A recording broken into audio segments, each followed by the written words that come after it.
logika sehat ini Kristen ini. Yuk, logika sehat. Dibuka mute-nya. Gantian. Ayo dosen yang maju dosen. Terima kasih Bang Ari tadi naikkan. Ada Bang Juma lagi. Ya, silakan.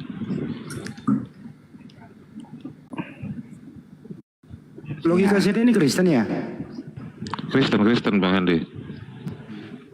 Bro, coba kamu baca Galatia 2 nomor 21.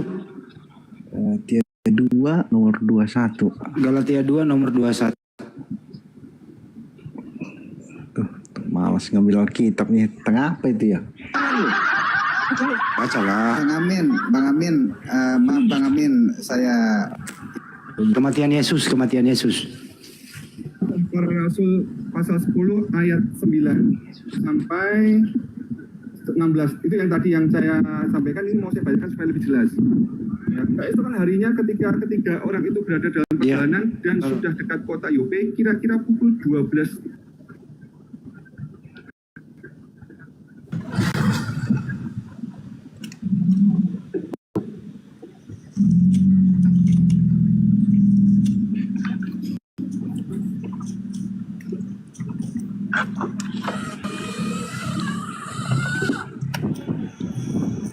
Masih tenggelam, sisa siapa dulu? Satunya Bang Zek Huta Soit. Selamat malam. Zek Huta Suhut, selamat malam. Bang Zek. Gak ada suaranya. Logika sehat ini. Iya, masih tenggelam. Suruh cari data sama sampean Bang Andi. Udah itu. Udah nemu bro? Iya, udah. Ya coba baca. Iya, jadi intinya itu Baca dulu baru inti. iya, aku harus keluar dari apa ini membacanya ke. Aku yang bacain ya. Sampean Bang Andi. Iya. Udah itu. Udah nemu bro? Aku tidak menolak kasih karunia Tuhan. Ya coba baca. Sebab Iya, jadi sekiranya ada kebenaran oleh hukum Taurat, maka sia-sialah kematian Kristus. Jadi kalau ada kebenaran dalam hukum Taurat, kematian Yesus sia-sia. Nah, itu tadi ditanya Bang Juma. Menurut kamu bro, ada nggak kebenaran dalam hukum Taurat? Berat ini ayatnya. Ini kan ucapan Om Paulus ya. Oh, Paulus orang kamu. Mang Paulus lah. Oh, apa? Yang terhormat murid Yesus Paulus. Ada nggak kebenaran dalam hukum Taurat?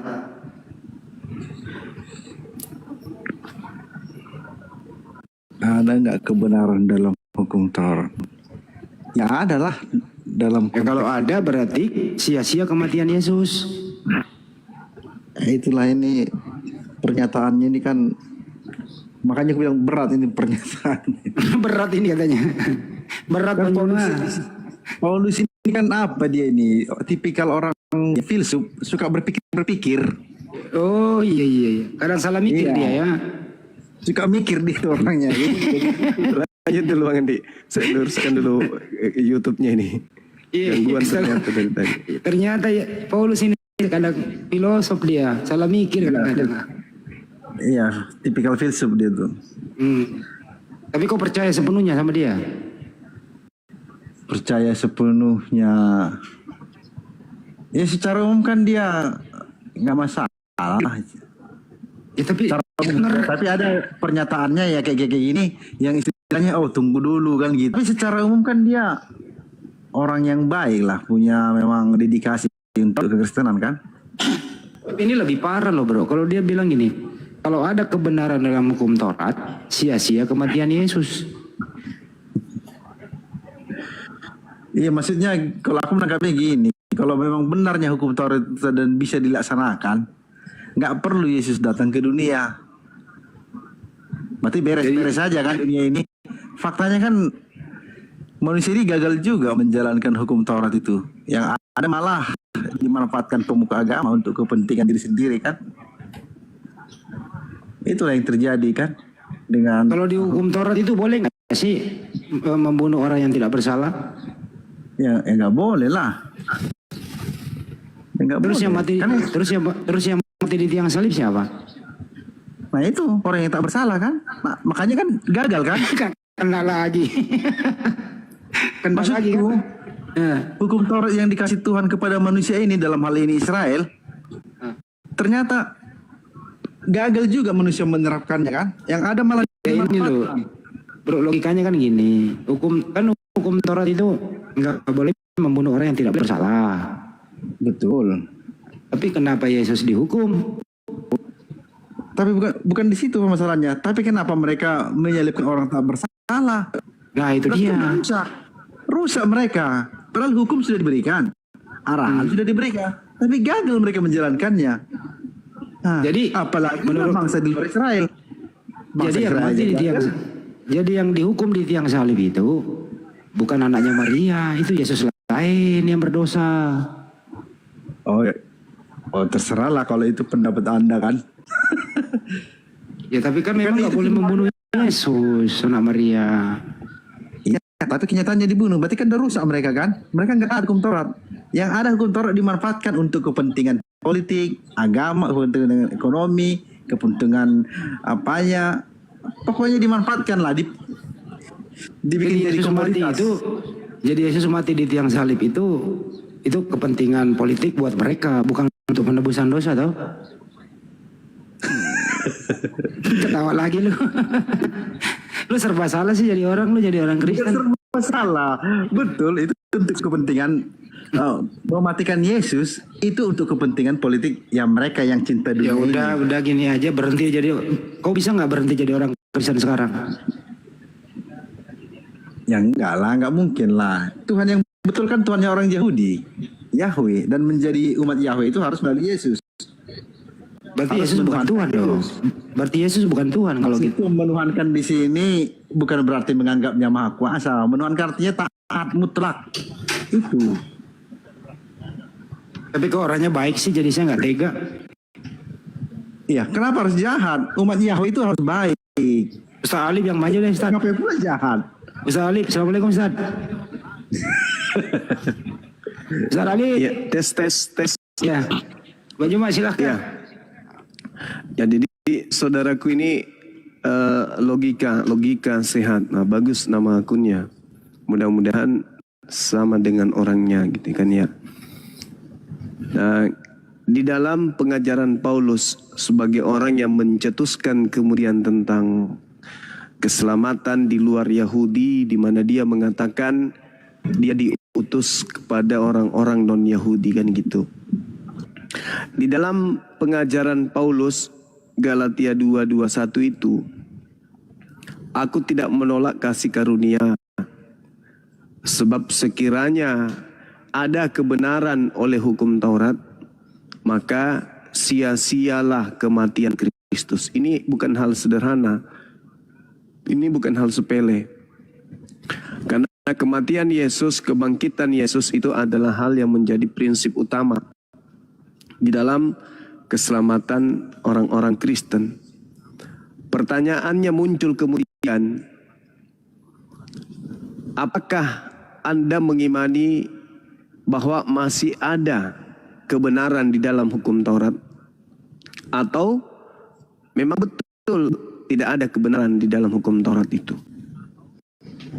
Kalau ada, sia-sia kematian Kristus.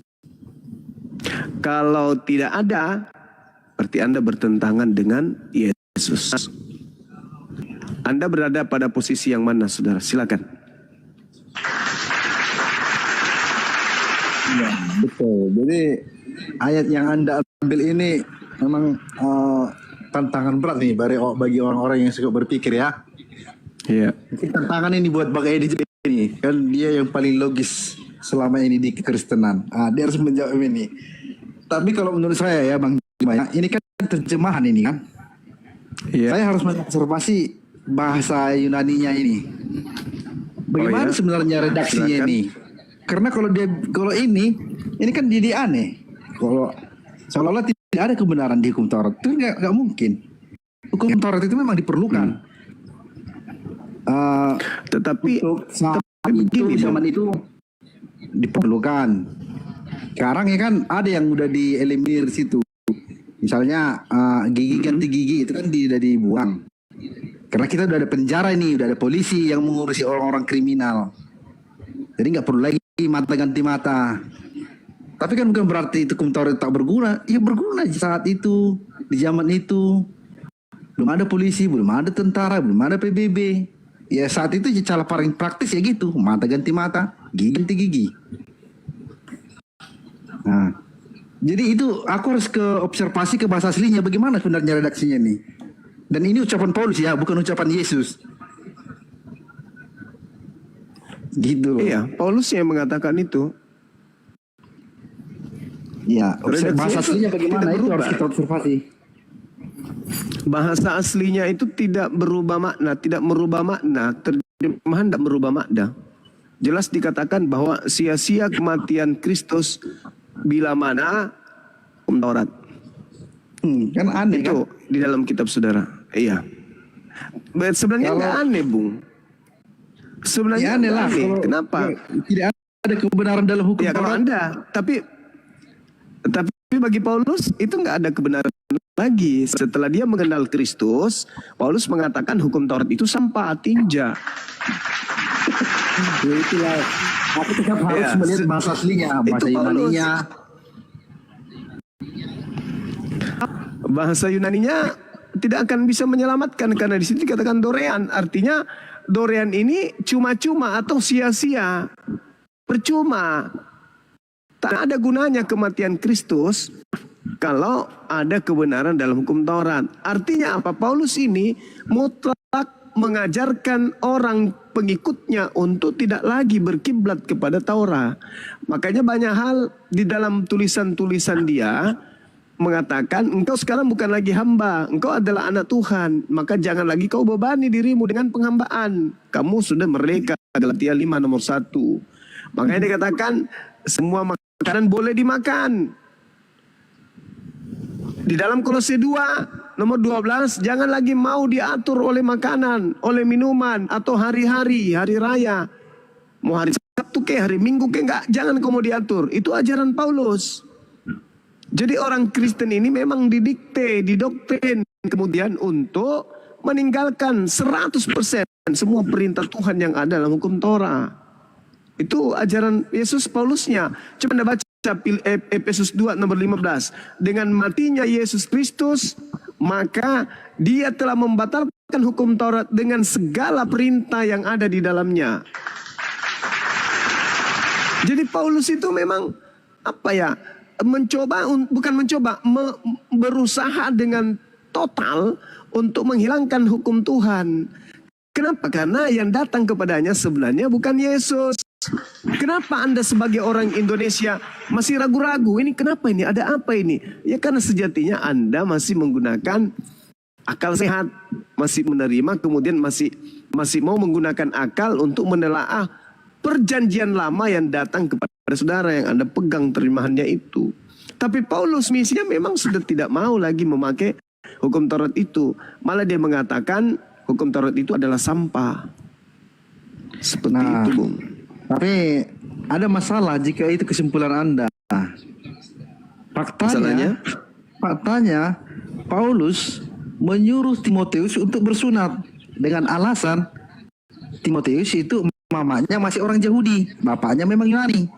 Nah, gara-gara mamanya Yahudi, Timotius kamu harus sunat. Nah, itu berarti dia masih menjalankan. Nah, itu dia. Jadi nggak bisa kita bilang dia membatalkan hukum Taurat total. Nggak mungkin. Bukan begitu. Sederhananya bukan begitu. Kalaupun dia kemudian mengajarkan Timotius untuk bersunat, itu karena anak angkatnya.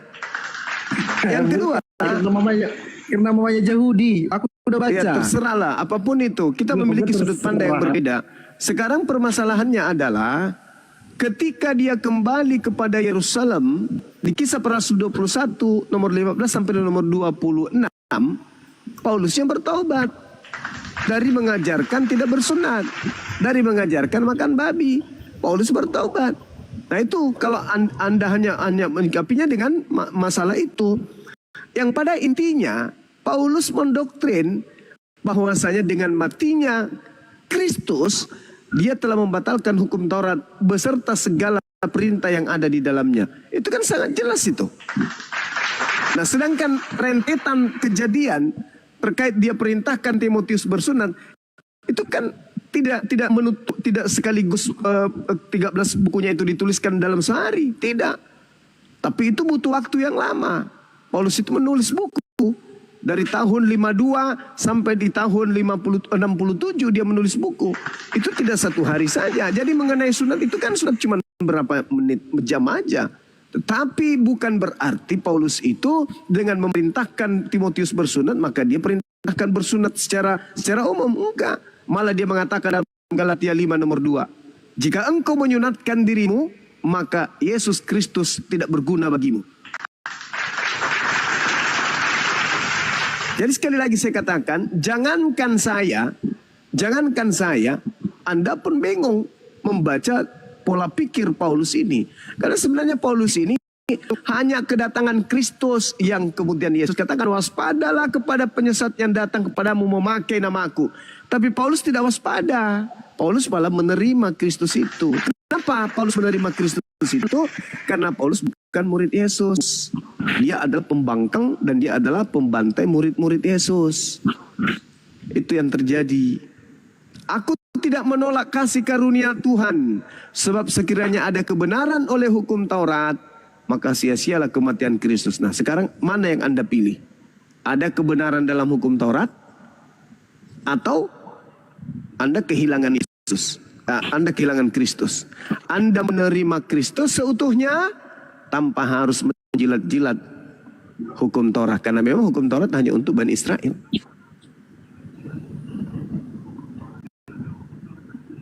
Begitu saudara, silakan.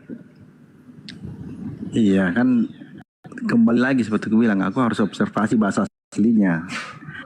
Silakan. Tentang pilihan mana ya. Cara umum Paulus ini masih memang layak untuk didengarkan, dibaca tulisannya kan gitu. Nah tapi ya itu dia tipikal filsuf, orangnya berat ulasannya kan gitu. Nah tentang pembatalan hukum Taurat, kita Kristen ini kan masih melakukan intisari hukum Taurat. Berarti sia-sia kematian Kristus.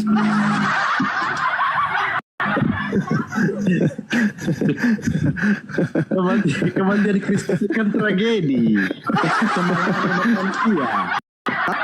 Berarti sia-sia kematian Yesus itu. Kalau Anda masih mengharapkan kebenaran.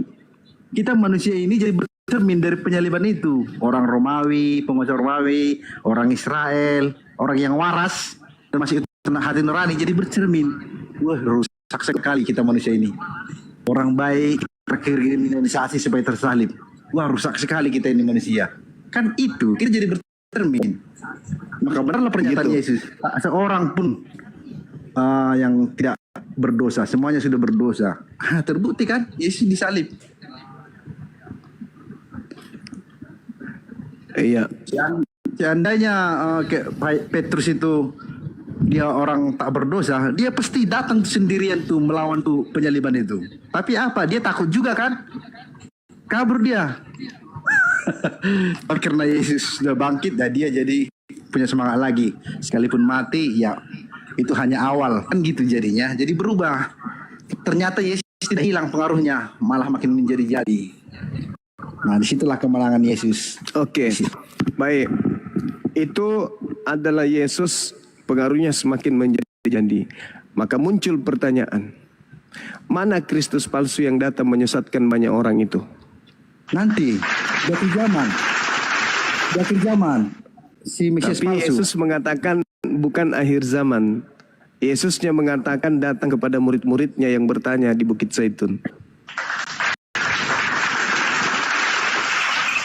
Mana? Akhir zaman kan orang Yahudi masih Bukan menanti akhir- Mesias. Bukan Nah, itu akhir momennya yang zaman. dipaparkan.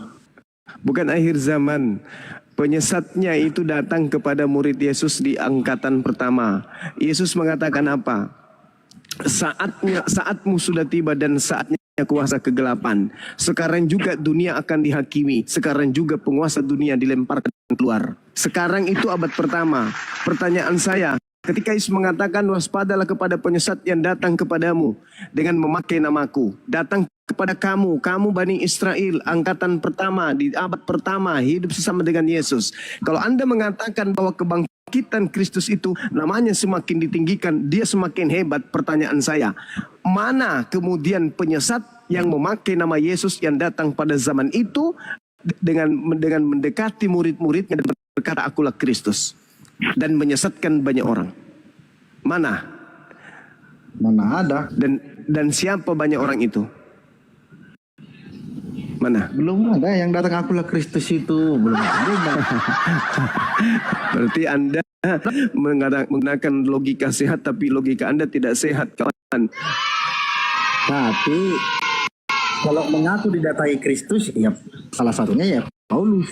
Nah, sekarang pertanyaan saya, ketika Yesus mengatakan, aku akan pergi, sebab kalau aku tidak pergi, maka roh kebenaran itu tidak akan datang.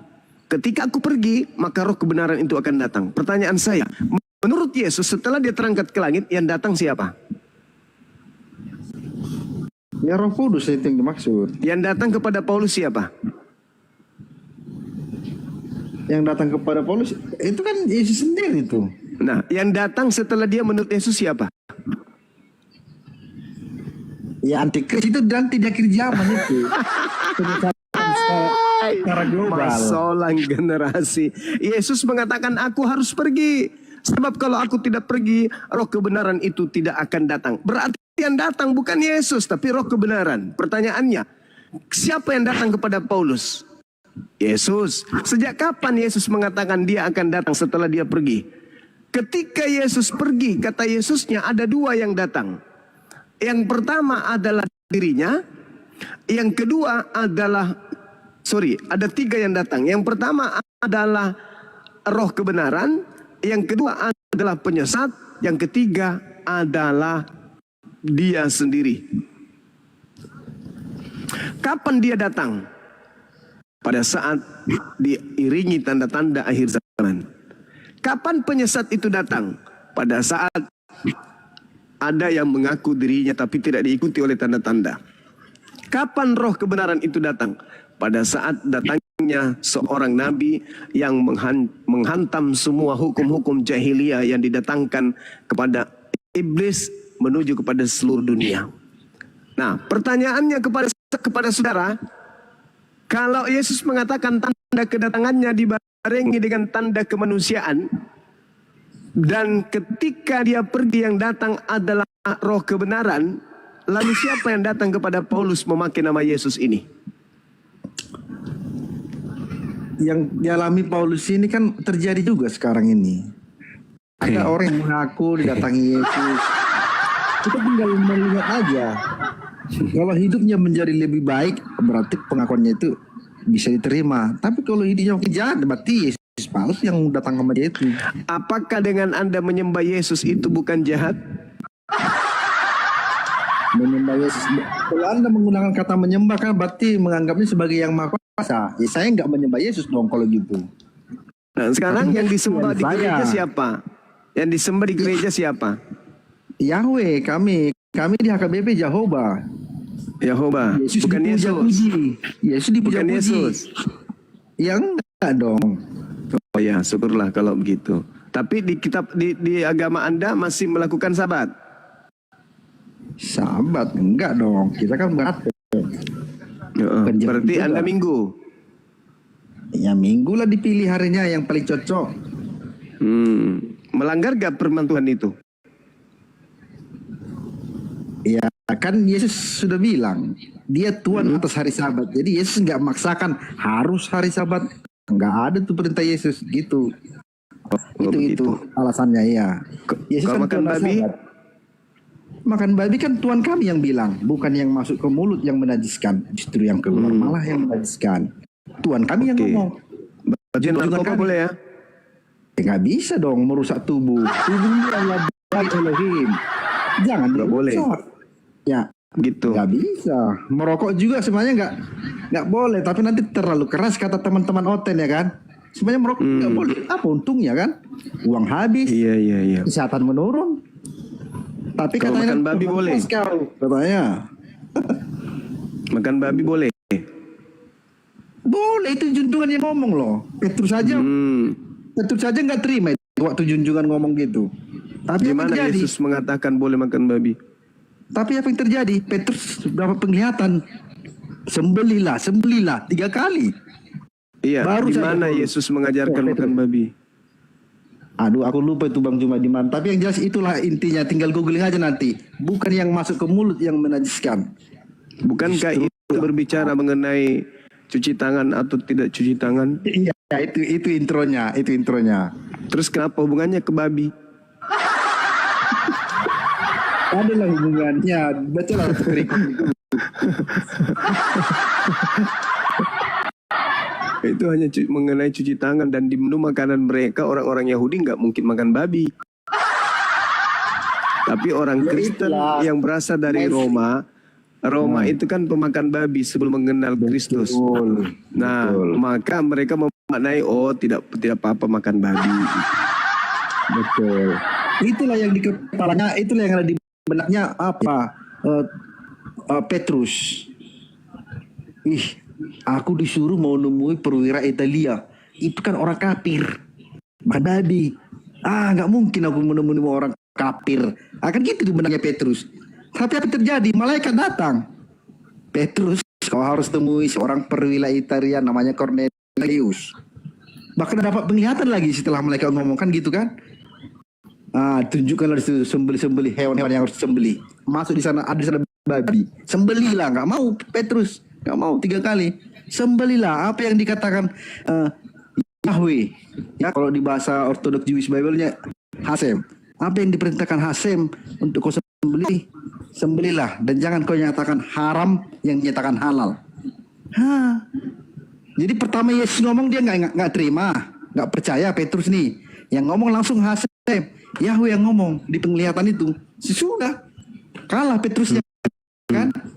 Kalah Petrusnya. Jadi terbukti ucapan Yesus itu berasal dari yang Maha Kuasa, Yahweh. Makanya jangan dilawan sabdanya, melawan Yesus itu melawan Yahweh. Petrus tidak kena batunya. Gitu Bang Juma. Jadi masalah makanan itu nggak terlalu esensi, bukan jadi menajiskan orang, nggak pangalaho. Maksudnya apa sih? Attitude, sikap. Itu yang menjadi menajiskan orang. Sikapnya, perbuatannya. Masalah makanan. Oh iya. Ya kan? Berarti Yesus salah ya? Yesus salah kok salah? Lah, Yesus salah karena dia mengatakan Petrus yang salah. barang Petrus yang siapa yang meniadakan hukum Taurat meskipun yang paling terkecil, maka dia akan menempati neraka. Itu kata Yesus. Ternyata Tuhan sendiri yang datang menghalalkan semua, membatalkan semuanya, kan gitu. Makanya kan dibilang Yesus, aku Tuhan atas hari Sabat dan Tuhan atas semua hukum-hukum Taurat ini. Itu udah wewenang Yesus, gitu loh. Ada lagi tambahannya ya. Bible baru lagi, cetakan baru lagi. Ada tambahannya berarti. Buktinya, kata Yesus, ada tertulis di hukum kalian itu, katanya orang Yahudi kan. Mata ganti mata, telinga tangan ganti tangan. Tapi aku katakan padamu, kasihilah musuhmu, berdoalah kepada yang membencimu. Kan jadi gitu. Berarti apakah dia melanggar hukum Taurat? Sementara dia ring satunya yang Maha Kuasa, penguasa surga, anak Bapa yang Maha Kuasa, yang dikasihi. Berarti kan dia lebih tahu daripada kita. Kita nggak usah terlalu ini kita. Jelas-jelas Yesus itu bahasanya udah bahasa orang dalam, bahasa surgawi. Iya. Toh dia tak berdosa kan? Berarti Layak Yesus dipercaya. Berarti Yesus ini pembohong berarti ya. Nah, aku juga berpikir Karena dia seperti itu mengatakan tadi, pembohong, pembangkang, tidak turut dengan arahan dari yang Maha Kuasa, ya kan? Yang Maha Kuasa bilang ini haram, ini haram. Tiba-tiba Yesus mengatakan bukan yang masuk ke mulut yang menajiskan, justru yang keluar. Petrus shock. Tapi di situ membacanya. Kalau begitu di situ tidak ada hubungannya dengan babi loh. Ada loh cuma. Makanya akhirnya Petrus itu dapat penglihatan itu kan. Sembelih Iya. karena waktu dia pertama kali Tunggu mendengar dulu. pernyataan Yesus itu dia pun shock. Aku pun shock. Tunggu dulu, kan Yesus mengatakan bahwa Kristus palsu datang kemudian dan memperlihatkan tanda-tanda yang dahsyat dan juga mujizat-mujizat. Nah, bagaimana Anda bisa mengatakan bahwa penglihatan Petrus itu adalah penglihatan seorang nabi? Lu memang Kalau kayak nabi gitu seperti Kristenan ini. Daud, seperti Nabi Musa, oke lah. Iya, Ini sekarang sama. Petrus ini nabi. Iya, Sampai itu kan dibilang nabi juga itu sebenarnya. Oh, Nabi Nabi ini Petrus. inti kerja dari nabi ini kan mengarahkan umat Yahweh ini supaya dalam koridornya menjalani hidup. Kan itu. Umat Jadi Yahweh lagi. pendeta Jadi itu kan sebenarnya menjalankan fungsi kenabian sebenarnya, mengarahkan jemaat. oh alah. Kalau yang benar-benar Makin- profesional ya. makin jauh ini Bang Andi. Yang begini dipelihara. Hancur dunia. Ya kan fungsi kenabian yang dijalankan murid-murid Yesus ini. Ya saya juga, ini kan fungsi kenabian di saya. Datanglah kepada Yahweh, saya bilang, dialah Tuhan semesta alam. Datanglah kepadanya melalui Yesus. Itu kan fungsi kenabian yang dijalankan. Cuman karena aku udah punya mujizat-mujizat, Angkat kalian tangan saya kalau orang Saya. sudah encer kali otaknya kayak gini. Orang yang tidak berlogika tapi namanya logika. kenapa tidak berlogika? Berlogika lah itu. Apa yang Anda berlogika? Kedatangan Anda tidak, keduanya itu yang maksudnya itu. Anda waspada cuma lah. doktrin Nanti. yang tidak masuk akal. Itu hanya halusinasi. Nanti tuh Bang Juma, waktu dunia ini sudah mulai kehilangan arah, di sini Mesias datang. Aduh, Kebetulan orang Yahudi masih menanti Mesiasnya. aduh, betapa bodohnya Anda. Nah, gitu Mesias ini diakui orang Yahudi ini. Banyak orang yang percaya kalau itu Mesias. Ada nggak padahal Kristen lain, palsu. Bang host moderator? Aku angkat tangan kalau orang bodoh kayak gini, angkat tangan saja. Orang tolol dan bodoh dan bahlul menyesatkan kayak gini, aku nggak bisa diskusi. Iyalah, nggak apa-apa Bang Juma. Kebenaran itu memang masih berat untuk Bang Juma terima sekarang. Tapi Ya, terserahmu lah, kau ke neraka saja sana. Orang kalau sudah membiasakan dirinya berbohong, kebohongan bukan lagi sesuatu yang fatal bagi dia. Mau ngomong apapun bebas, mau terserah dia ngomong apapun boleh. Jelas-jelas Yesus berbicara kepada muridnya, waspadalah kepada penyesat yang datang kepadamu. Katanya nanti di akhir zaman. Jadi memang rupa-rupa tipikal pemakan babi itu kalau sudah dia di dalam tubuhnya lebih banyak babi daripada makanan halal, ya mulutnya sudah longor kayak setan ngomong. Sudah kayak iblis yang ngomong, segala sesuatu kejahatan jadi baik.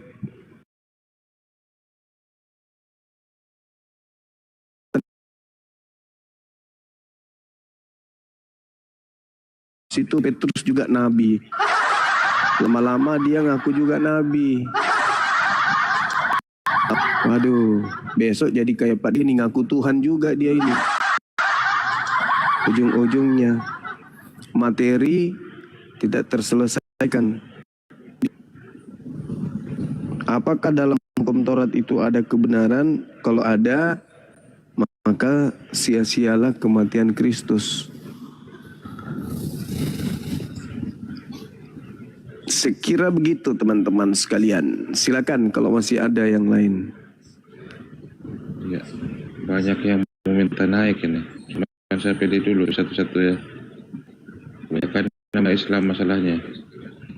Jangan yang menghalalkan kebohongan, dusta. Kalau yang tadi itu kencang kali bohongnya.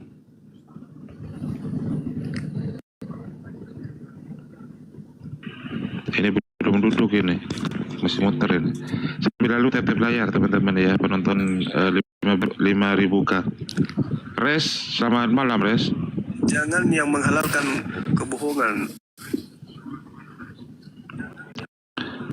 Res, selamat malam Res. Res Nicholas, selamat malam. Res Nicola, selamat malam.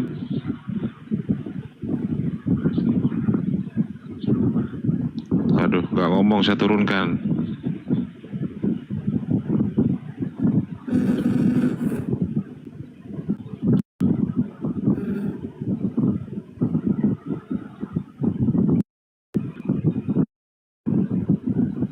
Apa itu, suara apa itu bang? Suara apa, Grunda? Kayak ada suara kuda di atas atap. Atap seng. Kipas angin mungkin. Oh.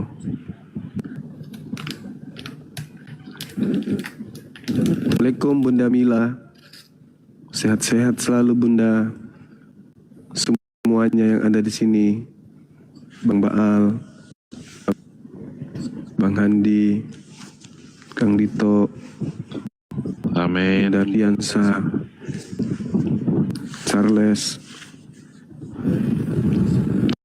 Ya, Charles TV, selamat malam Charles TV. Halo, apa kabar? Baik. Kabar baik, Bang. Dari sekte mana, Bang? Saya dari Makassar. agamanya, Bang. Agama Makassar. Iya, agama Kristen, Bang. Protestan berarti Bang ya. Ya, Protestan.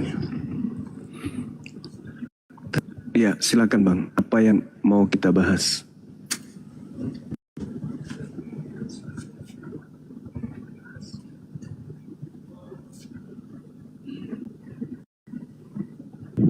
Silakan Bang Charles, apa yang dikuasai Bang Charles untuk berdiskusi dengan Grunda Zuma, yuk. Tidak Atau ada yang saya kuasai. tema yang sedang populer. Yesus punya Tidak ada yang Tuhan. saya kuasai, jadi. Ya, Yesus punya Tuhan. Itu menurut Edis gimana?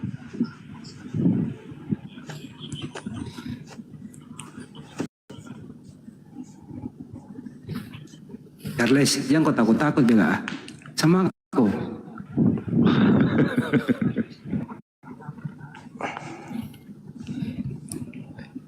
Charles. Cipur kibatan na Charles. Apa yang naman baka?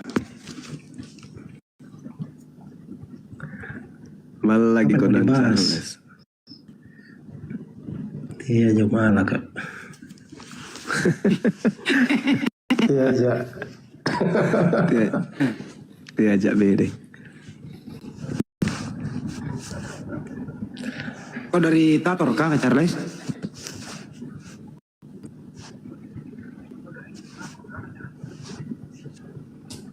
Bro, dari Makassar. iya pasti ada asal usulnya. Mana ada penduduk asli Makassar Kristen? Ada KTP kan Makassar. Pastinya KTP kan Makassar. Dari timur mungkin.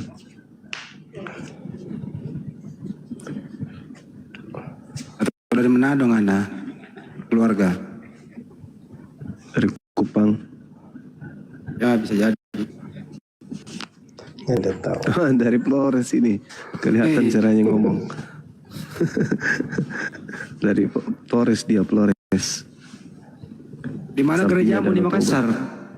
Charles, gerejamu di Makassar di mana? Ada gereja saya. Jadi kau nggak pernah ke gereja?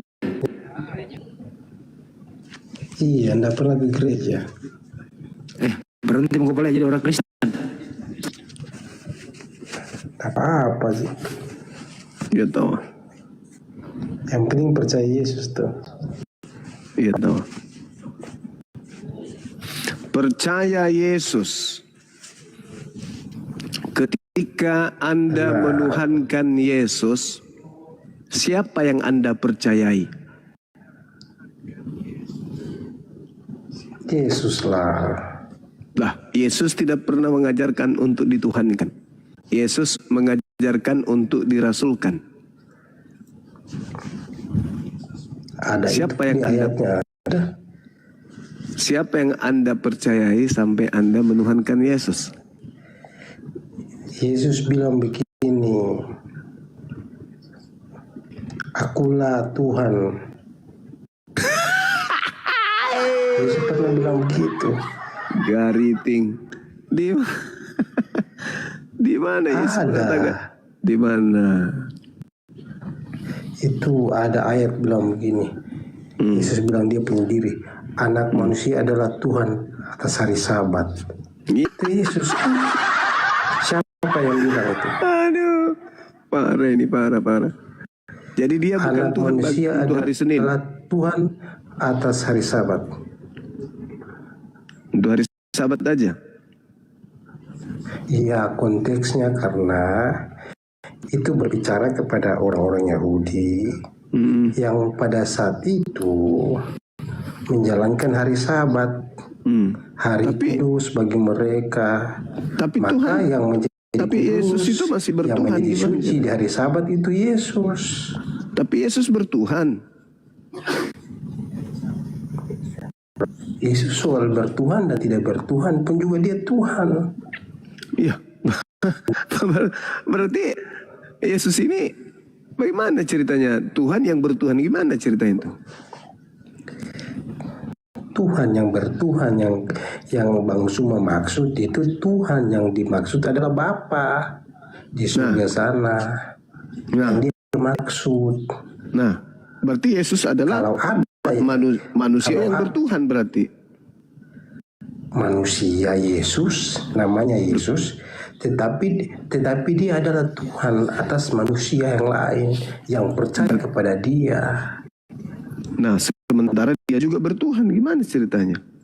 Dia bertuhan karena bertuhan kepada Bapaknya yang ada di surga, yang Iya, mengutus berarti dia dalam dunia, adalah maka dia manusia yang kepada bertuhan. Bapaknya. Berarti dia masih bertuhan.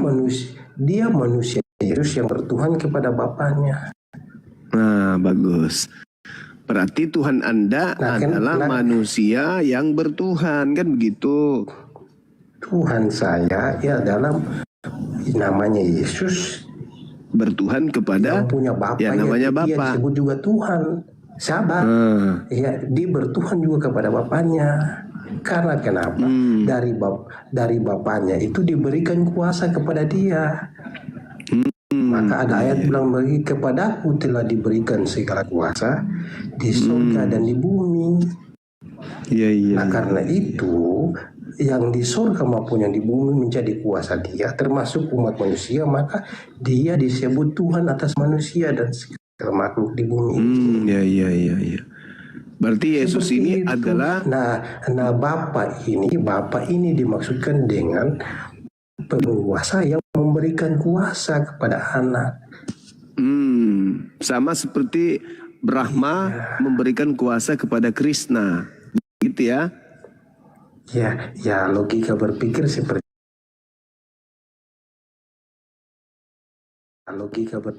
seperti itulah.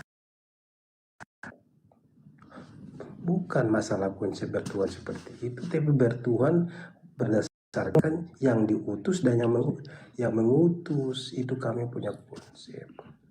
Iya, itulah sama seperti Hindu kan, Brahma kemudian Ya kami tidak disembah tidak menyamakan karena mereka punya pandangan berbeda. Pasti enggak ada dong. pandangan yang berbeda. Krishna Nggak bisa itu kami samakan. inkarnasi. Apalagi kamu yang menyamakan kepercayaan kami. Ya itu berbeda makanya lagi, Brahma kamu mau framing Krishna Yesus ya kepercayaan kami sama. kepada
dengan digenapi hampir sama kayaknya.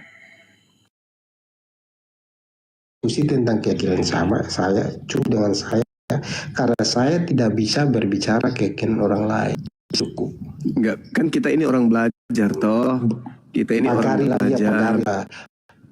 Jadi kita melihat konsep ketuhanan di Kristen itu sama persis dengan orang Hindu. Nggak bisa disama-samakan. Karena Anda biar menolaknya tetap aja sama. Cara berbeda. Anda menolaknya pun percuma karena faktanya sama kan gitu. Ya walaupun saya tidak mengatakan sama, pada kenyataannya di lapangan sama. Kamu kan katakan sama dari tadi kok. Kamu katakan sama dari tadi. Saya yang sudah menolak kok. Ya Anda menolaknya karena Anda malu mungkin. Kamu mungkin karena malu kan? Atau karena apa? Karena memang malu. Nah kalau saya tidak malu kenapa Anda kemudian menolak sementara konsepnya sama? Bapak, ya konsep sama itu pandangan kamu. Krishna, karena Yesus, Shiva, Roh Kudus, butuh penjelasan. Dan pada saat penjelasan pasti ada perbedaan. Itu sama. Cuman karena kalian ini menutupi diri dengan seakan-akan ajarannya dari Yesus, padahal kan bukan. Janganlah, jangan kamu berbicara. Di mana Yesus mengajarkan dirinya untuk diibadahi, disembah? Sementara dia sendiri bertuhan. Dan Anda akui memang Yesus bertuhan kan? Kalau itu ayat saya sampaikan tadi, anak manusia adalah Tuhan atas hari Sabat, itu dikatakan tentang penyembahan.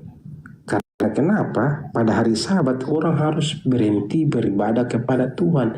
Tuhan yang dimaksudkan itu adalah anak manusia, yaitu yang ada sementara berbicara, yaitu Yesus. Oh, Yesus tidak mengajarkan itu. Yesus tidak mengajarkan terhadap hari Sabat itu. Yesusnya tidak pernah mengajarkan terhadap nggak ada Yesus itu. Yesus bahwa anak manusia adalah Tuhan terhadap hari Sabat. Yesusnya tidak mengajarkan itu. Hanya gara-gara mengatakan anak Tuhan adalah Tuhan bagi hari Sabat, lantas dia jadi Tuhan.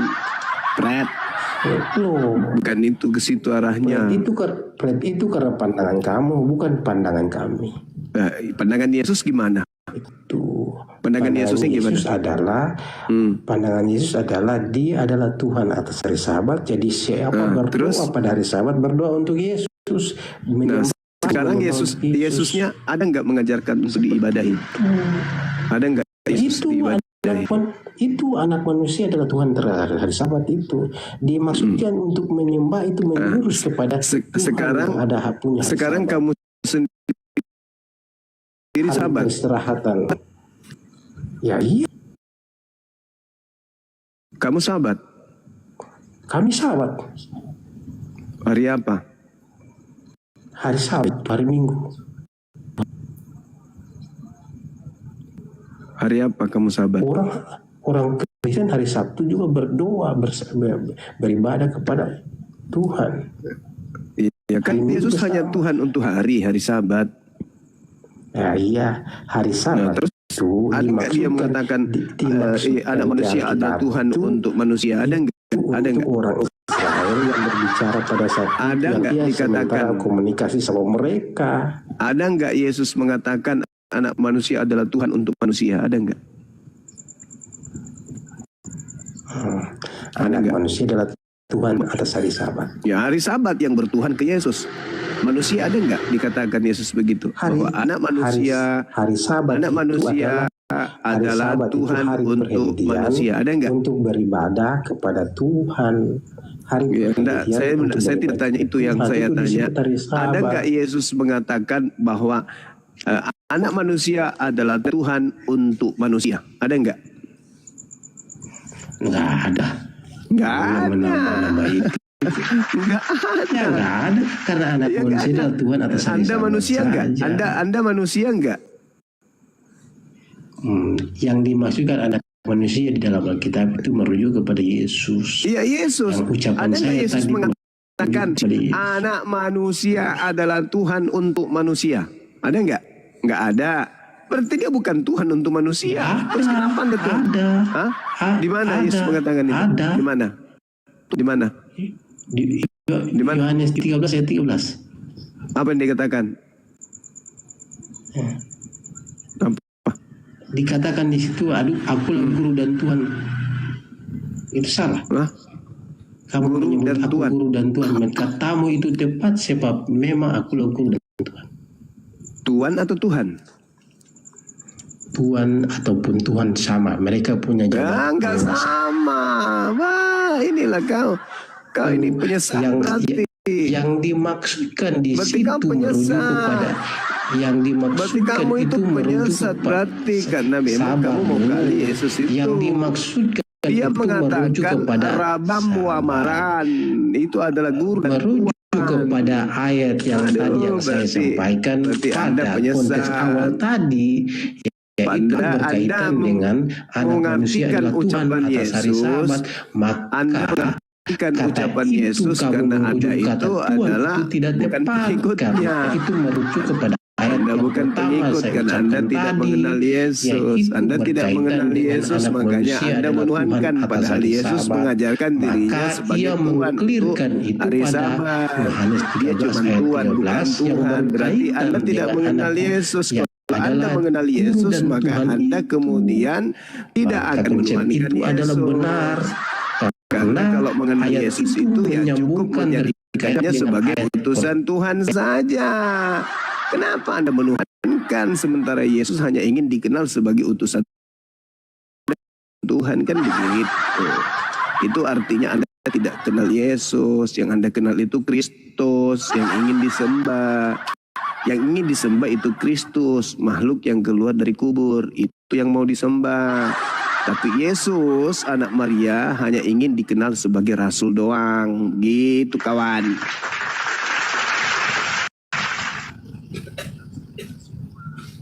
Karena Anda Kristen, ya maka Anda memaksakan Kristus ini sebagai Tuhan Anda. Silakan aja, itu hak Anda menuhankan makhluk kuburan.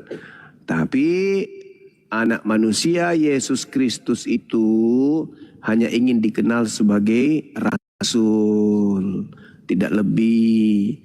Kalau mau hidup kekal, kata Yesus, kenali aku sebagai utusan. Jangan kau kenali aku sebagai Tuhan, gitu. Jangan main mecut. Nah, Yesus itu mau dikenal sebagai Yesus itu mau dikenal sebagai Tuhan atau mau dikenal sebagai utusan Tuhan?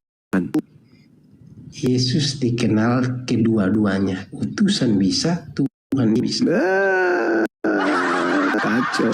Kelebihan Udah, Anda istirahat dulu, istirahat dulu. kelebihan kami punya keyakinan itu Yesus. Yang tegas lah kalau ngomong Iya, jelas. kelebihan Anda Waduh. Itu kami punya kelebihan tersendiri. Kelebihan Anda kelebihan Anda itu gila permanen, itu kelebihan Anda. Yesus mengatakan hidup kekal itu, kalau keyakinan yang kami hidup tidak kenal, kekal, hidup kekal itu mengenal Yesus sebagai utusan Tuhan, kan gitu. Yesus mengatakan itu jelas. Hidup kekal itu adalah mengenal Yesus sebagai, hidup kekal itu mengenal Yesus sebagai, kekal itu mengenal Yesus sebagai yang diutus. Nah, diutus. Lalu itu diutus itu karena dia itu diutus dari Bapa. Maka konteks saya itu berkaitan dengan dia adalah seorang utusan yang konsep mengarah kepada seorang nabi. Nah, nabi berarti itu dia mau harus dikenal diutus. sebagai berarti dia harus Maka dikenal untuk memperoleh hidup kekal. Bingung. Kenapa kita pulang? Mending ada ke neraka saja atau di gereja jadi lap kaki, jangan sini. Coba saya sapa dulu Gurunda. Jura, masalahnya banyak yang minta. Ada nggak Kristen yang berakal sehat, Ya itu dia, Jura. yang masih punya akal sehat sedikit aja? Ya Jura, selamat Yang malam. naik ke sini sudah semua para gilanya semua. Ya Jura, selamat malam Jura. Jura, kalau nggak ngomong saya turunkan Jura ya. Iya, saya turunkan, mohon maaf. Ada nggak Kristen yang sedikit waras aja? Jangan yang gila semua.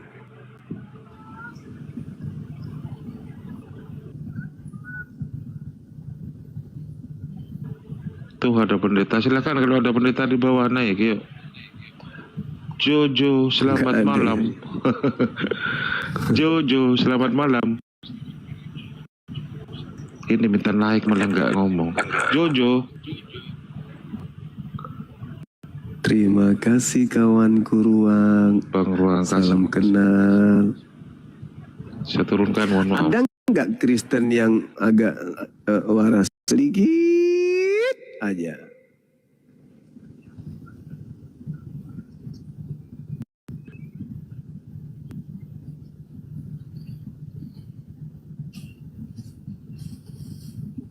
Ada nggak? Ada si Mayor katanya. Prat.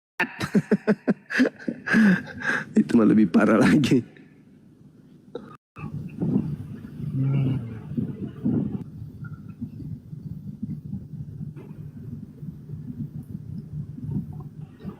Ya, Dwi Yuni, selamat malam Dwi Yuni. Dwi Yuni, selamat malam Dwi Yuni. Simanjuntak, selamat malam dibuka minyak Simanjuntak. Ya Om. Simanjuntak, ya. Ya. Ya. Kristen, Simanjuntak. Kristen. Oh ya, silakan kalau mau berdiskusi silakan. Apa mau didiskusikan? Dengar-dengar aja tadi dari bawah. Senang dengar aja.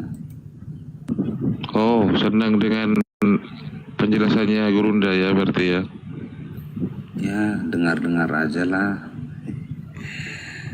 Memang apa yang mau didiskusikan, host, temanya? Iya, terserah, Yesus punya Tuhan katanya Edis. Gimana? Nah itu memang Tuhan itu apa, host? Yang host tahu biar tidak berbeda pendapat gitu. Ya, Tuhan silakan. itu bukan makhluk, namanya juga Tuhan, Bang. Oh, bukan makhluk. Iya, iya. Iya. Tapi gini Bang Juma, kalau artinya la ilaha illallah itu apa sebenarnya Bang Juma? Tidak ada Tuhan selain Allah. Satu-satunya Tuhan yang benar adalah Allah. Berarti di Bang Juma nggak ada Tuhan gitu ya? Selain Allah. Oh, berarti berbeda kita Bang. Kalau di kami ada Tuhan gitu. Yaitu Di Tuhan kami Yesus. juga ada Tuhan. Tapi Yaitu bilangnya Allah. tidak ada Tuhan. Bagaimana? Nah, sekarang saya tanya, ada nggak Tuhan selain Yesus? Setahu saya Yesus Tuhan. Saya tanya dulu, ada nggak Tuhan selain Yesus? Setahu saya Yesus Tuhan.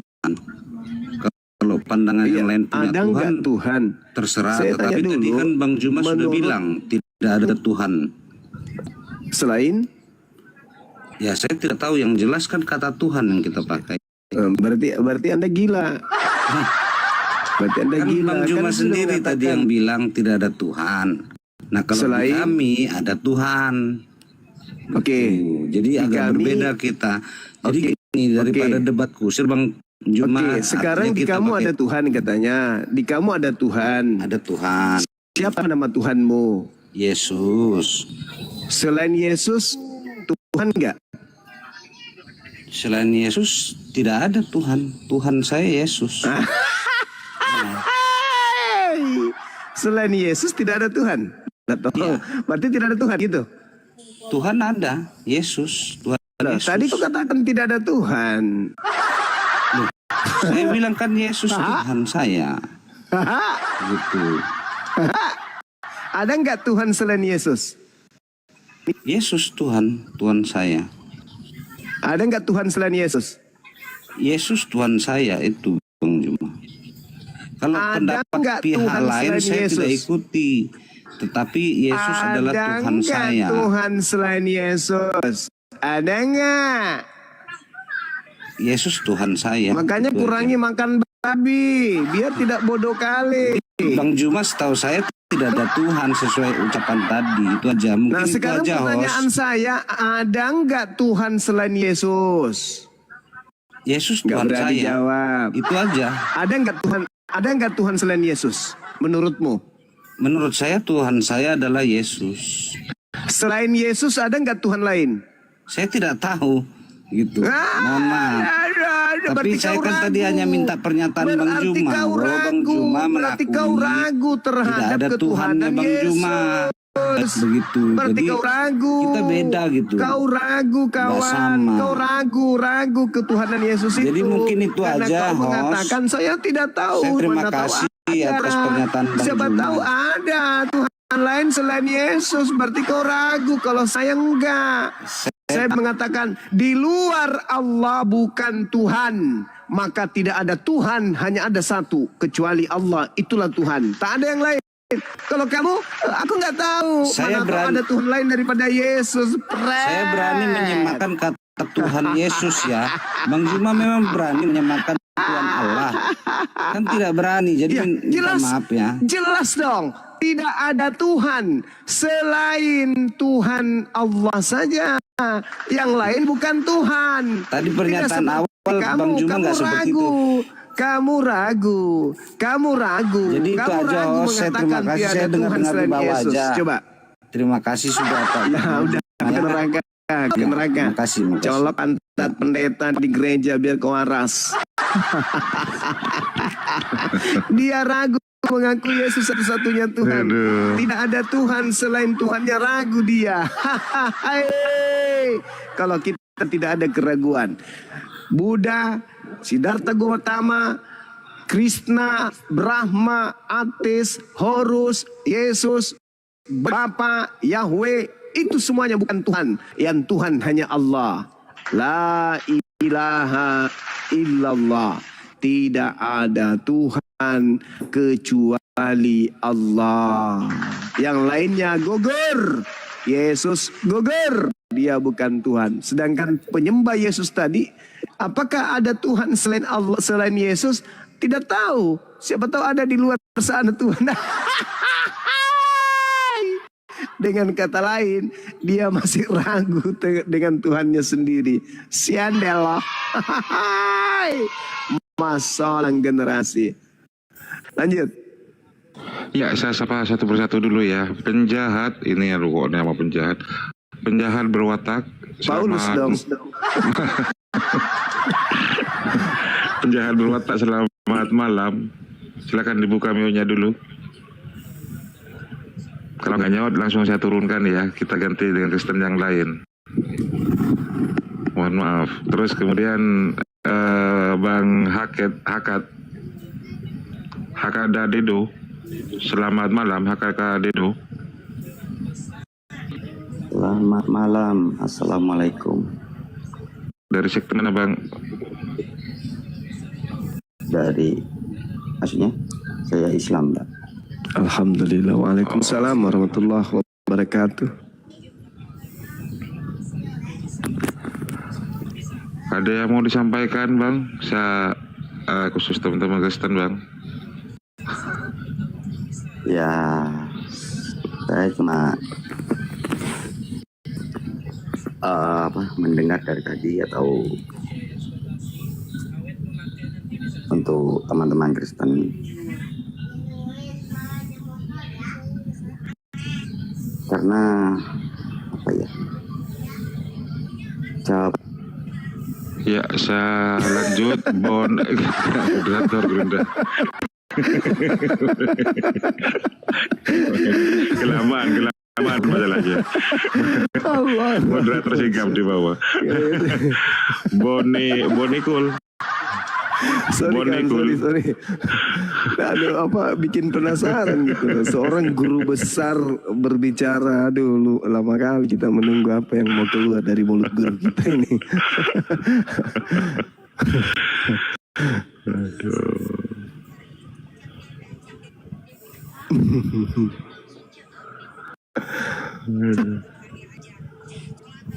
Saudara bocor.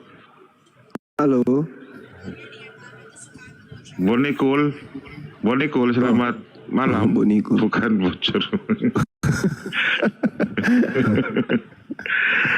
Aduh, ini sahabat Kris, silakan naik.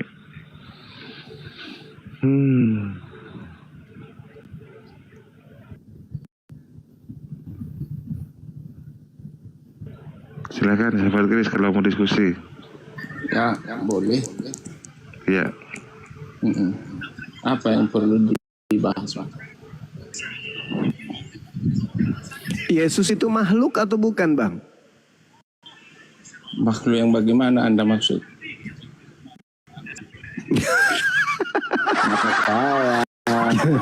Yesus itu makhluk atau bukan?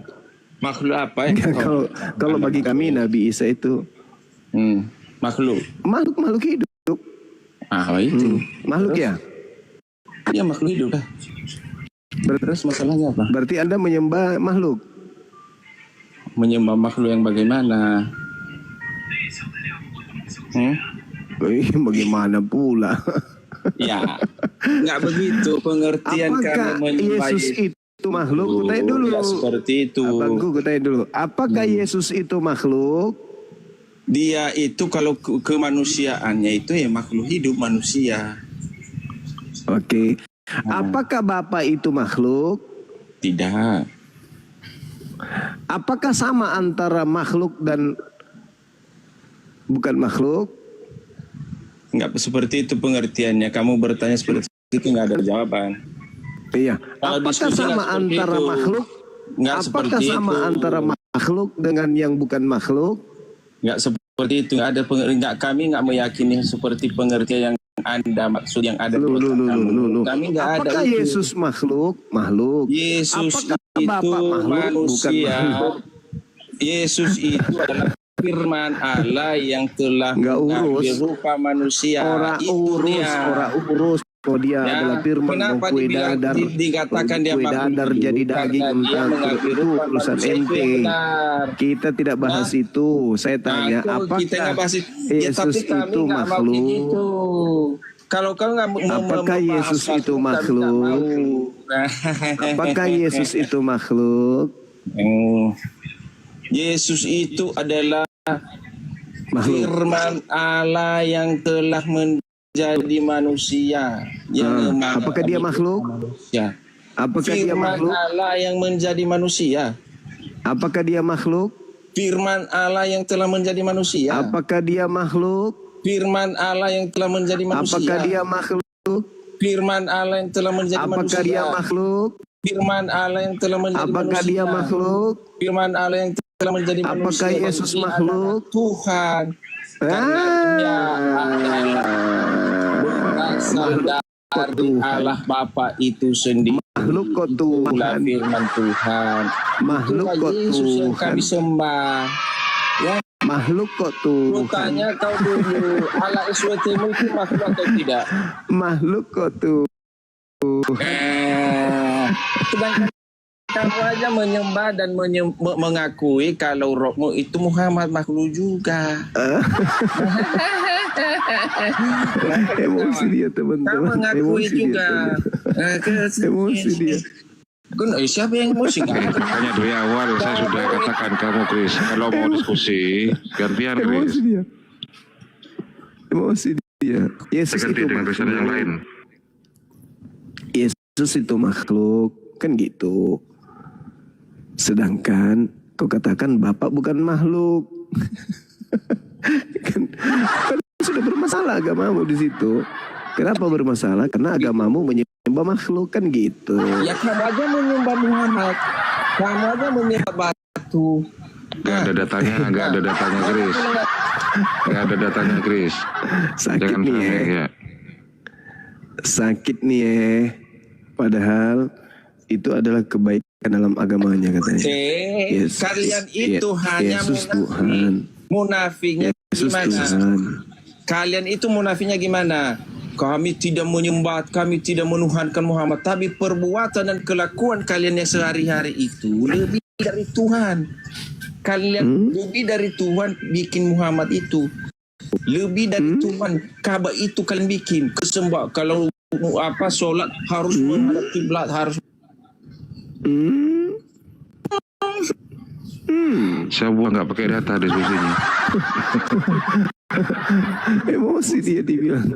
Apakah Yesus makhluk? Makhluk. Apakah Bapak makhluk? Bukan. Sama enggak?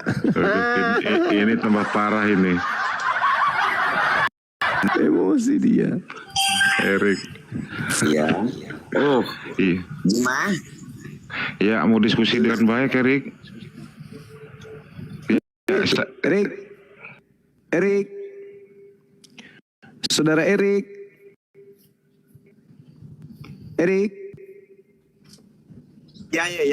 Ya. Saudara Erik. Ya. Ya, kapan rencana meninggal dunia?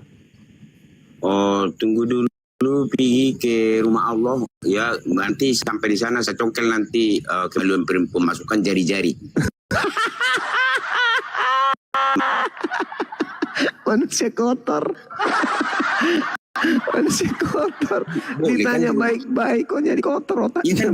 Bukan bisa. Kalau di rumah Saya bersenggolan, tanya, dengarkan. kapan Kalau di rumah kan rencanamu bersenggolan. meninggalkan dunia ini? Oke, kalau di rumah kan bersenggolan dengan anak atau dengan suami kan ulang. Orang gila. Ulang kan. Ditanya baik. Kalau di rumah Allah, jawabannya apa? boleh masukkan jari-jari itu ke rumah, ke lubang perempuan tuh. Lah Tuhanmu dari situ. Udah. Kayak gitu. Kalau di rumah Aku bersenggolan. pernah 9 bulan di situ. Kalau di rumah kan bersenggolan sama anak laki-laki dan suami, ya udah ulang kan. Tuhannya pernah dari situ. Udah ulang kan. Tapi kalau di rumah Allah bebas. Masukkan jari-jari ke perempuan itu boleh. Biar aja nangis. Biar aja nangis Ibunya Padahal pipis nikmat dia. masukkan jari-jari. Ibunya masukkan jari-jari, Tuhannya ngintip. Apa ini yang masuk? Ini apakah ayahku? Atau jari-jari ya? Kalau di rumah Allah kan bebas.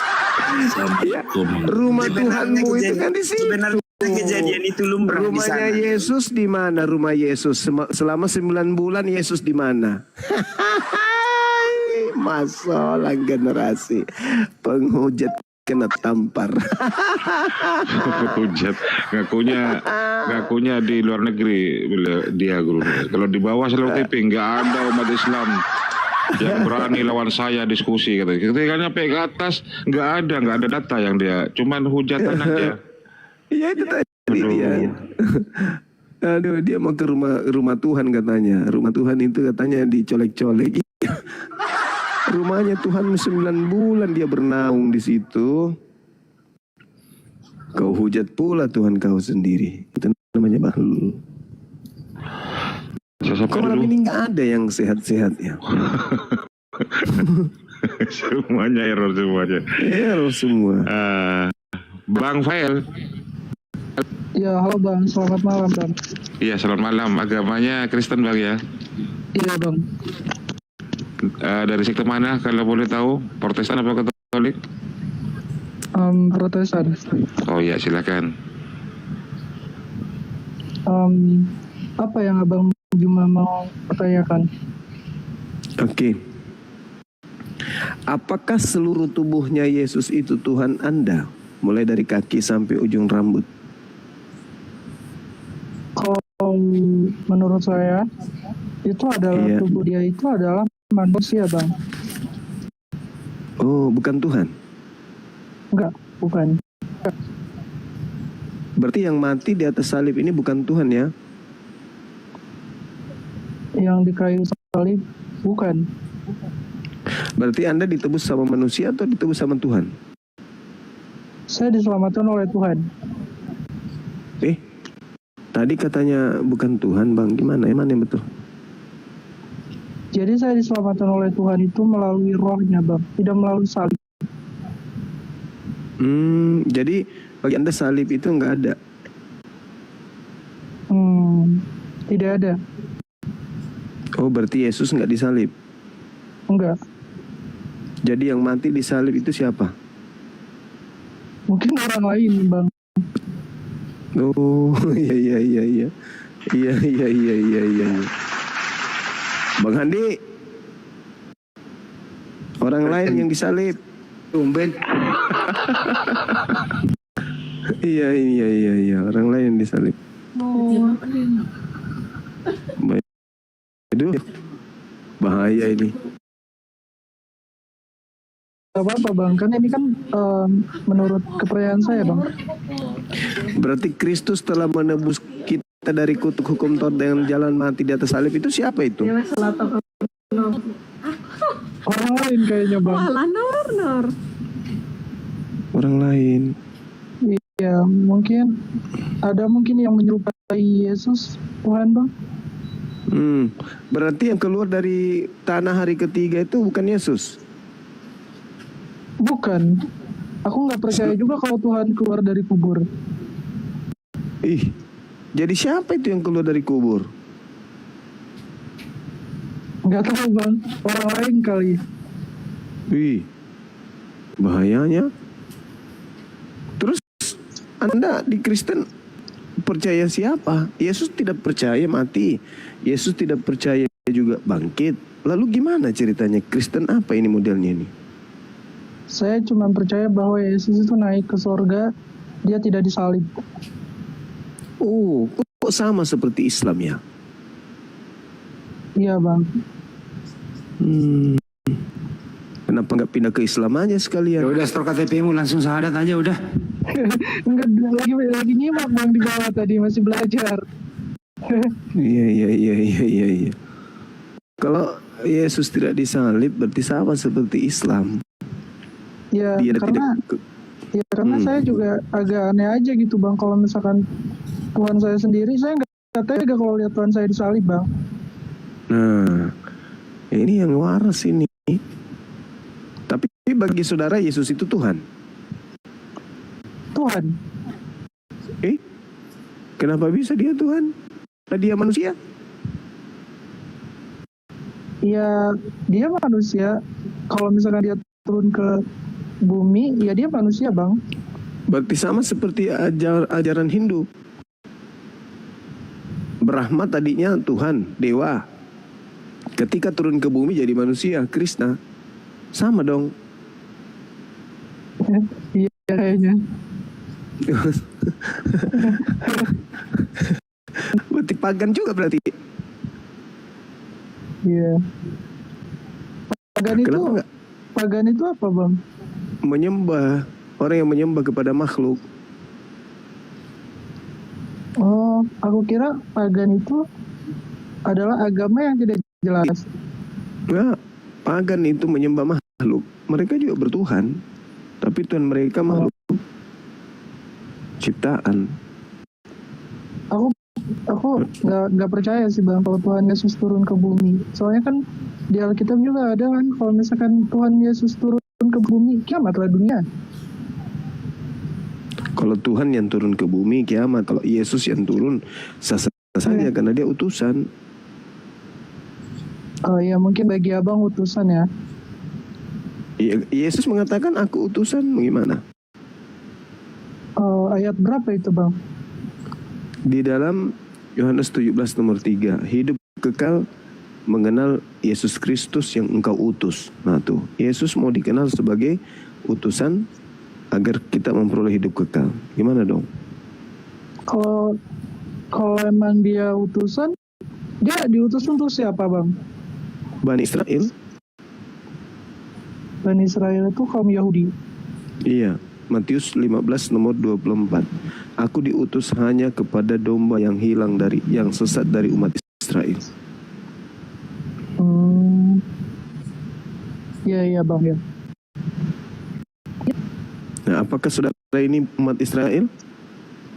Enggak, saya umat Indonesia bang. Nah itu dia, berarti salah lagi dong.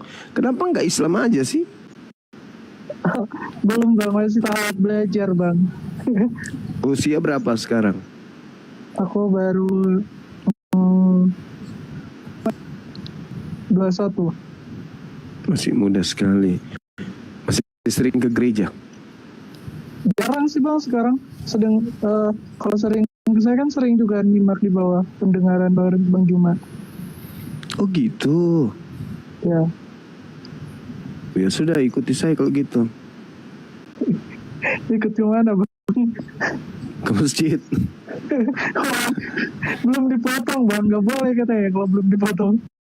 Nah, gampang itu, di rumah saya ada cangkul, tinggal saya satu kali aja ketepak. Wah, pas. Ngeri Bang kalau pakai cangkul, udah kagak muat.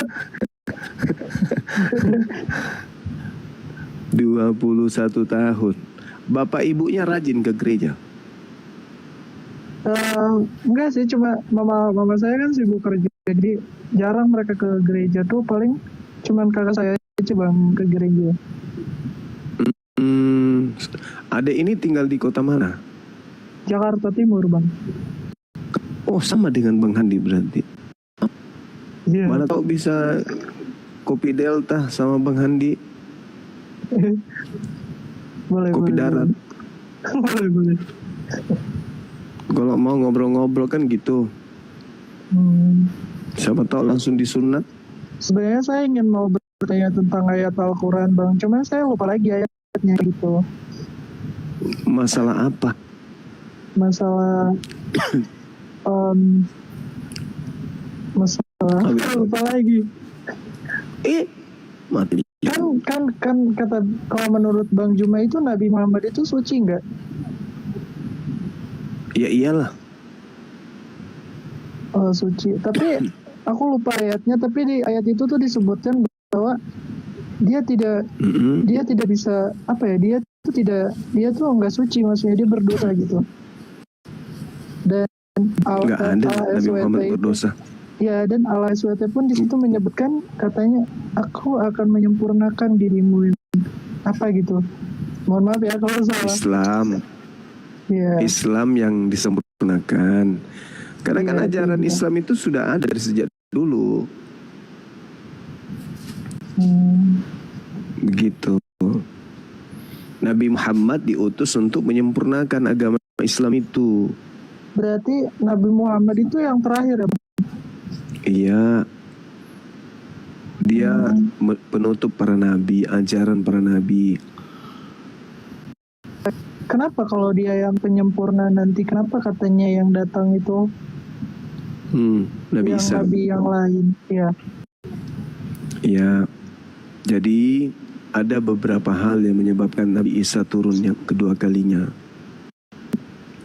Yang pertama sekali, meyakinkan Bani Israel bahwa dirinya adalah Mesias yang mereka tunggu. Yang kedua, meyakinkan Bani Israel bahwa Nabi Muhammad itu adalah benar, adalah Nabi untuk seluruh umat manusia. Oh, jadi dan yang kalau terakhir, orang Kristen juga boleh Bang bilang Nabi Muhammad nabinya. Nabi Muhammad itu diutus untuk seluruh umat manusia, sedangkan Yesus diutus hanya untuk Bani Israel. Yesus itu diutus bukan untuk Anda.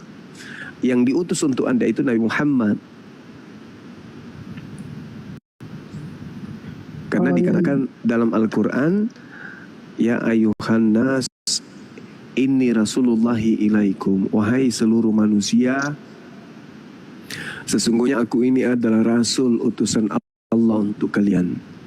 Jadi Nabi Muhammad itu diutus untuk seluruh umat manusia. Ini manusia kan?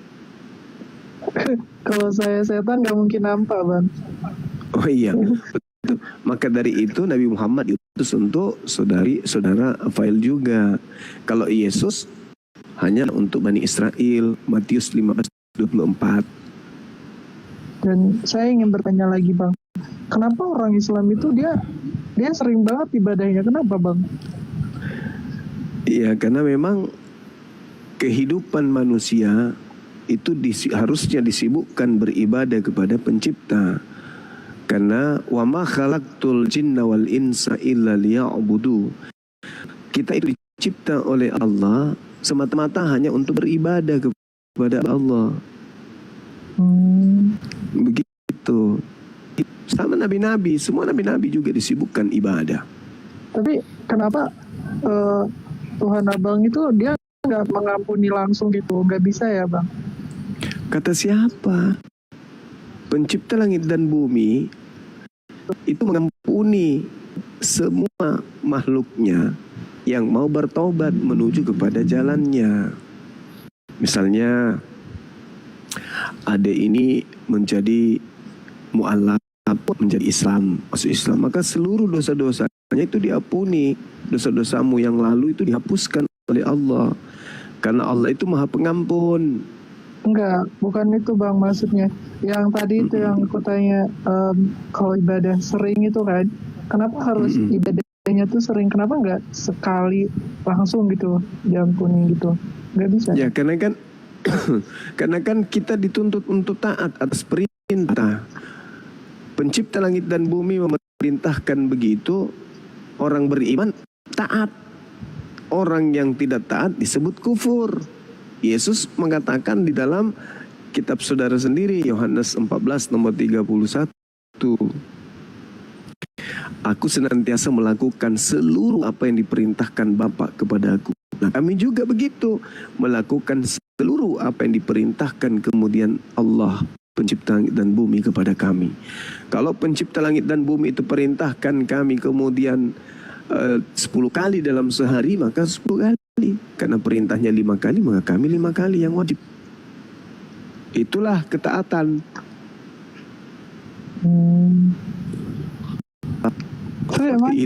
Tapi emang kalau secara saya pikirkan itu kayak capek nggak sih Bang gitu? Enggak lah.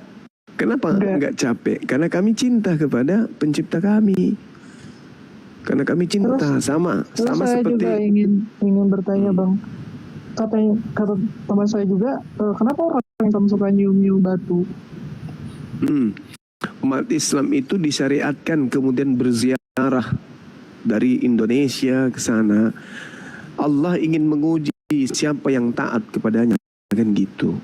Jadi bukan batunya yang hapus dosa, tetapi pekerjaan kita yang kemudian dinilai oleh Allah menuju ke sana, itulah hasilnya dosa kita dihapuskan. Sama seperti kalau kita bekerja, misalnya kita menjadi tukang batu, lalu kemudian kita mendapatkan uang, bukan karena batu, tetapi karena pekerjaan kita, maka kita dapat uang. Begitu. Kita mengangkat batu, dapat upah, uang. Kita mencium batu, dapat upah, dosa dihapuskan. Kan begitu. Iya sih, kalau gitu sih saya juga ngerti sih Bang. Nah, itu dia. Cuman mungkin agak sedikit mengganjal aja gitu, kayak aneh aja gitu kan. Kan kalau misalkan Tuhan Abang itu kan buat semua orang juga kan, bisa kan? Nah, iya.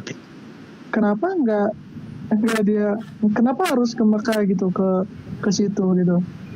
Kenapa enggak di Indonesia aja berdoa? Ya, kita lakukan juga di Indonesia berdoa. Kami setiap saat kami berdoa. Dan yang diwajibkan ke sana itu kan yang kemudian sanggup lahir batin. Oh, jadi nggak diwajibkan untuk semua gitu? Enggak, yang diwajibkan itu yang sanggup. Seperti itu. Oke deh Bang, cukup deh ilmunya Bang. Terus kapan nih mau kita bimbing syahadat nih? Tadi kan ada siapa yang Jakarta Timur Bang? Bang Handi, saya juga lagi di Jakarta ini. Besok ketemu yuk. Nah, boleh Bang Handi. Ya kau tulis nomorku lah. 081. Gimana? 081. Ya. Ditambah 0813. Bentar Bang. 0813 9233 9233 7800. 7800. Oke Bang Andi. Coba ulang dulu, ntar salah lagi. 0813 923 37 800. Oh iya, lu ya gue ya. Oke Bang Andi, bentar. Baru kita besok ketemu Bang Juma sambil ngopi kita. Di Jakarta Timur, Bang. Iya, aku di Cakung. Oh, aku di Pondok Kelapa, Bang. Tahu, Bang? Wah, dekat Pondok Kelapa. Kantornya Bang Deddy Miswar di situ. Iya, makasih Bang Juma ilmunya. Iya, sama-sama, saudara. Iya, soalnya saya juga kan jarang ibadah ya, jadi saya nggak mungkin sok tahu juga di sini gitu. Daripada saya sok tahu, nanti saya kena timpa Bang Juma mungkin yang lebih paham Alkitab ya. Jadi saya sadar diri aja gitu. Saya lebih baik mendengarkan. Oh, di sini aja dulu, jangan kemana-mana, mendengarkan aja. Nggak usah turun, sini aja dulu. Boleh, Man. Boleh, boleh. Dimit aja dulu Bang. Oke, makasih Bang. Oke, kita sapa dulu ya. Bunda Karyana, sudah nyetor KTP Bunda, mau sadar? Bunda Karyana, dibuka mionya. Kenapa pola-polanya sama gitu, Bang? Ya silakan kalau mau diskusi. Indonesia demokrasi loh. Jadi gini loh, Bu Karyana. Ini tadi siapa sih Israel ini, dia itu nggak percaya kalau Yesus itu Tuhan. Dia nggak percaya kalau Yesus itu mati di salib, gitu loh. Tapi dia masih Kristen. Dia denom apa? Denom apa dia? Nggak ngerti namanya denom. Tanya sendiri coba. Ya denom apa, File? File, lu ngerti nggak yang dimaksud denom? Gimana Bang? Lagi nge-sub Abang tadi. Agama apa kamu? Agama apa? Kristen, Mbak. Kristen apa? Protestan. Kalau dibilang denom, denominasi. Contoh HKBP, saya Advent gitu. Kamu Kristen apa? Kamu Advent? Kamu Advent? Iya. Nggak ada Advent kayak kamu, botol. Iya sama dengan Bu Karyana, kan juga Advent. Nggak boleh menghakimi gitu. Bu, nggak boleh menghakimi orang, nggak begitu. Dia si file ini menggunakan akal. Kalau Ibu Karyana kan menggunakan tumit, beda. Advent di mana kamu coba? Jemaat mana kamu dibaptis? Bohong ya? Bentar, aku lagi nge-sub Bang Andi dulu. Ya, Jangan diganggu dulu dia WA saya dulu, jangan diganggu. Nanti saya tunjukkan ke Bang Handi aja deh, Pak. Iya.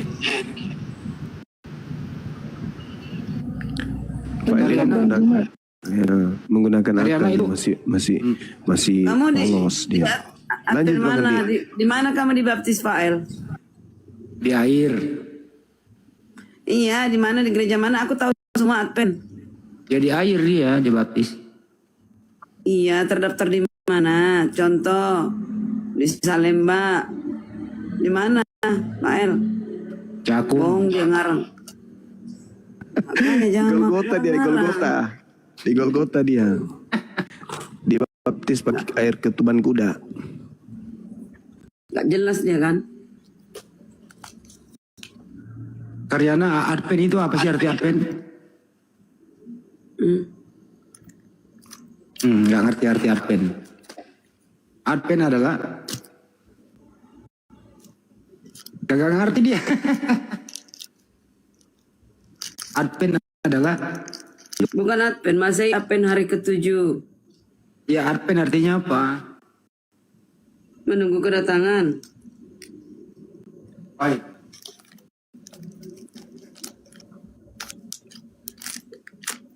Bohong tuh si Fael tuh.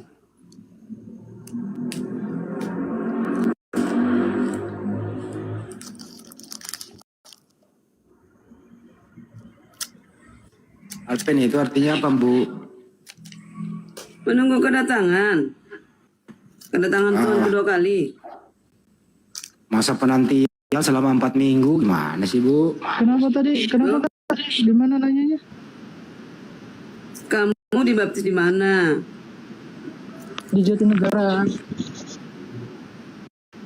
Gereja apa itu Jatinegara mana? Nanya lagi dia. Jemaat apa namanya?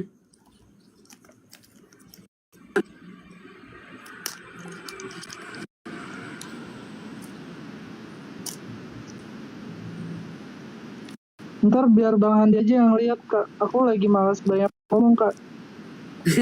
Aku pendengar masalahnya. Salemba tahu Salemba kalau kamu Jatinegara? Ada situ gereja di Salemba. Kalau kamu tahu Jatinegara pasti tahu Salemba. Iya, tahu. Di mana coba? Banyak bohongnya. Aduh. Inilah kadang-kadang. Jadi kalau ketika orang tidak bisa menjawab itu bohong ya, Kak? Kok Kakak bisa menghakimi seseorang? Mana ada kamu kok? Ya bohong lah berarti. Kamu bilang Jatinegara.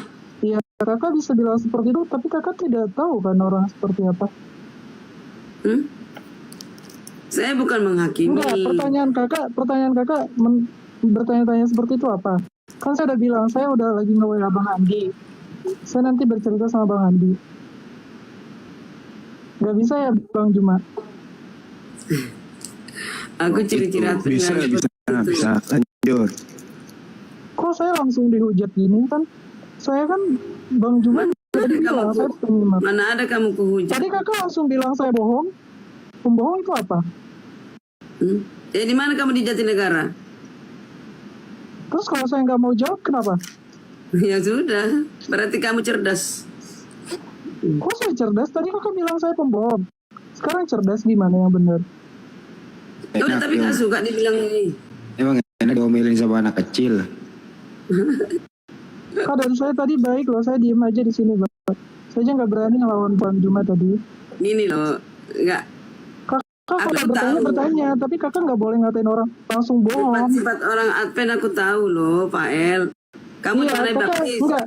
Kalau kakak emang Jatinegara. tahu, emang kakak Tuhan tahu. Enggak, kakak kan tahu sifat-sifat orang Kristen Advent. Kakak Tuhan. Ya kejujuran diutamakan. Kejujuran, emang kejujuran itu mesti harus diperlihatkan. Enggak perlu. Kamu jujuran jadi mana? Jatinegara di mana gereja? Apa namanya? Terus Coba. kalau saya nggak mau jawab gimana, Kak? Nggak apa-apa. Itu hakmu. Tapi Iya, ini hak aku kan. di room ini yang jelas kamu tidak transparan. Cuma aku bilang, kamu bilang aja jemaat ini. Kan saya apa? baru, Kak. Kan saya baru masuk sini, Kak. Aku ini baru ini. Kayaknya aku baru ini aku di sini. Tadi saya pas lewat langsung diminta naik, saya naik sendiri. Ibu Karyana mah kepo. Nggak kepo, saya biasa aja loh bos. Saya di Taman Harapan, Kak. Udah cari aja. Salemba Apa tahu itu kamu di situ Salemba? ada? Salemba tahu? Tadi kan aku udah kasih tahu Jalan Harapan. Terus itu aja cari ada nih di gereja. Udahlah, kamu nggak transparan. Udahlah, abaikan. Wah, kok kakak bilang seperti itu? Tadi saya nggak terima loh kakak bilang. Assalamualaikum warahmatullahi wabarakatuh. Kalau Waalaikumsalam. saya bentar. Perhitungnya yang mana? Nah lanjut. Jangan Ini gara-gara aku jadi. si Pak El ini kritis anaknya. RS 21 tahun kritis.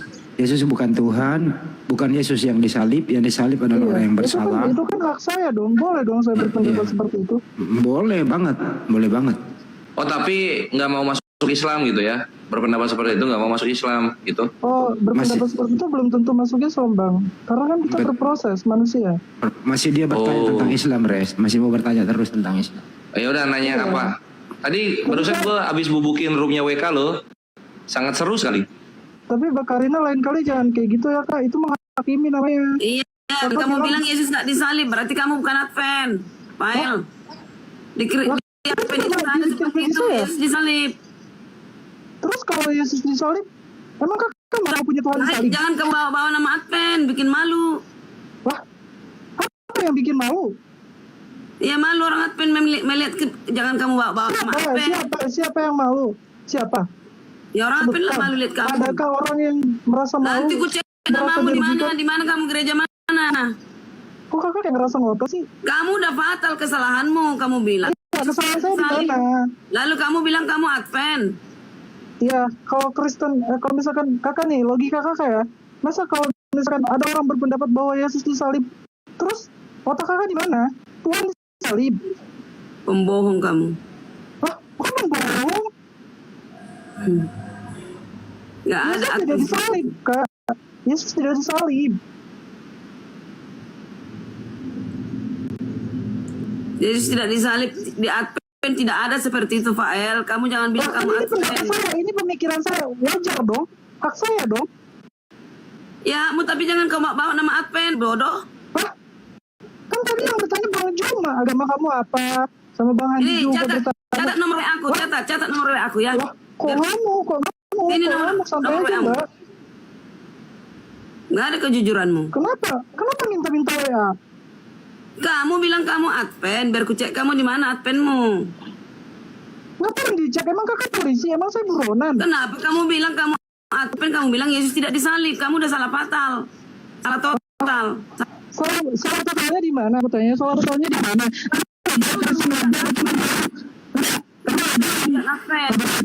Fael santai jangan terlalu dekat mic-nya, santai. Oke. Santai. Tenang, kau usah emosi kamu.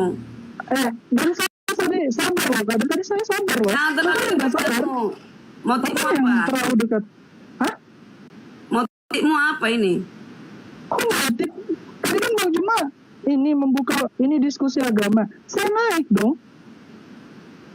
Saya mendengar kamu tadi bicara. Kamu tanya tentang Islam wajar. Tapi kamu bilang saya Advent di Jatinegara. Gereja apa? Terus kamu bilang Yesus tidak disalibkan. Kamu tidak percaya kekristenan ya? Kamu apa? Kamu bilang kamu Kristen, Advent. Kakak bisa menyimpulkan itu seperti apa? Kok kakak bisa bilang banyak lebar kali lebar, panjang kali lebar bilang seperti itu? Pecah suaranya. Udah bisa kusimpulkan. Jangan terlalu dekat. Fael, jangan terlalu dekat, pecah suara. Segini ada Bang. Ya cukup. Tadi kan saya udah bilang kan. Ini Fael nih, cerdas bohongnya. Jadi jangan biasakan bohong ya. Iya deh kakak yang paling sempurna, kakak yang tidak berbohong, kakak yang tahu tentang orang lain. Iya nggak apa-apa. Nanti saya buktikan kalau ke Bang Andi. Bagimu bisa berbohong. Enggak, kalau saya benar kakak mau ngasih apa kepada saya? Nggak terima saya dituduh-tuduh. Jangan terlalu dekat kamu, suaramu. Apa?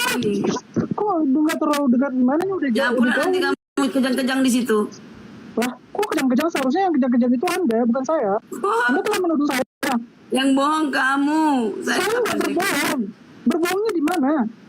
Lantas nggak bisa menjawab pertanyaanmu, saya berbohong Kamu gitu. bilang kamu Advent. Di Advent itu, Yesus itu disalibkan. Kamu bilang tidak disalib. Kamu salah total. Pertanyaan saya, emang kakak Kristen? Loh, Kristen Advent? Kristen Advent? Kristen itu apa artinya, Fael? Hah? Apa arti Kristen? Kristus? Coba. Apa arti Kristen apa? Baru dilihatnya lagi di apa? Di Google. Apanya dia ketawa sendiri loh. Belum aku jawab udah dibilang aku Google. Gini aja kawan, kalau boleh aku bisa nggak sih di sini? Kalau aku baru nih dikit soalnya. Biar aku on cam aja, biar aku tunjukkan langsung Kak. Andi bisa nggak Bang? On cam lah. Belum bisa on cam, di follow si Rafael. Teman-teman di follow Fael biar bisa on Iya, cam. biar aku tunjukkan ya data aku ya. Kalau kau nggak percaya. Apa mau Teman-teman kamu tunjukkan? di follow dia biar sampai 1000, di follow dia. Lah, tadi kan nggak percaya aku Bang. Gimana sih lo? Kamu mau tunjukkan apa? Jangan kendalikan dirimu, jangan emosi Tadi santai. sabar lah Bang. Udah tadi sabar dituduh-tuduh loh Bang. Bayangin loh Bang. Pembohong besar. Iya Kak, saya pembohong. Ya sudah, kalau udah diakui. Iya, karena Anda Tuhan kan. Anda bisa menyimpulkan seperti itu. Lah, pernyataanmu membuat kamu jadi pembohong. Pernyataan saya dari mana kalau saya pembohong? Kamu bilang Yesus tidak disalibkan. Di Advent tidak ada seperti itu, Fael. Aduh, susah amat lu ya. Itu kan hak saya. Tahu hak nggak sih, Mbak? Kita ambil jalan tengahnya dulu ya.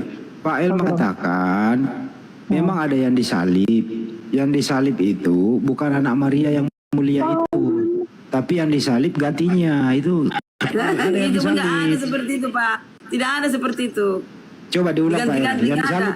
Coba diam dulu. Diam dulu. Fael yang disalib yang mana? Coba El. Ini pendapat saya ya Kak ya, bukan pendapat gereja ya, bukan pendapat gereja ataupun Bapak pendeta ya. Enggak, saya membawa pendapat saya pribadi. Yang disalib itu adalah orang lain, bukan Yesus. Dan logika saya juga, kalau saya punya Tuhan, Yesus Tuhan Tuhan saya nggak hina. Tuhan saya nggak hina. Sebegitu kejinya dia disalib, digantung, bayangin. Silakan itu pendapatmu, tapi jangan kau bawa nama Advent. Lah kan tadi bertanya agamanya apa, saya jawab, saya nggak bawa Advent. Kamu bilang tadi saya Advent. Lah kan Anda bertanya, saya jawab dong. Oh, jadi kamu apa denominasimu? Nggak ngerti. Apa denominasimu? Advent kamu bilang. Tapi memang iya wajar. Ibu Karina ini Pak El masih 21 tahun loh. Dia masih dalam belajar loh. Iya 21 udah cukup dewasa loh. Daripada S3 belum. Saya 21 udah mahasiswa saya. Aku mau nanya sama Sih, masih jangan santai. Yesus itu disalib menurut Ibu Karina. Jangan bawa di Advent begitu ya.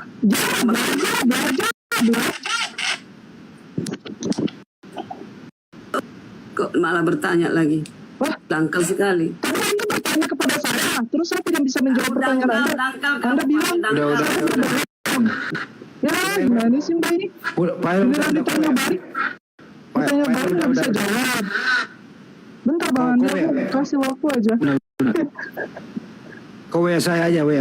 Yang belum masuk loh. Oh iya, sabar Bang Andi. Tadi ke beremosi Bang. Coba di follow dia biar nanti sampai 1000 bisa on cam dia kok. Ya, Iya. biar aja si Pael jadi kalian kesayangan kalian si Pael. Saya turun dulu ya. Host. Iya. Izin ya, host. Kenapa? Daripada Yesus Enggak, bukan kesayangan Bunda Karina. Waduh, Bunda Karina. Oke, kesayangan. Terakhir ini kesayangan gimana? Lo sama-sama Kristennya cuman ya tabayun aja lah, Oh, nggak jelas. Biar aja disadu dia. Makanya lu tuh jangan kedayakan makan Alkitab dong nggak? sama-sama artinya gimana ini? Pandai akunku ya. Ini follow akunku. Iya, pakai sekedar merah udah DM aku ya. Oh iya, oke. Tandai kamu di mana kamu gerejamu. Iya, nanti ku share lagi. Ya, tenang. Selamat malam, Mas. Terima kasih. Marah-marah mulu nih contohin ya, astagfirullah. Nanti aku temenin Pak El ketemu kamu Ibu Karina ya. Nanti aku temenin. Besok kita ketemu kalau mau. Besok aku ketemu Pak El. Ketemu. Ngotot kan lo ibu-ibu itu loh. Dia seakan-akan aku dijadikan domba tersesat nanti kali ya. Tapi memang masuk akal sih El bahwa tidak masa anaknya Maria yang mulia itu disalib ya. Coba bayangin Bang. Aku aja nggak terima kalau terkadang pendeta bilang seperti itu. Dijauhkan dari ini apa? Headsetmu Bayangkan ya. Keras-keras Bayangkan dia ditangkap dulu. Iya. Di pakaiannya. Tuhan loh dia Tuhan loh. Mestinya kan dia diselamatkan ya dari Bapak yang mengutus dia. Bener nggak? Iya. Mestinya dia berdoa semalaman di Bukit Getsemani. Dia berdoa, ya diselamatkan dong. Jadi yang disalib itu bukan dia yang dipermalukan, bener nggak? Orang lain itu, sama tentara Romawi. Maju res.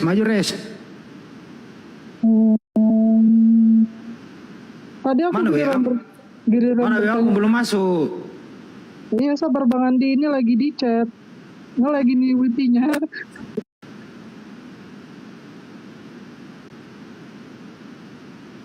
Kacaunya Bu Karyana ini. Tahu marah-marah mulu perkara nggak bisa dijawab, dia ngotot. Kalau orang nggak bisa menjawab, bukan berarti dia bodoh. Artinya apa ya? Keilmuannya untuk menjawab belum nyampe. Jadi nggak semuanya orang nggak bisa menjawab itu bodoh, kecuali dia sombong. Nah itu. Tahu. Ya. Menghakimi tuh orang. Tuhan aja nggak pernah mengajarkan menghakimi orang. Udah bisa on cam nggak itu, Bang? Udah berapa itu? Coba, Bang Arif. Bisa on cam memang. Oke. Udah berapa dia? Belum bisa aku undang on cam belum. Ya kan harus turun dulu, maksudnya. Si file kan? Iya. Udah berapa?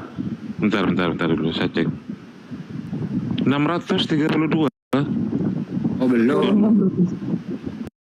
Biasanya kalau akun baru bisa biasanya. Kalau akun baru buat. Baru aku bang, baru buat, soalnya aku nggak pernah main TikTok. Oh iya, coba turun dulu, nanti naik, habis ini naik.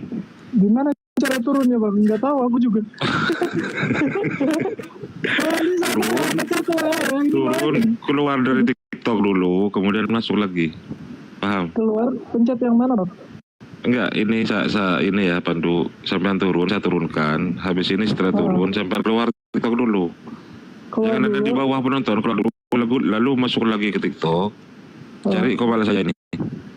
Oh bentar, aku berarti ikuti Bang Juma dulu gitu. Iya, ikuti host Pak sama.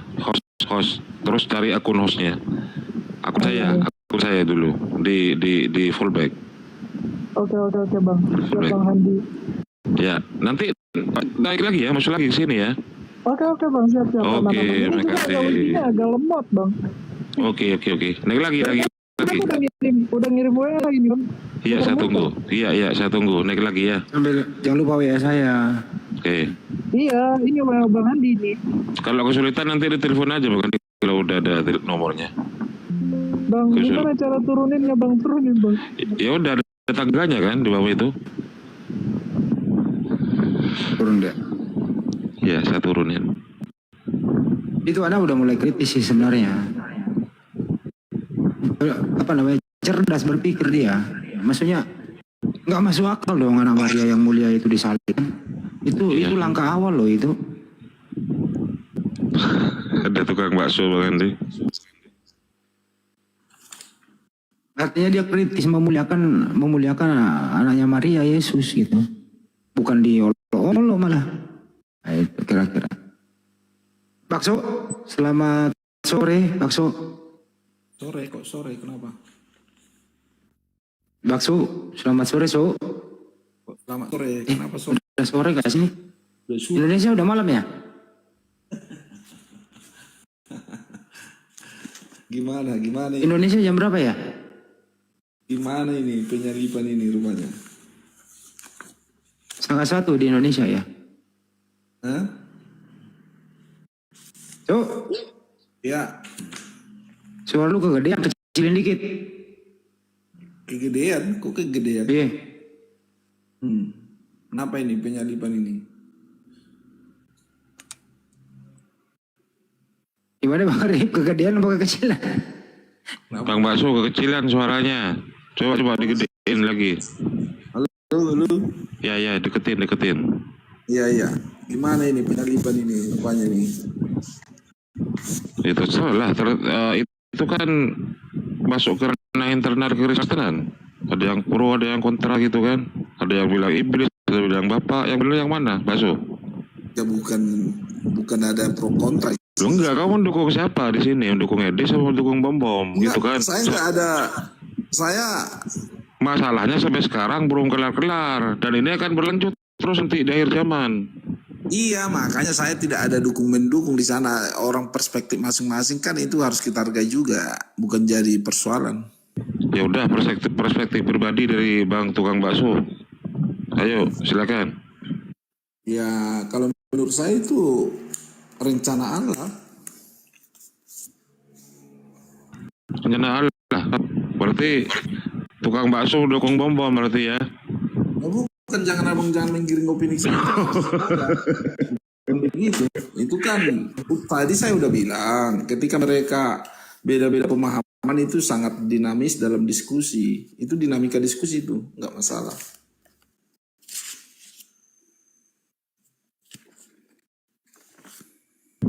Ya silakan. Gerunda masih monitor, ready? Bang Andi. Bang Dito, Bang Baal dulu maju. Bang Baal. Bang Baal. Iya, Bang Baal. Masya Allah. Ada Gerunda, ada Bang Andi, Bang Ardiansyah. Gantian dulu lagi WA sama si Fael. Iya. Oke, jadi masalah penyaliban ini gimana nih Bang Bakso? Anda kan berpendapat bahwa itu adalah kehendak Bapak gitu ya? Iya, rencana Allah itu. Rencana Allah. Allah ini siapa? Bapak yang orang Yahudi atau bapaknya orang Kristen ini? Ya kami sama dengan bapak orang Yahudi. Di mana Bapak orang Yahudi mengatakan menghormatkan anak manusia? Ya itu kan tentu ada nubuatan-nubuatan Nabi sebelumnya kan begitu.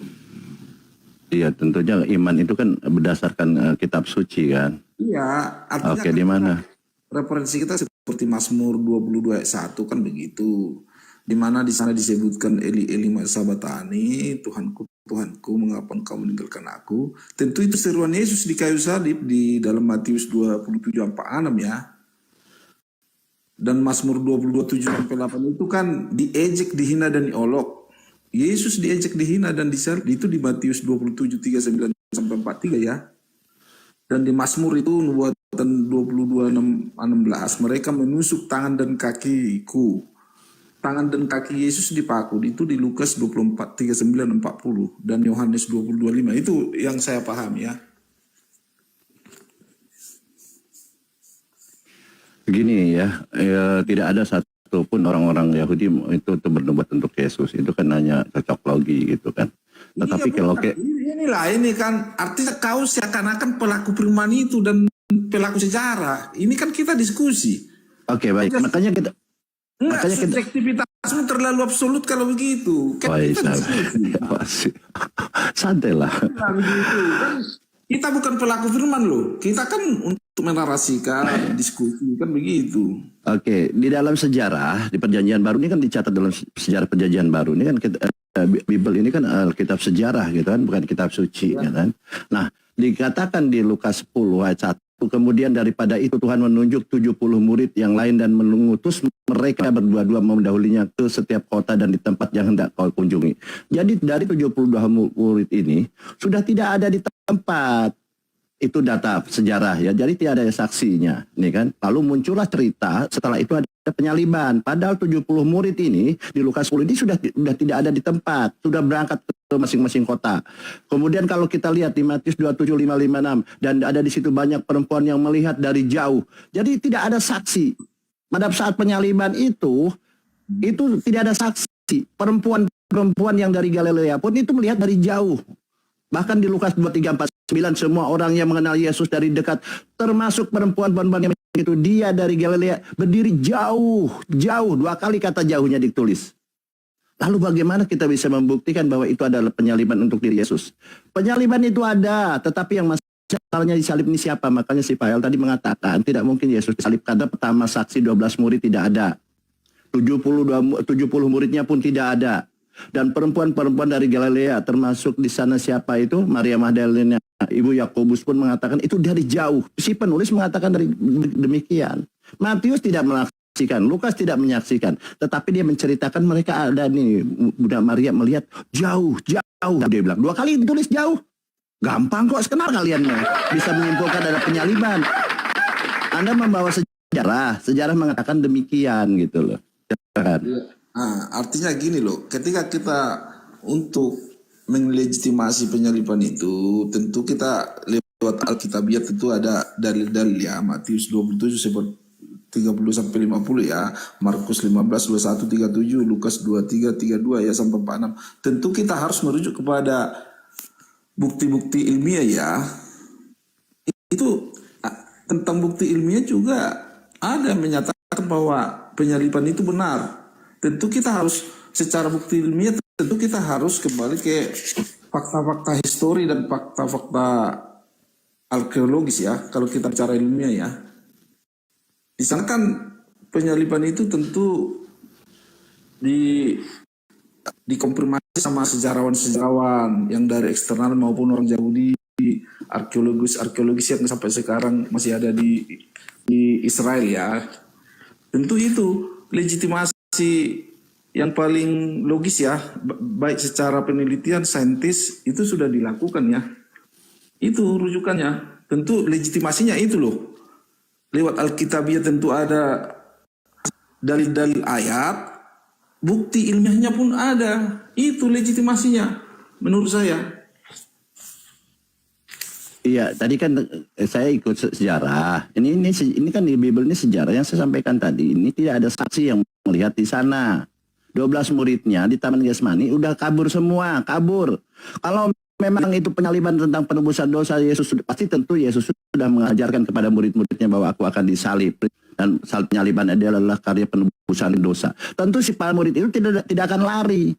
Dia akan mendampingi Yesus terus karena dia menunggu penebusan dosa. Itu masalahnya yang pertama. Yang kedua, ya, murid-muridnya itu lari semua 12 muridnya. Berarti berarti ini sejarah mengatakan bahwa murid-muridnya lari. Artinya memang tidak ada saksinya. Lalu kenapa Markus, Lukas ini menulis tentang penyaliban? Artinya kita udah paham bahwa mereka lari karena Yesus diolok-olok, disiksa, dan akan bahkan disalibkan karena mereka ketakutan, makanya mereka lari. Itu kan sangat legitimasi penyaliban itu juga, sehingga orang itu bisa menceritakan kebenaran penyaliban itu. Dan itu tentu secara saintis, tadi saya bilang ada fakta-fakta historis dan fakta-fakta arkeologis. Itulah bukti ilmiah. Artinya kita harus mengerti loh, bukti ilmiah itu kan itu sangat objektif, bukan menurut Alkitabiah ya. Tentu legitimasi itu harus diukur dengan bukti ilmiah biar itu objektif. Itu menurut saya. Oke, kita lanjut ya teman-teman. Jadi kita sudah buktikan bahwa 12 murid ini kabur. 70 muridnya tidak ada di tempat. Ya kan? Kemudian ada Maria Magdalena itu melihat, dibilang jauh, melihat jauh. Dikatakan jauh sekali. Kemudian melihat apa katanya Matius 17:5. Dan tiba sedang ia berkata, turunlah awan yang menaungi mereka dari dalam awan itu. Terdengarlah suara yang berkata, inilah anak yang kukasihi, kepadanya lah aku berkenan. Maka dengarkanlah di situ. Dengarkanlah dia. Bukan disalibkan di sana.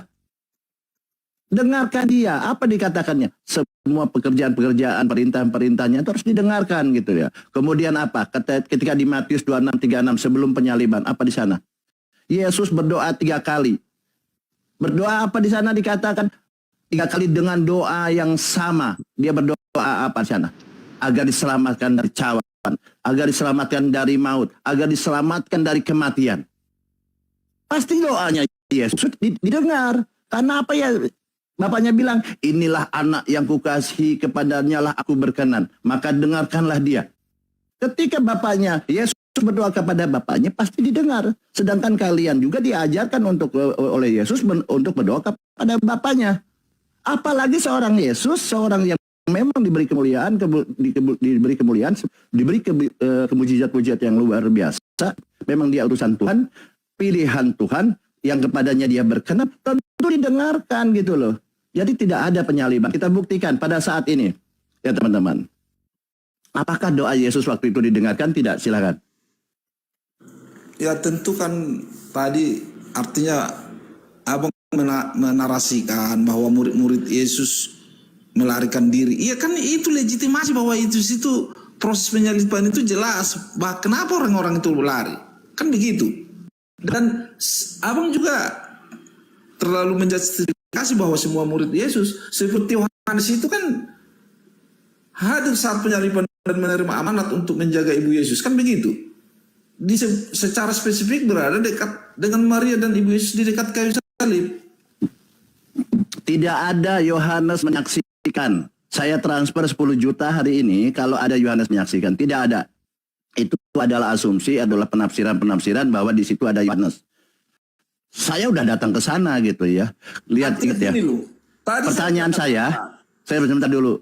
Tadi saya tolong jelaskan, ketika Yesus berdoa di Taman Getsemani dengan doa yang diulang-ulang 3 kali, bahkan murid-muridnya dimarah pada saat itu harus ikut membantu berdoa juga. Ya, agar mereka semua diselamatkan dari cawan itu. Apakah doanya Yesus didengarkan? Tidak. Waduh, kok jadi lari ke doa di Taman Getsemani? Ini penyaliban ini. Kita dari situ awalnya. Itu runutan, tapi bukti konkretnya penyaliban itu tentu kan di Alkitabiahnya jelas. Di Matius 27:45-46 itu jelas tentang penyaliban. Makanya untuk melegitimasi Alkitab itu tentu ada bukti-bukti ilmiah biar objektif. Kan saya tadi katakan. Oke, pertanyaan saya tadi dijawab dulu sebelum kita kita bisa katakan semua itu gampang kok saya bilang. Pada saat Yesus berdoa agar diselamatkan dari penyaliban, agar diselamatkan dari maut, dari kematian, didengarkan tidak doanya? Waduh, Yesus mengatakan di sini, ya Bapak, ambillah cawan ini daripadaku. Kan begitu. Di mana ada tertulis gitu kok ngarang rubah-rubah.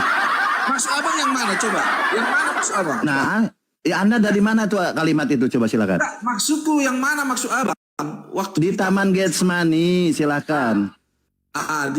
Dia minta diselamatkan dari cawan ini. Dari maut, dari kematian, dari penyaliban. Didengarkan nggak doanya? Ambillah cawan ini daripadaku, tapi jangan kehendakku melainkan kehendakmu. Kan begitu. Kalau saya nggak lupa ya, di Taman Getsemani, doa Yesus. Salah ngarang itu. Yang mana, Makanya mana? ya itu yang di Taman Getsemani, tapi Anda nih merubah narasinya gitu loh. Bukan merubah narasinya. Yang mana maksudnya ayatnya gitu maksud saya. Di Matius 26, 36 sampai 4 di situ. Perikopnya jangan comot-comot ayat ya di Taman Getsemani. Bukan comot-comot ayat. Poinnya di sana, poinnya pada saat Yesus berdoa, doanya dikabulkan tidak? Silakan. Macet kalian, bingung kalian. Waduh, orang belum apa-apa udah macet. Oh, silakan.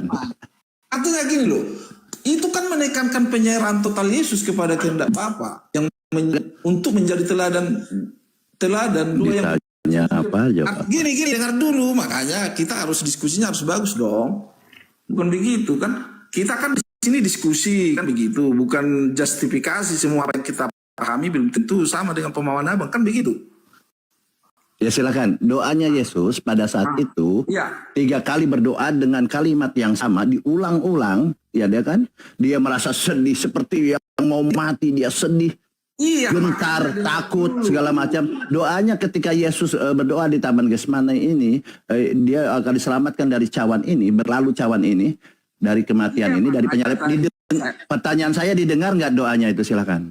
Makanya biar saya jelaskan, biar kita saling memahami tentang itu kan. Artinya gini loh, di situ kan Yesus menekankan penyerahan total kehendak Bapa, kan menjadi teladan dua yang mencerminkan ketundukan. Bahkan ketika menghadapi kesedihan yang mendalam, sehingga doa Yesus itu Yesus sujud kan begitu dan berdoa, ya Bapakku, jikalau kau sekiranya mungkin biarlah cawan ini lalu daripadaku, tetapi janganlah seperti yang kukehendaki melainkan seperti yang kau kehendaki. Kan begitu.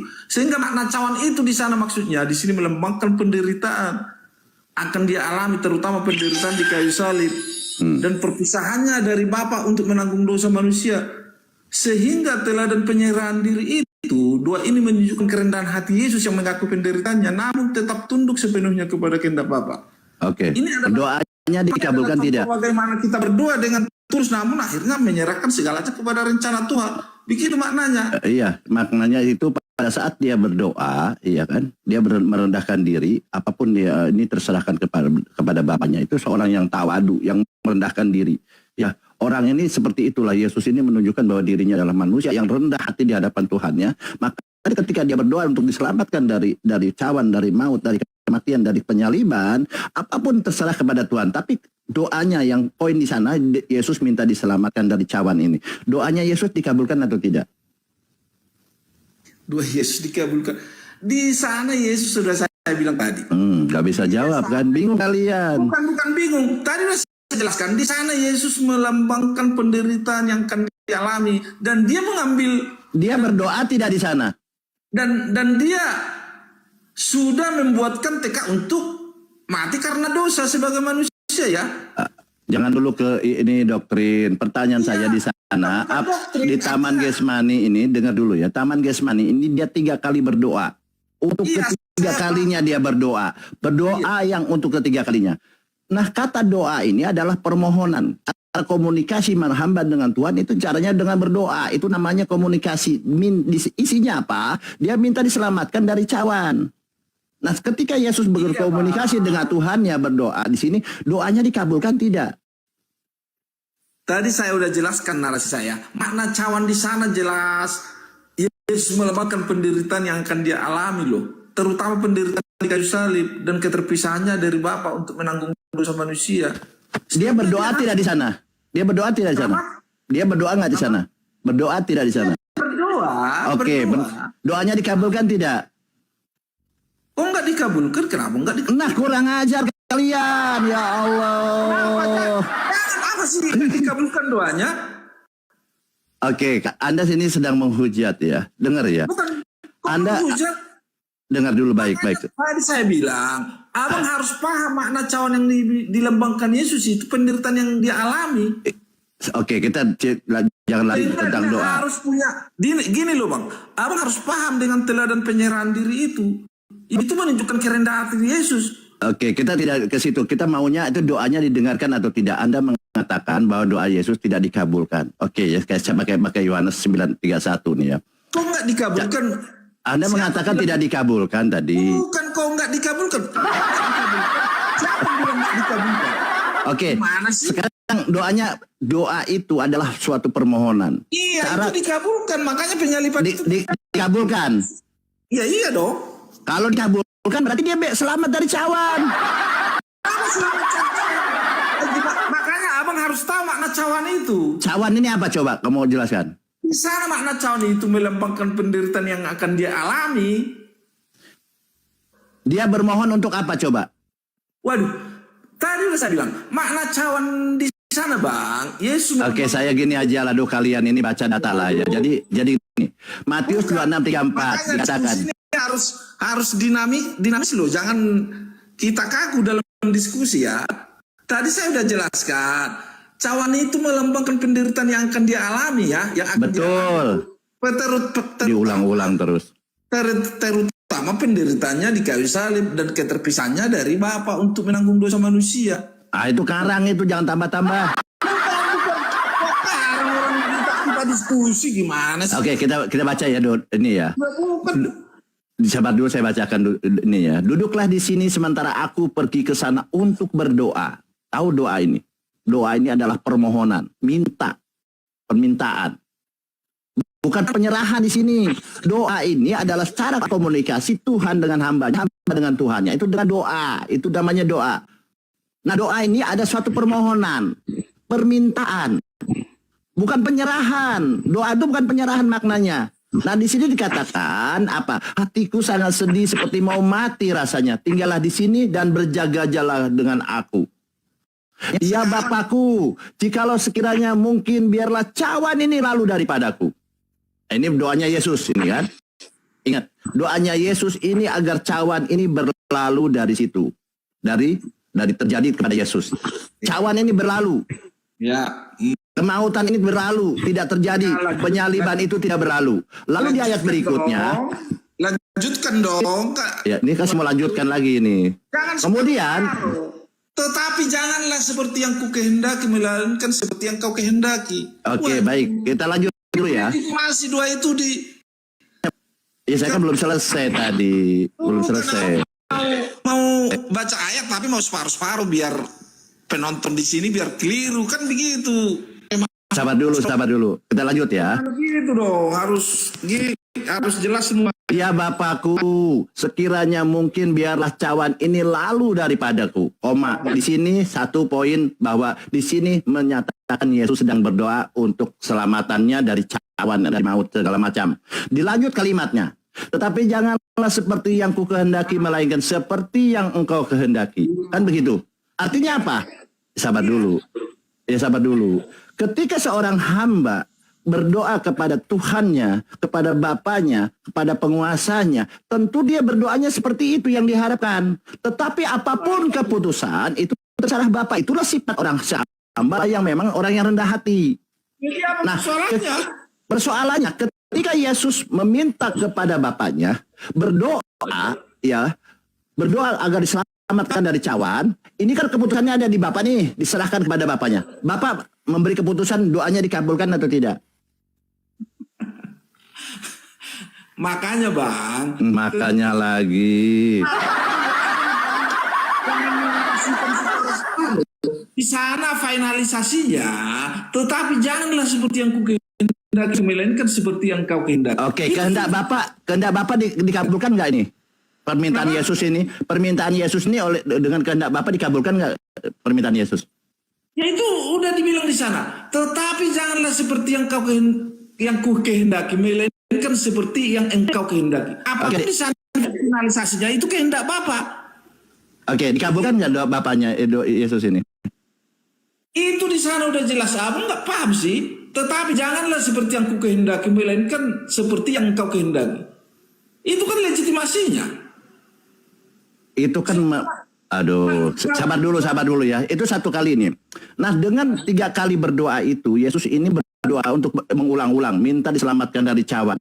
Minta diselamatkan dari cawan. 3 kali berdoa, bahkan murid-muridnya pun dimarahi oleh Yesus. Berjaga-jagalah dan berdoalah supaya kamu jangan jatuh dalam percobaan.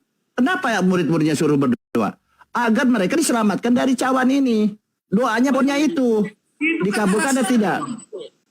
Gimana sih? Itu narasi bukan begitu. Loh, ini Bible Matius 26, 36, 46. Ini jelas loh. Tetapi janganlah seperti yang ku kehendaki, melainkan seperti yang kehendaki. Artinya di sana Yesus menyimpulkan keteladanan penyerahan diri itu.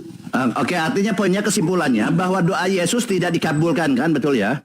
Karena ini kehendak bapaknya bahwa Yesus maunya disalibkan, begitu ya? Apa sih dasar abang mengatakan tidak? Artinya saya udah bilang finalisasinya di sana udah jelas. Tetapi janganlah seperti yang ku kehendaki, melainkan seperti yang kehendaki. Anda, Baso, sabar dulu. Anda mengabaikan tentang makna doa. Doa itu, sabar dulu. Doa itu adalah hubungan komunikasi antara hamba dengan Tuhan, dan isinya adalah permohonan. Paham ya? Nah, Yesus ini memohon kepada Tuhan agar dia terbebas dari cawan dan diselamatkan dari cawan, dari maut dan dari penyaliban. Tetapi apapun keputusannya kepada Bapa. Bapa yang menghendaki apapun terserah Bapa lah.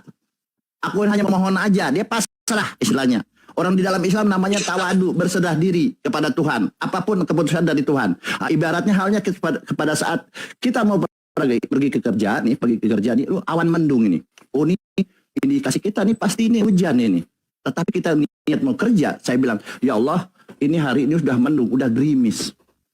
Tetapi karena ini kewajiban saya untuk kerja, saya berangkat kerja. Tetapi apapun tentang hujan ini saya serahkan kepada Anda. Anda yang punya kuasa mau hujan, mau terserah, tapi saya mau kerja. Nah, pada saat itu Yesus ini berdoa agar diselamatkan pada penyaliban ini. Bapaknya mengabulkan tidak, gitu maksud saya. Kehendak Bapaknya apa? Oh, Yesus harus disalibkan atau tidak, gitu, silakan. Abang sih kok susah sekali memaknai ayat itu. Coba makna doa dulu lah, kamu pahami dulu makna doanya. Gini loh, makna doa itu kan nggak terputus-putus. Artinya legitimasi finalisasi di sana, tetapi janganlah seperti yang ku kehendaki, melainkan seperti yang ku kehendaki. Artinya kan di sana jika kehendak Yesus apa? Tadilah saya bilang, cawan di sana melambangkan penderitaan yang akan dia alami. Iya itu. Kehendak Yesus apa tadi? Minta dia apa? Dan keterpisahannya dari Bapa untuk menanggung dosa manusia itu, kan begitu. Kehendak Yesus apa tadi? Apanya? Kehendak Yesus. Ya Bapak, jikalau kau sekiranya mungkin biarlah cawan ini lalu daripadaku, kan begitu. Itu kehendak Yesus itu dikabulkan oleh Bapaknya tidak? Iya, tapi Yesus mengatakan lagi, tetapi janganlah seperti yang ku kehendaki, melainkan seperti yang ku kehendaki. Artinya dia berserah diri apa keputusan. Nah, pintar kalian. Itu buktinya saya bilang tadi Yesus berserah diri kepada Bapaknya. Tetapi di samping itu dia berdoa, bermohon. Doanya Yesus dikabulkan tidak? Kehendak Yesus ini. Bang, yang tetapi. Mulai muter. Oke, kita lanjut ya teman-teman. Kan jadi itu finalisasi. Bukan ayat yang tadi yang jikalau cawan itu. Bukan. Harus selesai doa itu baru.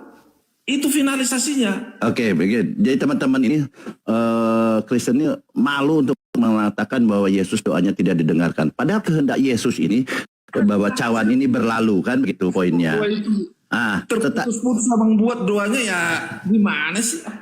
Iya kan pertama Yesus berdoa ada cawan ini dan Anda menyerahkan dan Yesus menyerahkan. Sabar dulu, sabar ini.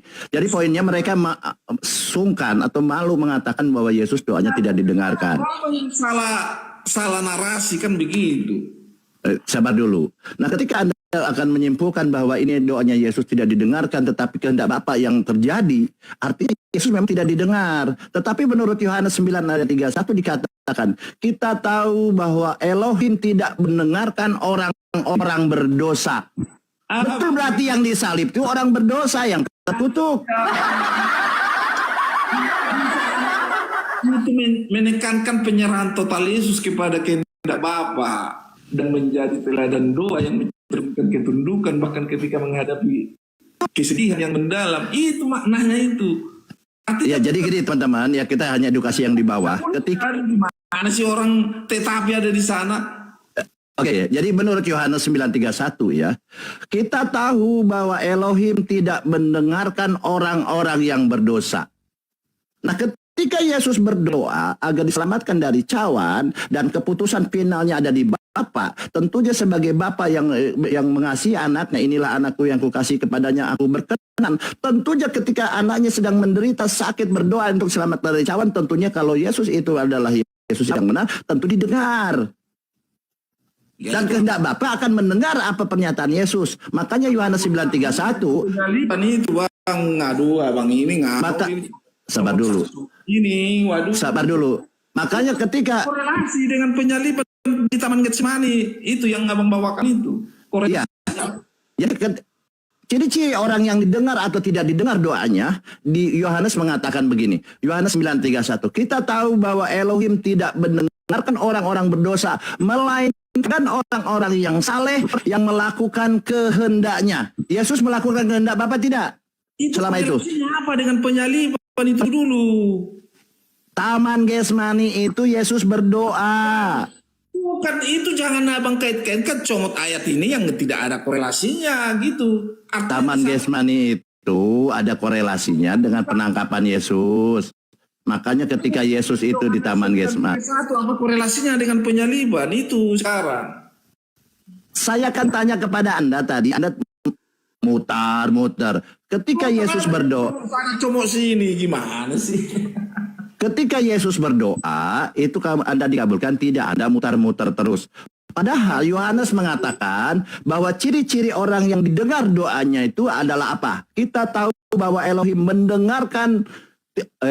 tidak mendengarkan orang-orang berdosa. Pertama, orang yang berdosa tidak akan didengarkan dalam doanya. Kemudian, melainkan orang-orang yang saleh yang melakukan kehendaknya. Jadi orang-orang yang saleh, orang yang tunduk kehendak Bapa itu akan didengarkan doanya.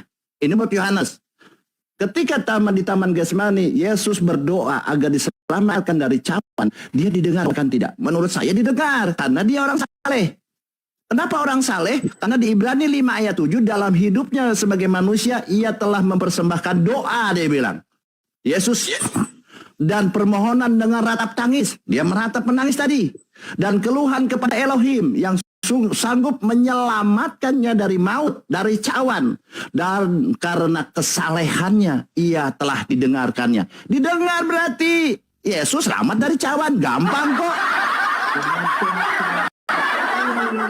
Bang, artinya kan kau tadi merujuk ke Yohanes 31, 9:31, di mana itu tidak ada korelasi penyaliban. Di mana kan di sana kan tadinya buta sejak lahir sebagai jawaban atas pertanyaan orang Farisi. Orang Farisi mencoba menyalahkan orang itu dan menganggap penyembuhannya tidak sah. Namun orang yang sembuh itu membantah dengan mengatakan bahwa tindakan menyembuhkan orang buta tidak mungkin dilakukan oleh orang berdosa. Di sana tidak ada korelasi dengan penyaliban. Nah, abang jangan comot sana comot sini, itu maksudnya. Taman Getsemani itu ada korelasi dengan penyaliban. Bukan yang 9:31. Itu ciri-ciri di Yohanes 9:31 itu ciri-ciri orang yang berdoanya didengar dan orang yang tidak didengar. Makanya saya bertanya. Konteksnya berbeda, Bang. Konteks ayat yang di apa sih? 9:31 itu diucapkan oleh orang yang tadinya buta sejak lahir sebagai jawaban atas pertanyaan orang Farisi. Orang Farisi mencoba menyalahkan orang itu dan menganggap penyembuhannya tidak sah. Namun orang yang sembuh itu membantah mereka dengan mengatakan bahwa tindakan Yesus yang menyembuhkan orang buta tidak mungkin dilakukan orang berdosa. Nah, tidak ada korelasi. Oke, jadi ciri-ciri Yohanes menceritakan bahwa ciri-ciri orang yang didengar doanya itulah orang-orang yang tidak berdosa. Itu didengarkan doanya. Orang yang saleh melakukan kehendak Bapa ini ada didengar doanya, itu ciri-cirinya. Yang tidak didengar itu orang-orang berdosa, kan begitu. Nah, kemudian sabar dulu. Kemudian Anda kan meyakini bahwa Yesus ini adalah Yesus Kristus yang kudus, kan seperti itu ya. Nah, kemudian Oke, di Mazmur 16 ayat 10, sebab engkau tidak menyerahkan ke dunia orang mati dan tidak membiarkan orang-orang kudus melihat kebinasaan. Yesus tidak dibinasakan. Kemudian Yesus ini dikatakan Yesus Kristus kan teman-teman. Yesus Kristus orang yang diurapi. Apa di Mazmur 28 ayat 8? Tuhan adalah kekuatan umatnya dan benteng keselamatan.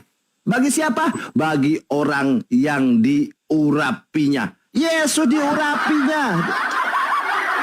Yesus ini diberi keselamatan oleh Tuhan. Tuhan Allah adalah benteng kekuatan umatnya dan benteng keselamatan orang yang diurapinya. Ini menurut Mazmur. Jadi orang-orang yang diurapi ini diselamatkan. Di Mazmur 26, sekarang aku tahu bahwa Tuhan memberi kemenangan kepada orang yang diurapinya dan menjawabnya, dan sorga yang kudus dan kemenangan gilang gemilang oleh tangan-tangan Tuhan. Jadi orang-orang, ciri-ciri orang yang diurapi termasuk Yesus Kristus, Yesus yang diurapi, Yesus Mesias, Yesus yang diurapi, diselamatkan dan dimenangkan dari penyaliban ini. Mazmur 26 gampang kok. Kalian paksa lagi Yesus ini tidak didengar doanya. Oh, Yesus harus mati. Oke, gitu aja. Mungkin yang lain. Abang memaknainya separuh-separuh ya gimana dong? Silakan yang lain ya. Jadi kita hanya menyampaikan data aja bahwa Yesus menurut nubuatan di ini bahwa dia itu akan diselamatkan. Bahkan dinubuatkan di Mazmur 91 dikatakan, sungguh hati mereka melekat kepadaku, maka aku akan meluputkan, aku akan membentenginya, sebab ia mengenal namaku. Bila ia berseru, berdoa kepadaku, aku akan menjawab. Aku akan menyertai dia dalam kesesakan, dan aku akan meluputkannya dan memuliakannya. Diluputkan dari penyaliban. Comok sana comok sini nanti Anda ketika tapi itu abang comok semua tapi nggak ada korelasi. Kita substansinya jelas dong. Penyaliban kan begitu. Tadi saya udah bukti-bukti ilmiah untuk melegitimasi Alkitabiah, ayat-ayat yang ada di Alkitab itu bukti ilmiah yang objektif bahwa penyaliban itu betul-betul ada. Kan begitu. Itu substansinya tadi. Abang comok sana, comok sini, itu persoalannya. Taman Getsemani doa Yesus dengan Yohanes 9:31 tidak ada korelasi, abang menggiring opini ke sana, itu kan sangat tidak etis dong. Anda tidak bisa menjawab tadi makna doa apa. Makanya saya kasih pengajaran. Doa ini adalah menyampaikan doa di Taman Getsemani separuh, tetapi finalisasi. Lo satu perikop lo saya baca tadi. Bukan begitu. Kok bukan apa lagi? Di sana poinnya Yesus berdoa kan gitu. Menegaskan, janganlah kehendakku melainkan kehendakmu. Kan itu jelas. Itu legitimasinya, bukan dari ayat yang separuh tadi. Kalau boleh tahu, ya, kalau boleh tahu, waktu Yesus itu berdoa di Bukit Getsemani itu, Yesus itu sebagai Tuhan apa sebagai utusan Tuhan? Nanti back to base lagi kita dengan konsep kekristenan itu kan Yesus nggak dijawab tuh. Susah banget sih kalau bertanya. Iya memang susah. Yesus kan dua kodrat, sepenuhnya manusia, sepenuhnya Tuhan. Iya, saya pertanyaannya waktu dia berdoa, dia sebagai utusan Tuhan atau Tuhan yang berdoa? Dia sebagai manusia berdoa, sehingga dia menunjukkan kerentanan. Sehingga Yesus menunjukkan kerentanan manusia. Artinya, waktu Yesus berdoa dia bukan Tuhan. Secara fisik dia sebagai manusia, tapi keilahiannya kan tetap melekat dia. Oh, berarti yang berdoa manusia dan Tuhan. Makanya tadi saya bilang. Ya, jangan makanya dong, dijawab dong.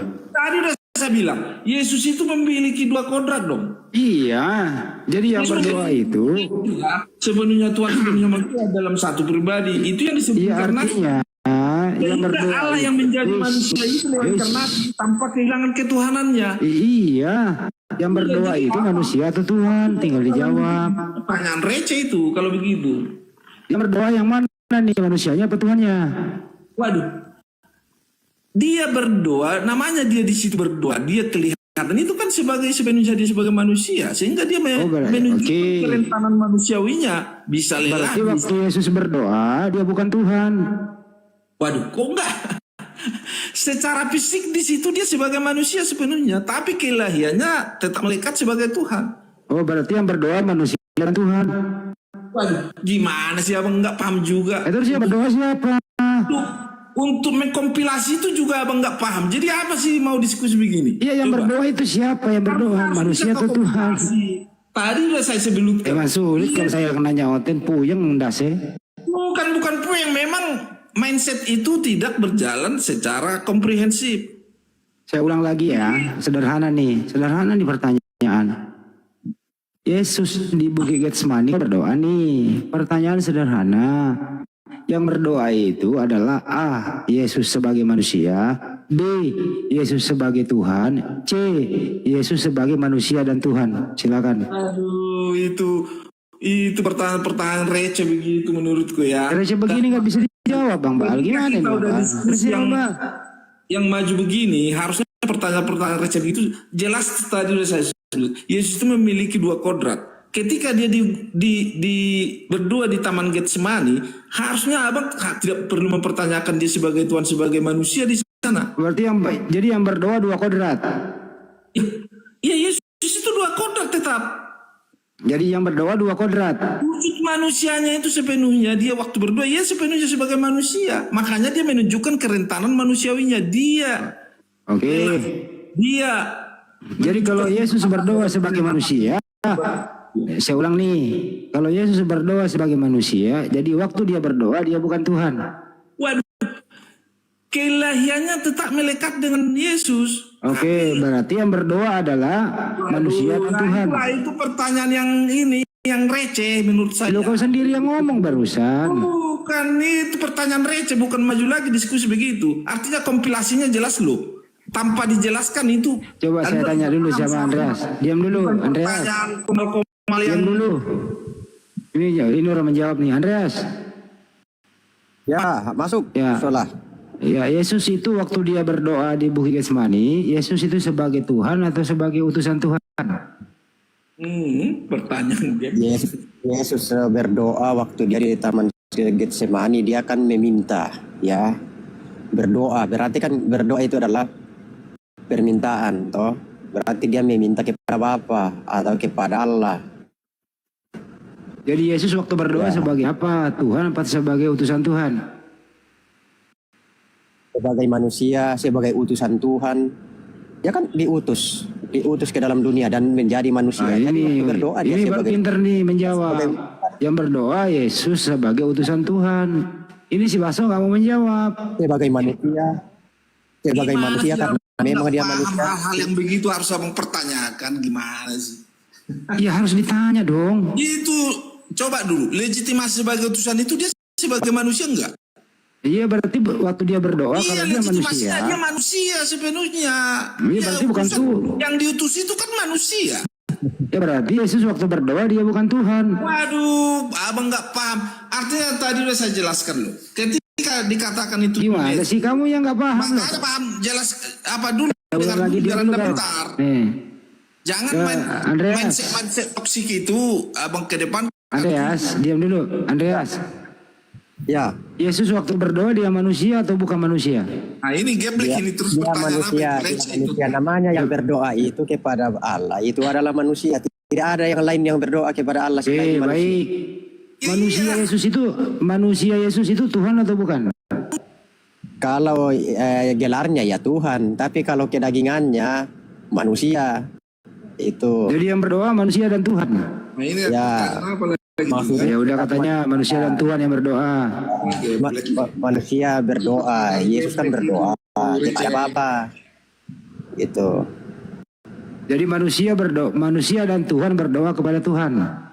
Itu kan tidak bisa dipisahkan. Maksudnya kan gelar itu Tuhan sama dengan Muhammad kau marah tantrum. Sama dengan kita begini yang di Selebesnya kata Tuhan itu kan gelar. Jadi kalau kita enggak ada umat Islam menuangkan Nabi.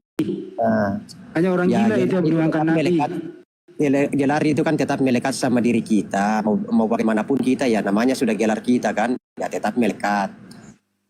Tadi udah kita bilang. Jadi kesimpulannya Bang Andreas, kesimpulannya Yesus waktu berdoa, Yesus sebagai apa? Dia berdoa sebagai manusia. Oke, baik, cukup.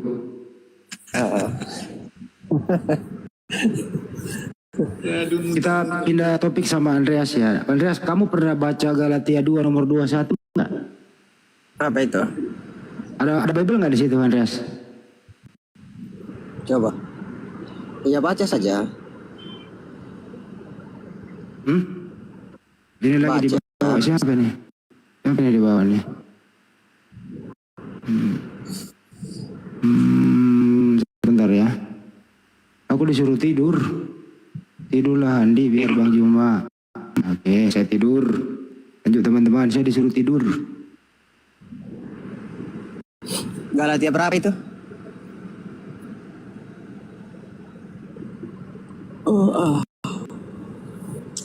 Bang Juma. Bang Andi, lanjut Bang Andi. Galatia 2 nomor 21. Tidur. Saya itu malu sama netizen. Baik. Aku Pak, saya orang baik loh. Ada orang baik. Tidur gitu. Saya nak baik loh. Itu ya, aku tidak menolak kasih karunia Allah itu. Bukan. Saya bacain ya. Saya bacain nih. Menurut Pak Andreas, apakah hukum Taurat itu mengandung kebenaran? Namanya hukum itu atau ketetapan yang Allah sudah sampaikan itu adalah kebenaran. Oke, kebenaran. Baik. Aku baca Galatia 2 nomor 21 ya. Ini tadi yang dibawakan Bang Juman. Saya baca ya. Bakso juga dengerin nih. Ini tanpa saya kurangi, tanpa saya lebih-lebihkan. Aku tidak menolak kasih karunia Tuhan.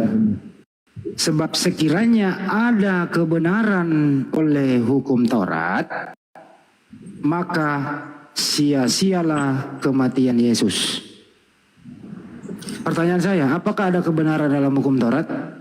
Jelas, kalau namanya hukum itu pasti kebenaran kalau hukum dari Allah. Berarti sia-sialah kematian Yesus.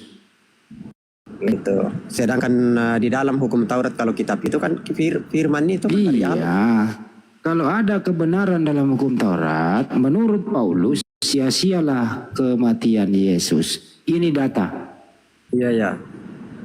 Ya, itu perlu Silakan diklarifikasi. Bang Baal, lanjut Bang Baal.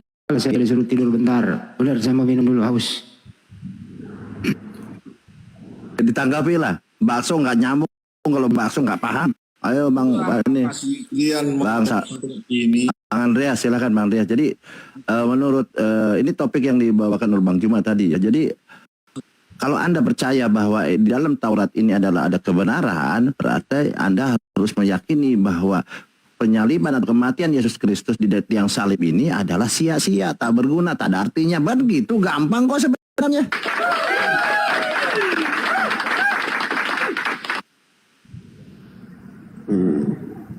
Kan? Itu Bang Andreas aja paham loh dikasih gitu.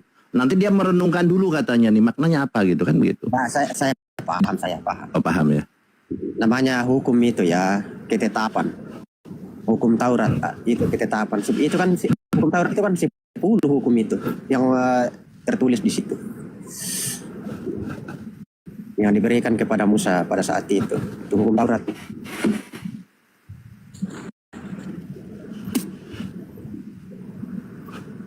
Jadi menurut Paulus tidak ada kebenaran di dalam hukum Taurat ya? Iya, kalau ada kebenaran berarti sia-sia. Kalau ingin tidak sia-sia bahwa penyaliban ini adalah tidak sia-sia dan bermanfaat buat kalian, berarti hukum Taurat tidak ada kebenaran. Tidak aja dua-duanya, terserah kalian lah.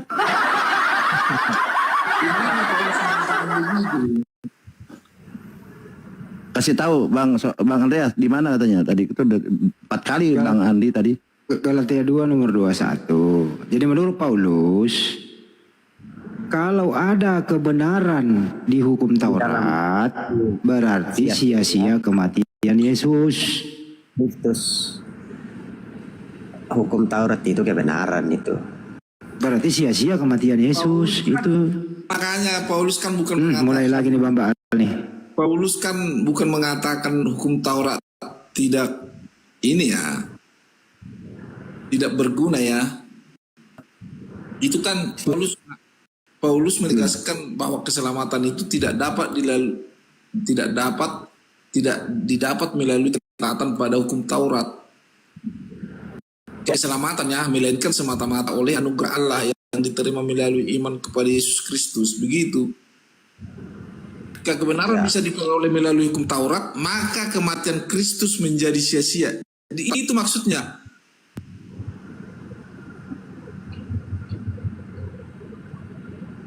Rasanya nggak menjawab, dia hanya mengulang kalimat itu.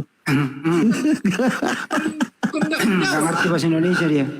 Di sana tadi kan ayat itu Paulus menegaskan bahwa keselamatan tidak didapat melalui ketaatan pada hukum Nggak Taurat. begitu bacanya. Keselamatan ya. Nggak ada itu, nggak begitu bacanya. Maksudnya Paulus di sana bukan. Nah, kau juru bicara Paulus pula lagi kau. Sia-sia.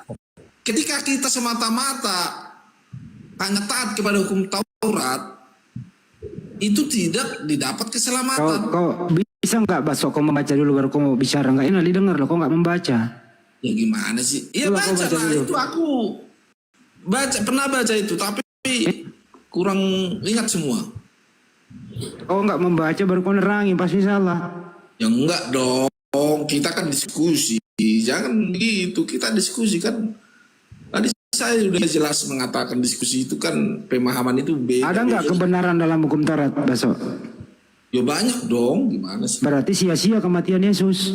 Bukan, makanya abang nggak memaknai ayat yang dikatakan. Nah, saya baca lagi nih, saya baca ya, dengerin bahasa Indonesia nih. Aku tidak menolak kasih karunia Tuhan, sebab sekiranya ada kebenaran oleh hukum Taurat, maka sia-sialah kematian Yesus. Saya ulang lagi. Sebab sekiranya ada kebenaran oleh hukum Taurat, maka sia-sialah kematian Yesus. Paham maksudnya ini bahasa Indonesia? Ya makanya dengar, abang kan nggak paham, jadi abang. Bahasa Indonesia loh ini, masa saya nggak paham? Iya, makanya dengar dulu sehingga menggambarkan kematian Kristus itu sebagai. Jadi seolah-olah ini kayak membatalkan. Jika ada cara lain untuk mendapatkan kebenaran di hadapan Allah selain melalui iman, maka pengorbanan Kristus di kayu salib tidak diperlukan dan menjadi sia-sia. Itu maksudnya. Jadi seolah-olah kata Paulus ini membatalkan hukum Taurat. Bukan membatalkan, sehingga ini kan berfungsi sebagai kesimpulan teguran Paulus kepada mereka yang berusaha mendapatkan kebenaran. Kalau kita cermati menegaskan bahwa mereka membatalkan kasih karunia Allah dan menolak karya keselamatan melalui keselamatan Kristus. Di situ yang di warning Paulus, teguran Paulus kepada mereka yang berusaha mendapatkan pembenaran dengan hukum Taurat.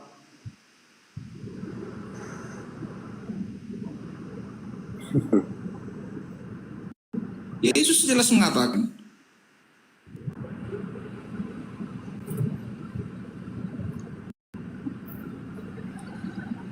Taurat. Silakan, ini Andreas. Bahasa itu nggak nyambung, ditanya apa jawab apa, silakan. Kalian Bang Adi kesel. saya comot sini ya nggak paham lah kalian makna ayat-ayat. Saya tidak ada ilmu kalau saya kalau bahasa masih mendingan kalau bahasa Aku kan saya. sebagai Kristen ya tentu kan saya harus menjelaskan apa yang saya ketahui kan begitu. Gimana sih? Kamu nggak menjelaskan, membelokkan data kau. Bukan membelokkan data bang, itu kan kita. Nah, coba kau baca dulu dah, Galatia 2 nomor 21. Coba kau baca. Kita kan diskusi sehingga kita mempunyai pemahaman. Iya, coba kau baca dulu bro. Aku kurang ingat semua, cuman aku kasih karunia Allah gitu. Ya, kamu nggak tahu baca, kau belum Baca padahal dari tadi itu, Masya Allah. Bukan, itu memang udah sering kita baca, cuman nggak full kita ingat dong. Gimana sih ya? Kamu tanya, kau jujur, Baso, kamu punya Bible nggak di situ? Kita ada Bible tapi kecil, nggak kelihatan. Saya tanya lagi, punya Bible atau tidak? Ada Bible kita di sini. Ya ambil, kau punya, ambil baca. Ada ini, cuma kecil banget dia. Udah pakai kacamata las. Waduh, kau bang kacamata renak aja lah, biar dingin.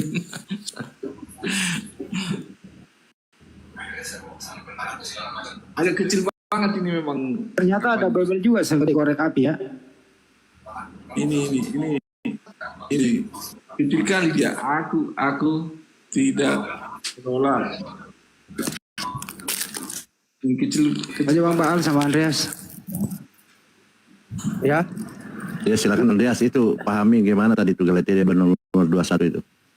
Ya itu sudah mau diapa lagi, sudah kalau memang sudah benar itu kan. Iya betul. Nggak bisa lagi di kotak-katik gitu kan. Betul tuh, bahasa Indonesia mudah sekali Bang Andreas ya. Kan pemahamannya beda-beda dong. Jadi Tapi cuman kalau saran saya begini aja, walaupun itu kalau sudah seperti itu, ya saya tidak akan mengimani kalau memang maksud Paulus seperti itu. betul, mantap. Betul. Jadi gini, Kalau mau di kesana kemari, ya enggak ketemu, enggak Iya. bisa dibenarkan itu. ya itu bagus. Tinggal imannya aja atau tidak, itu aja. Bagus Bang Andreas, karena kebenaran ini datangnya dari Yesus bukan dari Paulus ya. Ketika ada pernyataan Paulus ini yang kontradiksi dengan ajaran Yesus, kita abaikan Paulus. Jangan dipaksa kita tahan-tahan.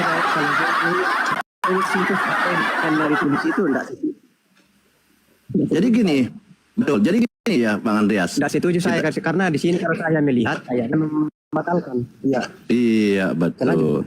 Nah, jadi gini, ini pengajaran Yesus ya. Kalau kita lihat Matius 5 ayat 20, jika hidup keagamaanmu tidak lebih benar dari ahli-ahli Taurat, apa berarti ada kebenaran di Taurat itu menurut Yesus. Kamu tidak akan masuk ke dalam kerajaan surga. Berarti betul bahwa dalam Taurat ini ada kebenaran. Ya kan? Tetapi apa kata Paulus?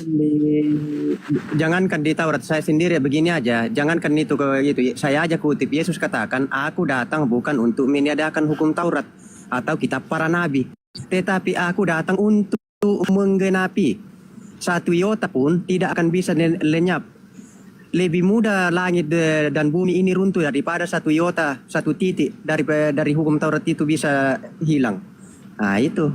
Jadi kalau benar statement Paulus tadi mengatakan bahwa tidak ada kebenaran di dalam hukum Taurat, saya tidak mengimani kata Paulus itu kan dibilang bagus itu jujur itu bagus. Sekiranya kan di sana ada kata sudah. mengimani Paulus kalau kan, memang kalau ayat itu tidak maksudnya dipahami secara komprehensif kan bisa narasinya beda. loh, bukan main. Yesus sendiri katakan langit dan bumi itu lebih mudah runtuh daripada satu titik pun itu dibatalkan dari Iya kitab sih, hukum Taurat. Paulus bukan meniadakan hukum Taurat, abang nggak paham sih. Kan di sana dibilang aku tidak menolak. Nah, tapi kalau dilihat dari sini kan seakan-akan mengarah kepada dia bahwa hukum Taurat itu tidak ada arti. Ya Nah. kan mengatakan siakan berarti tidak ada finalisasinya. Kan dia bilang sia-sia. Sia-sialah hukum Taurat itu. Berarti kan tidak ada arti. Kan di sana dikatakan Bang, sebab sekiranya ada kebenaran oleh hukum Taurat, sebab berarti tidak berguna. Dengar dulu, sebab sekiranya ada kebenaran oleh hukum Taurat, maka sia-sialah kematian Kristus. Sia-sialah kematian Kristus kan begitu. Artinya bahwa keselamatan. Makanya kalau kita simak berarti di dalam kata Paulus ini tidak ada kebenaran di dalam.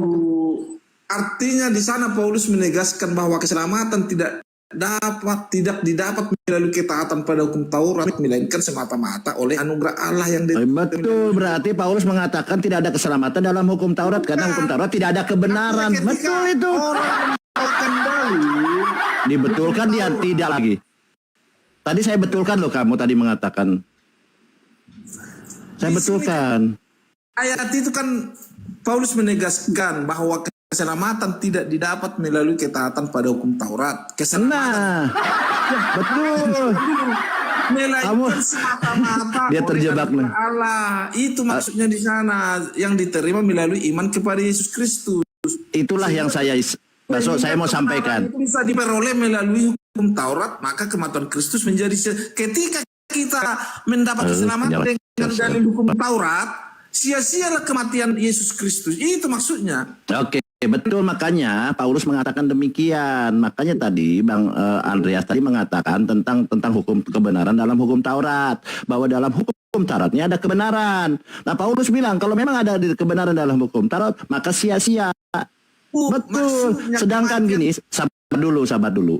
Bahwa Yesus mengatakan bahwa hukum Taurat ini adalah kebenaran. Makanya di Matius 5 ayat 20, jika hidup keagamaanmu tidak lebih benar, dia bilang, nah, dari ahli Taurat, maka kamu tidak akan masuk dalam kerajaan sorga. Nah, ini dibantah oleh Yesus, oleh Paulus. Dibantah oleh Paulus di Galatia nomor 2, nomor 1. Jika kebenaran diperoleh dari Taurat, maka Kristus sia-sia. Jika kebenaran diperoleh dari Taurat, dia bilang, sia-sia dalam Kristus mati dalam sia-sia. Nah, kemudian ini bicara tentang keselamatan. Nah, Yesus berkata, dalam hal keselamatan, dia bilang apa? Keselamatan itu menurut Yesus, ketaatan kepada kehendak Bapa. Pertama. Dan hukum-hukumnya, termasuk hukum Taurat. Karena di dalam hukum Taurat, menurut Yesus ada kebenaran. Itu di Matius 7, 21, 23. Lalu dibantah oleh Yesus, dibantah oleh Paulus, apa? Bahwa keselamatan ini iman kepada kematian dan kebangkitan Kristus. Ini yang dibantah oleh Paulus. Makanya Galatia nomor 21 ini Paulus sedang membantah ajaran Yesus. Bukan membantah sih, ya nggak paham juga ya. Tadi dikatakan oleh Bang Andreas ya, bahwa dikatakan di Matius berapa, di Matius 5 ayat 17-19 dikatakan bahwa dia tidak membatalkan hukum Taurat ya. Dia menegakkan hukum-hukum Taurat, dia menggenapi hukum Taurat. Tetapi apa kata Paulus di Galatia 2 nomor 21 tadi itu? Tidak menyelamatkan, sudah digantikan oleh kasih karunia dengan percaya kepada Yesus di tiang salib. Gampang kok sebenarnya gitu. Apa sih susahnya mengaminkan apa yang tertulis? Isu sentral yang dibawakan Paulus di sana tentang keselamatan. Artinya gini, di sini kan sepertinya Paulus melakukan penolakan terhadap ajaran bahwa keselamatan bisa didapat dengan menaati hukum agama. Itu maksud Paulus. Artinya sejatinya menggambarkan kematian Kristus sebagai pusat penebusan.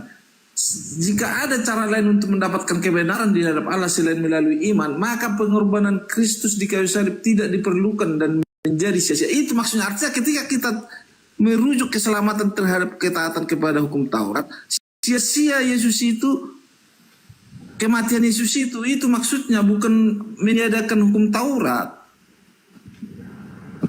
Ini muter dia ya? Bukan mutar. Abang nggak paham. Galatia nomor 21 tuh apa bunyinya? Tidak ada kebenaran di dalam Taurat kan bunyinya gitu. Itu kan isu sentral yang dibawakan tentang keselamatan, kan begitu. Gini ya, saya coba gini, Anda nggak nyambung ya. Jadi gini, poinnya apakah di dalam kitab Tauratnya ada kebenaran? Ada kebenaran menurut Bang Andreas ya. Ternyata menurut Paulus mengatakan di Galatia nomor 21 itu kalau memang di hukum Tauratnya ada kebenaran, maka sia-sialah kematian Yesus. Kan begitu. Kalau Anda mengimani hukum Taurat ini adalah kebenaran, berarti sia-sia. Kalau ingin tidak sia-sia, harus Anda setuju dengan Paulus bahwa di dalam Taurat tidak ada kebenaran. Gampang kok sebenarnya. Itu maksudnya Bang. Artinya bukan secara kolektif. Taurat ini tidak berlaku ya sama penegasan Paulus. Tetapi dia isu sentral yang dibawakan dia tentang kematian Yesus. Andreas, sia-sia ketika orang hanya mengakui hukum Taurat. Andreas. Oke. Ya. Oh, jam segini ada ambulan nggak? Bulan. Ambulan. Jam segini. Oh. Ambulans. Kurang tahu ya. Coba ditelepon dulu kayaknya. Itu kan ada di evakuasi nih. Operasi dia 24 jam. Telepon ambulan dulu Bang Bal. Gue mau tidur. Iya, juga mau tidur. Jadi kalau sebenarnya bahasa tadi itu bahasa yang sudah clear gitu ya, bahwa memang dia ingin mengubah bahwa hukum Taurat dengan penyaliban itu sebenarnya gampang aja sebenarnya. Padahal kalau berbicara tentang Taurat ini menurut Yahudi, bahwa Taurat ini adalah firman Tuhan yang datang dari Tuhannya Elohim kepada Musa di Gunung Sinai, kan begitu. Kemudian Yesus mengatakan di dalam perjanjian baru mengatakan bahwa Taurat ini wahyu Tuhan, wahyu Elohim yang harus dijalankan dan ditegakkan kan, harus dilakukan di Matius 5 nomor 17. Nah, kemudian datang Paulus. Semua isi kitab para nabi. Itu kata Yesus, jangankan hukum Taurat, semua isi kitab para nabi itu tidak bisa dibatalkan. Kata Yesus sendiri loh. Kemudian muncul ini pernyataan Paulus nih. Tadi di Galatia 2 nomor 21 ya. Di Roma 3 ayat 20 bahwa Taurat ini tidak menyelamatkan manusia. Di Roma 3 ayat 20. Tapi apa? Beriman kepada Yesus itu yang menyelamatkan. Jadi Taurat ini tidak menyelamatkan. Terus apa menurut Taurat menurut ini bahwa menurut Yahudi Taurat adalah kebenaran ilahi, dia bilang, kebenaran Tuhan, dia bilang. Tauratnya itu kebenaran. Makanya dikatakan Taurat adalah kebenaran di Mazmur 119:142. Kemudian Yesus pun membenarkan Taurat adalah hukum Tuhan yang tidak boleh dihapus, tetapi dia bilang aku datang untuk menggenapi di Matius 5:17-19. Jadi terkorelasi nih, ajaran Musa, ajaran Yesus terkorelasi. Lalu dibatalkan oleh Paulus bahwa Taurat adalah penuntun sementara saja. Hanya sementara saja atau hanya temporary yang berakhir dengan kedatangan Kristus. Kan ini lucu nih Paulus ini. Tetap poinnya bahwa memang tidak ada kebenaran dalam Taurat, tetapi beriman kepada ini. Apa yang ditegaskan Paulus kalian nggak paham persoalannya. Artinya kan Paulus itu tidak ada perbedaan antara orang Yahudi dengan non-Yahudi. Itu maksudnya keselamatan melalui iman kepada Tuhan. Artinya itu tidak non-Yahudi dan Yahudi untuk keselamatan harus melalui iman kepada Tuhan yang adalah satu-satunya Allah. Artinya di sana jelas Allah membenarkan orang yang disunat oleh karena iman dan orang yang tidak bersunat juga oleh iman. Itu maksudnya. Jadi gitu ya. Jadi poinnya bahwa memang Paulus berbeda dengan hukum yang dibawa oleh Yesus, hukum yang oleh Musa. Kita coba ya. Sabar dulu kita buktikan, ini kan pakai data saya. Yesus kan datang bukan meniadakan hukum Taurat tapi menggenapinya. Jadi apa? Gimana? Oke, sebentar saya baca ya. Tadi yang disampaikan Bang Andreas ya. Betul Bang Andreas sudah bagus nih, upgrade nih ya. Nah, tentang hukum Taurat ya, kedudukan hukum Taurat, Anda baca di Mazmur 19 ayat 7. Itu hukum Taurat itu sifatnya apa? Kudus, kekal dan tidak dapat diubah. Itu ingat ya, bahwa hukum Taurat itu adalah kudus, kekal dan tidak dapat diubah di Mazmur 19 ayat 7. Lalu bagaimana pernyataan Yesus? Di Matius 5 ayat 18, tetap berlaku sampai langit dan bumi ini lenyap. Terkorelasi nih antara ajaran Musa dengan ajaran Yesus, terkorelasi. Ya, jalan terus.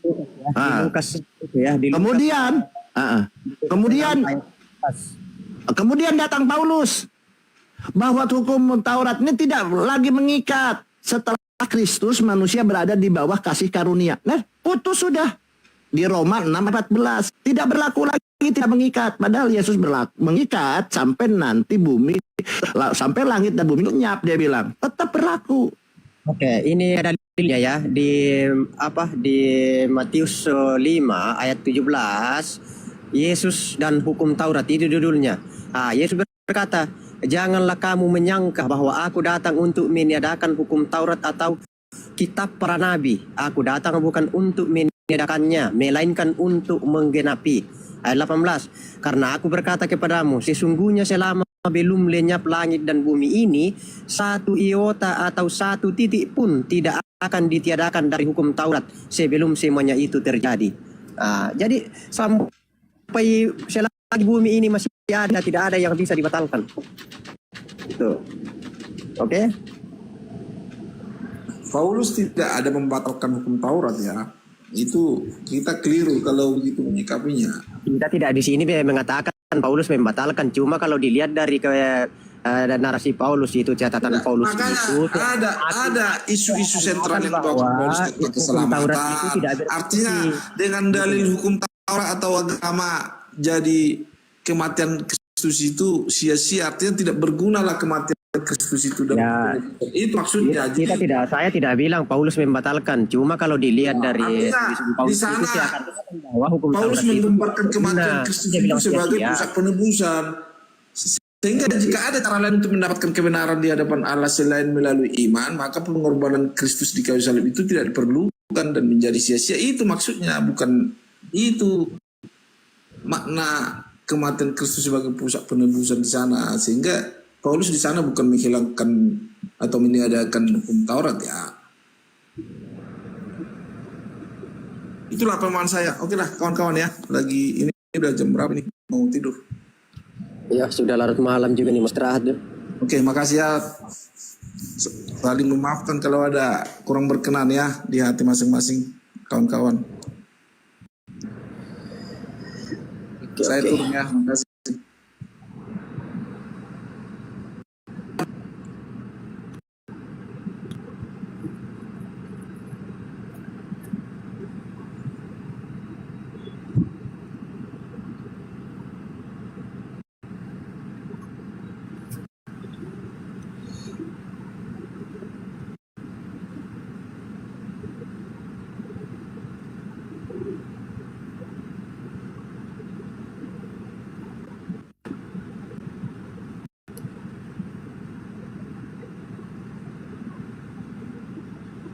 Ini ya. Udah diam. Apaan? Awal. Ya, lanjut. Ya itu saya salut sama Andreas, Bang Andi. Ketika ada pernyataan-pernyataan yang di luar pernyataan Yesus, dia berani menentang gitu. Memang harus begitu Kristus ya. Di Islam pun begitu. Ketika ada pernyataan-pernyataan yang tidak sesuai dengan pernyataan baginda Rasulullah maupun Al-Quran, kita berani berdebat gitu kan, seperti itu. Ya, Ya kan? apalagi junjungan kita mau agak disalahkan begitu atau tidak didengarkan. Wah, itu jangan. Yesus ini adalah jalan kebenaran. Ada Paulus mengatakan begitu ya, kita beranilah ya. Paulus bukan jalan kebenaran, jalan kebenaran adalah Yesus. Kan begitu. Apalagi sejarah Paulus kan cuma pingsan ditemu Yesus di pinggir jalan. Nah, masa ya kan? Wah, ini urusan Bang Ali, aku nggak tahu waktu pingsan gimana nih. Aku cerita aja Bang Ali. Iya tuh. Jadi jangan terlalu ini sama Paulus, patokan sama Paulus. Paulus itu kan pingsan waktu ketemu Yesus. Jadi ya Yesus itu yang lebih utama. Iya tuh.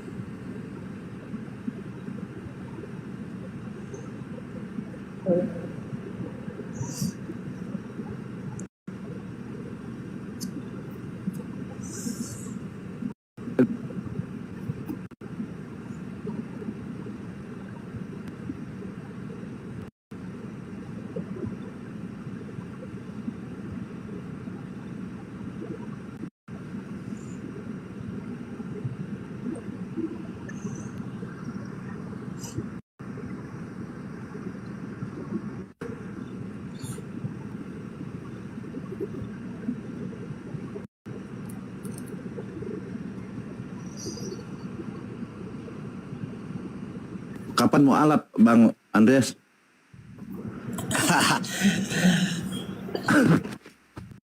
Andreas dari mana? Timur kah? Biar ada teman kalian lah. Bang Andreas dari timur kah? Sulawesi ya, timur. Oh, Sulawesi. Hah? Iya, Sulawesi timur. mana? Sulawesi mana? NTT atau Sulawesi? Ada Toraja saya. Oh, Toraja, Masya Allah. Toraja sudah banyak yang mau alap ya. Ya sebenarnya teman-teman Kristen ini seharusnya ada prioritas dalam mengkaji ini, dalam mengimani ini. Ada prioritas pertama Yesus, gitu kan. Kemudian murid-muridnya dan lain-lain. Nah, prioritas-prioritas ini merujuk kepada Yesus dulu. Walaupun Yohanes mengatakan demikian, Lukas mengatakan demikian, apapun, Paulus mengatakan, tetapi bertentangan dengan Yesus. Nah, kita ambil Yesus. Kita ambil Yesus ya, itu saya begitu saya. Harus. Oh ini. Apalagi kalau dibilang Paulus ya, saya kan sudah bilang ya, itu Paulus itu ketemu Yesus saja itu sudah pingsan waktu di jalan kan. Yesus sudah memperingatkan tentang Paulus ya. Yesus telah memperingatkan sebelumnya. Pohon yang baik akan menghasilkan buah yang baik, pohon yang buruk akan menghasilkan buah yang buruk. Kan begitu. Nah, Paulus ini di iman dalam Kristen ini dia dulu adalah pohon yang buruk. Dia memerangi Yesus, murid-murid Yesus. Tentunya buahnya pun tidak boleh kita ambil sembarangan. Walaupun ada cerita pertobatan. Tetapi dia tidak akan menghasilkan buah yang baik. Karena dia pohonnya yang buruk. Gampang kok sebenarnya itu. Iya. Assalamualaikum. Waalaikumsalam warahmatullahi wabarakatuh. Ustaz Tata nih bertanya Islam aja lah ke Ustaz Tata ini. Silakan Bang Rias. Host dibesarkan Ustaz Tata, host luar biasa ini gurunda saya nih. Oh, udah biasa. Ini aja. Saya sudah mau turun kayak ini. Nggak apa-apa ini Ustaz Tata pintar dia nanya Islam aja Bang Rias. Ustaz Tata ini pintar, dia memahami perjanjian lama, perjanjian baru maupun Al-Quran, luar biasa. Nggak tahu, saya juga bingung kadang-kadang yang gurunya nih Bang Juma atau Bang Ustaz Tata nih. Dua-duanya semat-semat ini pintar-pintar ya Allah. Silahkan dibesarkanlah Ustaz Tata. Udah biarin enak kecil. Lanjut.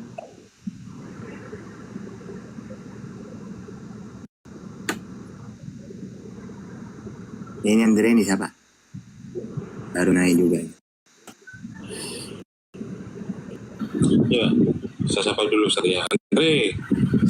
Andre Kristen apa Muslim Andre? Saya kah? Enggak Andre, bukan Andre ya, bukan Bang Andre, ini di bawah ini. Andre.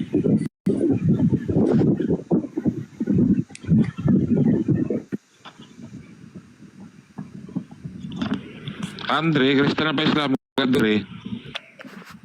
Halo, Assalamualaikum. Ya, Waalaikum. Islam Bang ya? Nggak sengaja naik Bang, iya Islam saya Bang. Oh iya, Oh, Bang, ya. maaf, saya turunkan ya untuk slot Iya. oten. Iya, iya.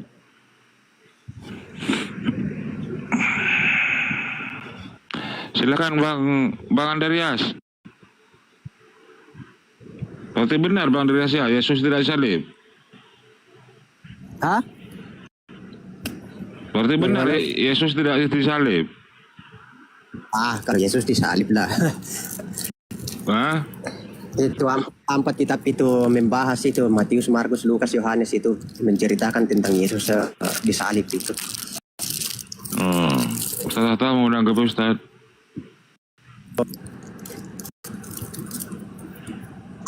Ya, kalau dalam versi Kristen disalib.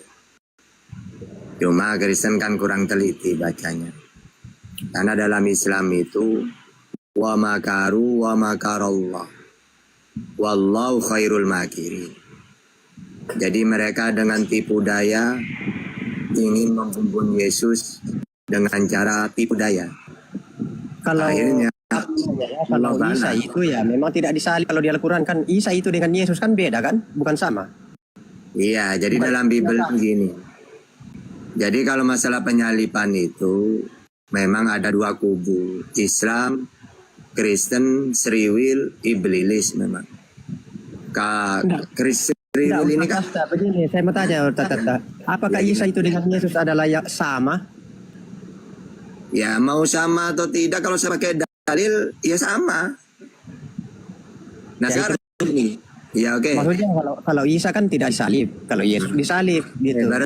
Berarti Yesus orang terkutuk menurut Kristen. Ya ini penyaliban ini, maksudnya sosok Isa ini dengan Yesus apa orang yang sama atau beda itu? Ya sama. Cuma ketika masalah penyaliban itu beda. Karena dalam Islam itu saya kira orang berbeda. Keinginan Free Will ini digagalkan oleh Allah. Apa kemauan Free Will? Dia ingin Yesus itu mati dikutuk. Ulangan 21-23. Maka kalau dalam versi Islam diselamatkan oleh Allah. Tapi kalau dalam Kristen, karena Kristen ini ingin Yesus itu mati terkutuk. Sehingga diklaim mati. Gitu. Bukan Kristen yang pengen, bukan Kristen yang pengen. Itu kan maksudnya sudah tertulis, sudah diceritakan di dalam Alkitab, bukan kayak saya ya. Coba ceritakan pakai dalil coba. Saya bisa pakai dalil. Itu kan banyak itu, Yesus judul besar-besar itu Yesus disalibkan, mulai dari Matius, Markus, Lukas itu ada semua di situ. Ya makanya pakai data silakan. Coba saya lihat dulu di Matius saja ya. Ya. Makanya walaupun dalam Islam memang ada penyaliban. Cuma kalau dalam versi Islam diselamatkan yang diganti oleh Allah. Tapi kalau menurut Kristen, karena Kristen berpihak kepada Sri Will yang benci ke Yesus, mendukung mereka. Jadi orang Kristen ini mendukung Sri Will yang benci ke Yesus. Gitu. Akhirnya mereka berkomplotan. Kristen, Sri Will, Iblis. Itu menjadi satu kubu mereka tiga ini.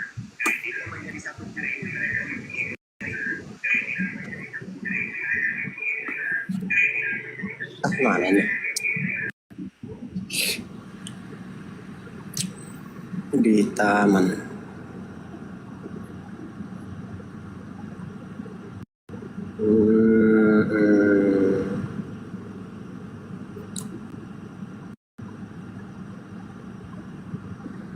Betul juga. Yesus di hadapan Pilatus. Ini aja kamu narasikan awalnya siapa yang menginginkan Yesus mati. Ini. Coba. Ini di Matius 27, 22 judul Yesus disalibkan. Nah, itu. Oke. Terus disalib beneran.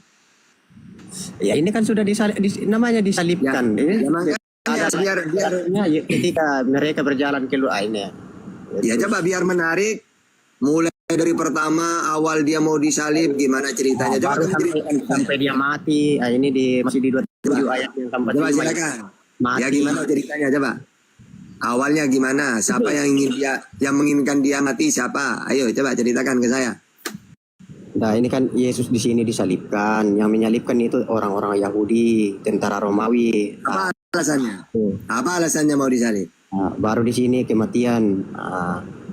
Kalau cuma kayak gitu, walaupun Al-Quran memang ada penyaliban itu. Cuma masalahnya Yesus beneran apa enggak gitu loh.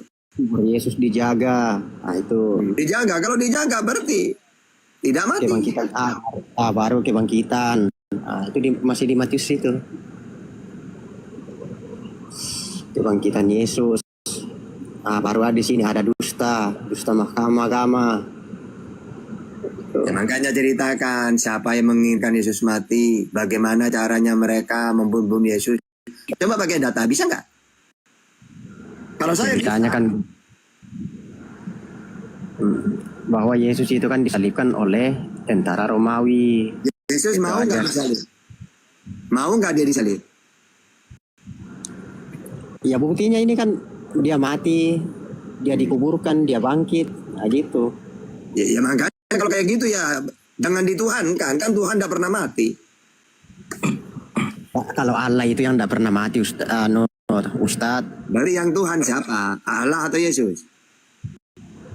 Allah itu tidak pernah mati. Kalau Yesus itu ya pernah mati. Namanya dia manusia, anak manusia. Berarti bukan Tuhan. Ya kalau Tuhan kan gelar. Itu. Makanya Yesus itu Tuhan apa bukan? Jadi di sinilah rancaunya pemikiran orang-orang kalau Yesus itu dia sematkan bahwa dia itu adalah Allah. Allah itu sendiri. Oh, tidak nyambung. Pertanyaannya, menurut Yesus Tuhan itu siapa? Menurut Yesus? Siapa menurut Tuhan? Yesus ya? Allah. Bukan Yesus. Ya, Allah kan Tuhan. Yesus juga Tuhan. Berarti ada dua Tuhan. Berarti ada dua. Tapi bukan Allah. Tuhan itu kan gelar, tapi nama itu ya bukan nama itu Tuhan. Nah iya berarti Yesus Tuhan, Allah Tuhan juga gitu. Ya. Berarti ada dua. Ya dua. Oh Tuhan ada dua. Ya udah berarti dua yang bergelar Tuhan gitu loh. Berarti kata Yesus Tuhan itu satu. Markus 12 Allah yang satu. Bukan Tuhan. Tuhan Allah kita. Tuhan Allah kita. Berarti satu tinggal satu. Jadi Allah yang Esa bukan Tuhan. Tuhan Kata Allah. Yesus Allah. Iya Tuhan kan Allah itu Tuhan. Jadi namanya Allah. Gelarnya Tuhan. Gitu. Yesus Tuhan juga. Jadi ya Yesus Tuhan. Gitu. Berarti ada dua Tuhan ya. Ya. Oh, ada dua Tuhan. Sekarang pakai dalil. Menurut Yesus Tuhan itu ada dua. Di mana dalilnya? Oh, tuh. Mana ada dalil kalau dibilang Yesus apa Tuhan Ya, itu ada dua? Yang benar Tuhan itu ada berapa? Namanya dulu. Kalau Allah itu satu, itu kata Yesus. Allah yang satu. Kalau Tuhan ada berapa? Nah, kalau Tuhan itu ya pasti banyak. Makanya dibilang. Sekarang pakai Pakai Berarti ada dalil. Tuhan yang tidak Oke. benar. Sekarang pakai dalil. Dengan Asriwil Tuhan itu ada banyak. Di mana datanya? Tidak ada. Kalau gini, dengan Asriwil Tuhan Allah kita ada. Nah, berarti Allah itu satu. Kalau Tuhan itu, Kan kata kalau Tuhan kata Yesus, Allah itu Esa. Jadi yang Esa itu Allah, bukan Tuhan yang Esa. Kalau Tapi Tuhan ada Allah banyak. yang Esa. Nah berarti kalau Tuhan ada banyak. Kalau Tuhannya banyak. Eh? Tuhan banyak itu. Oke, di mana datanya Tuhan itu ada banyak? Banyak kalau Tuhan. Ya di mana datanya? Dengan Asriwil Tuhan itu banyak di mana? Tuhan itu kan gelar. Jadi wah, tidak ada itu kalau begitu, tapi maksudnya pengertiannya saja. Jadi sudah benar kata Yesus bahwa Allah itu Esa. Tuhan Allah itu Esa, betul. Jadi Allah itu satu. Tidak dibilang Allah itu dua. Allah yang satu. Allah bukan satu. Tuhan yang satu. Kalau Tuhan punya data nggak? Allah itu satu, kalau Tuhan banyak, di mana datanya? Itu kata Yesus, Tuhan Allah kita itu Esa. Nah, terus kalau Tuhan sendiri banyak. Nah, ini kan Tuhan gelar, bukan nama itu Tuhan itu. Ya, Gelar itu. makanya saya nanya Tuhan ada berapa? Banyak, tidak bisa disebutkan berapa, tapi banyak kalau Tuhan. Ada Kalau datanya saya, itu banyak. contoh kalau saya itu kan mentuhankan. Iya, berarti ada datanya. Tuhankan apa saja. Pancasila satu, ketuhanan yang maha banyak gitu. Itu lain lagi lah di situ. Jadi sudah benar itu, tidak bisa dibantah itu kata Yesus. Allah kita itu yang Esa. Jadi Allah betul-betul Esa. Dia tidak bilang Tuhan itu Esa, tapi dia bilang Allah itu Esa. Itu konteksnya. Iya, tapi juga Tuhan ada banyak, ada dalilnya gimana? Kalau Tuhan Allah satu, ada dalilnya. Dan makanya juga Allah mengatakan itu jangan ada ilah lain di hadapanku. Berarti ada Allah lain. Jadi makanya bilang Allah yang benar itu ya satu-satunya Allah yang benar. Ya, itulah yang sang pencipta itu. Ya, maksudnya itu gini, kalau saya mentuhankan Allah,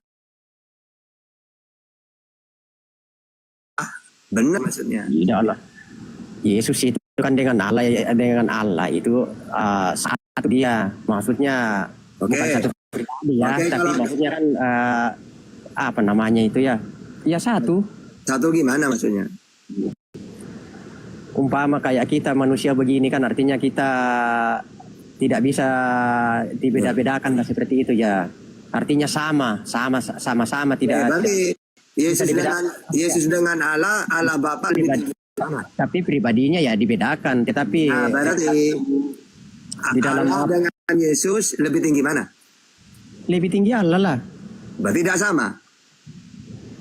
Sama maksudnya kan kayak kita manusia beda kan, tapi ya kalau kita sudah sepakat sudah ini ya sama. Bedakan itu namanya ya saya samakan, tidak ada yang saya beda-bedakan. Begitu kan? Kalau sama berarti sama-sama tinggi. Tapi dalam arti ya sama di mana dulu? Kan masih kata sama itu masih banyak gitu. Sama juga dengan satu, makanya di sini Pak. Ya, sama dalam hal apanya Yesus dengan Bapa? Ya Yesus itu kan kerjasama dengan Bapa. Di mana Karena dalilnya? apa yang aku kerjasama itu di mana dalilnya? Ya begini, aku tidak bisa berbuat dari apa-apa dari diriku sendiri, tetapi oleh Dia yang mengutus aku. Ya, sama dengan Musa juga gak bisa berbuat apa-apa dari dirinya. Barang siapa yang melihat aku, ia sudah melihat Dia. Jadi Berarti kalau melihat Yesus jongkok, Bapak jongkok juga. Tapi bukan berarti bahwa Yesus itu adalah Allah itu sendiri. Loh, gimana sih? Seperti itu maksudnya. Loh, gimana melihat Bapak melihat Yesus?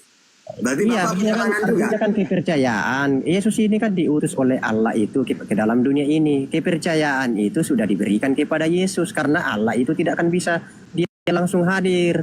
Makanya berarti kalau saya ingin selamat harus mengakui Yesus sebagai apa? Ya sebagai juru selamat. Di mana dalilnya? Yesus katakan barang siapa yang percaya kepadaku, ya toh? Iya kan saya percaya dia sebagai nabi kan? Dia ngaku nabi kan? Barang siapa yang percaya kepada aku, dia bilang akulah jalan dan kebangkitan dan hidup. Percaya sebagai dia sebagai sebagai Tuhan atau sebagai Nabi?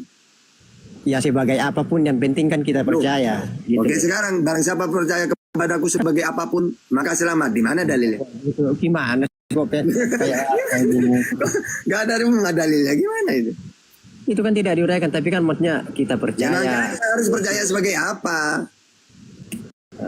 Ya, dia bilang aku lah kebangkitan dan hidup, barang siapa yang percaya kepada aku. Dia percaya kepada aku sebagai apa? Kalau saya kan percaya ke Yesus sebagai utusan. Matius 15:24 saya percaya. Sebagai Nabi Markus 6 ayat 4 saya percaya. Mentuhankan Allah saya juga mentuhankan Allah. Berarti tinggal satu lah.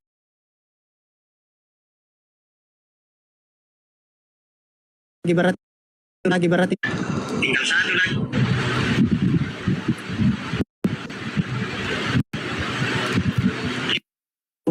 Karena kan Yesus bilang kita harus dibaptis. Jadi kalau kita sudah percaya itu harus dibaptis. Jadi tinggal satu yang Oke. Terus kalau saya dibaptis, ada nggak kalau setelah dibaptis harus mentuhankan aku? Ada nggak? Tidak begitu. Maksudnya kan kita percaya. Dia bilang barang siapa yang percaya, baptislah mereka dalam nama Bapa. Percuma dibaptis tapi mentuhankan manusia itu tegak selamat. Jadi kalau tidak dibaptis, berarti inilah hidup yang kekal mereka yang dibaptis. Gak ada. Inilah hidup yang kekal mentuhankan Allah dan aku sebagai utusan. Itu dalilnya selamat. Gak ada. Inilah hidup yang kekal mereka yang dibaptis. Gak ada.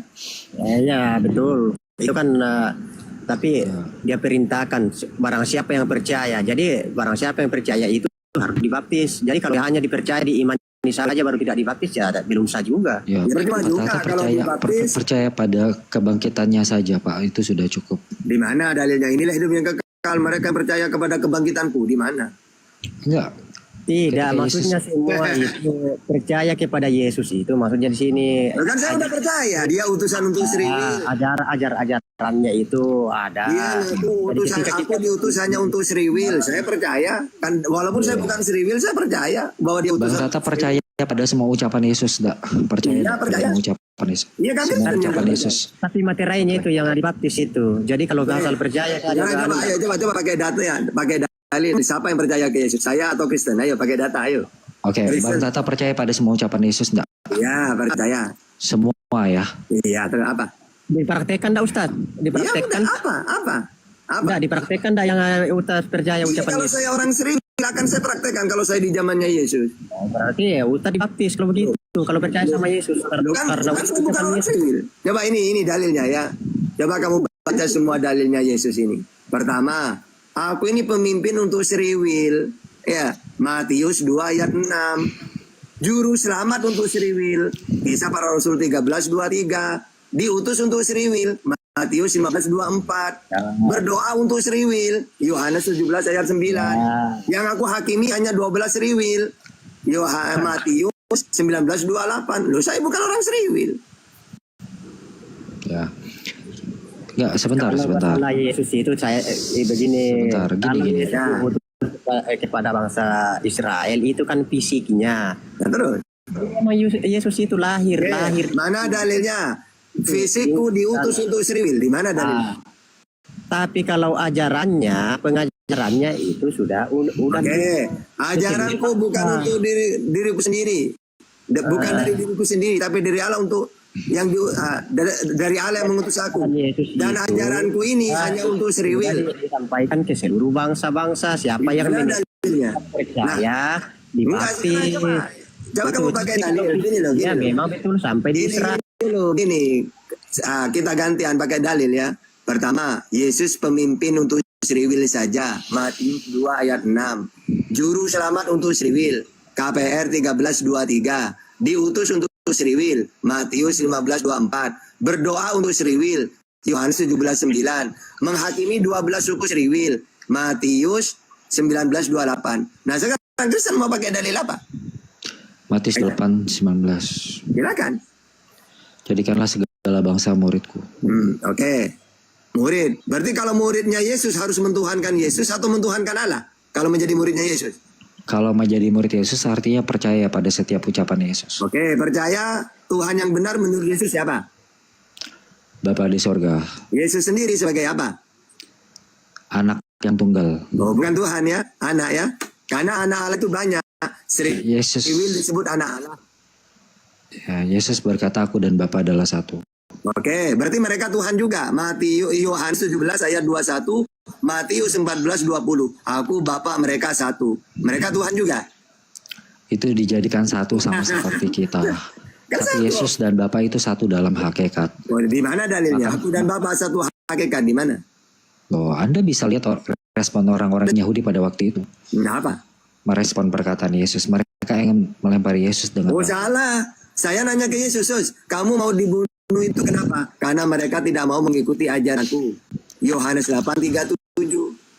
Yesus ingin dilempari dengan batu karena pernyataan Yesus. Oh, itu tipu daya itu. Adalah satu. Tipu daya itu. Berarti ada tipu daya dalam kitab suci? Coba, Matius 26 ayat 4. Dan mereka merundingkan suatu rencana untuk menangkap Yesus dengan tipu muslihat. Markus 14 ayat 1. Dengan tipu muslihat. Apa tipu muslihatnya? Mencari kesaksian palsu. Matius 26 ayat 59. Apa kesaksian palsunya? Dia tidak menyamakan, dituduh menyamakan. Itu. Yesus tidak pernah membantah penafsiran mereka terhadap pernyataan Yesus, tidak pernah sama sekali. Oke, sekarang Yesus ini cuma memperkenalkan satu Tuhan kan? Siapa satu Tuhan itu? Ya Bapa. Tuhan yang benar yang diperkenalkan oleh Yesus. Sekarang kalau ingin hidup yang kekal, Yesus sebagai apa? Sebagai anak. Di mana dalilnya? Juru selamat. Di mana dalilnya? Inilah hidup yang kekal mereka yang mengimani aku sebagai juru selamat. Di mana? Inilah hidup yang kekal itu, bahwa mereka mengenal Engkau satu-satunya Allah yang benar dan mengenal Yesus Kristus yang telah Engkau utus. Berarti Yesus sebagai anak. Tuhan. Loh. Coba baca lagi. Mengenal satu-satunya Allah dan mengenal Yesus yang sebagai telah Engkau utus. Nah, berarti di mana di situ sebagai anak? Itu kan Injil Yohanes. Enggak, itu kan Injil Yohanes toh. Oke. Ya sudah, berarti bukan Tuhan. Jadi gini. Kalau Anda baca Injil Yohanes mulai dari ayat 1. Oke. Gitu. Berarti sebagai anak ya, bukan sebagai Tuhan ya. Anak manusia bukan. Begini, mengerti enggak? Ini deh Ustaz ya. Sekarang gini. Sekarang gini. Allah pasti Allah gini loh. Keluaran anak Allah pasti Allah. Sriwil disebut anak Allah. Salomo disebut anakku. 2 Samuel 7 ayat 8. Terus orang yang bawa damai disebut anak Allah. Matius 5 ayat 9. Terus orang yang dibimbing roh Allah disebut anak Allah. Roma 8:14. Berarti mereka ini Tuhan juga semua. Tidak. Sesuatu begini, itu anak angkat, sesuatu yang kita agungkan, tapi sesuatu Yesus yang itu kita anak puji, tunggal. itu adalah Tuhan. Berarti anak itu bukan Tuhan ya. Anak manusia bukan. Tuhan, berarti Tuhan ada 2. Anak manusia bukan gitu. Jawab dulu Bang. Iya, manusia. Anak manusia, anak monyet. Berarti, anak Allah. Kalau anak Allah juga gitu. Iya dong. Oh, berarti makanya pernyataan Yesus itu membuat Yesus ingin dilempari dengan batu. Oke. Berarti setiap orang yang membawa damai disebut anak Allah, bukan semua mereka. Itu beda konteks dong. Ada beda sih. Wong disebut anak Allah. Itu konteksnya berbeda. Loh kan anak Allah juga kan? Yesus itu disebut apa? Anak tunggal. Anak tunggal artinya apa? Satu-satunya itu dalam pengertian apa? Satu-satunya. Wong anaknya banyak. Gini bagi Bang. Ya, gimana? Simple. Ketika Yesus menyatakan aku adalah anak Allah, orang Yahudi pada waktu itu ingin melempari dia dengan batu. Loh, terus respon orang Yahudi pada waktu itu menyatakan apa? Oh, Yesus itu menghujat Allah dengan menyatakan dia anak Allah gitu loh. Orang-orang Sriwil itu artinya pernyataan Yesus itu anak Allah itu banyak menunjukkan satu hakikat dengan Allah loh. Oke, kalau misalnya anak Allah adalah pernyataan yang lazim bagi orang-orang Yahudi pada waktu itu, kenapa mereka menganggap itu sebagai penghujatan? Ketika Yesus menyatakan dia anak Allah. Kata Yesus, dia mau dihukum karena mereka tidak mau mengikuti ajarannya. Ajaran Yesus dari siapa? Coba, dari mana ajaran Yesus? Abang baca dulu teksnya yang benar. Kenapa Yesus ingin dilempari dengan batu? Saya tanya dulu. Ya, karena tipu daya itu.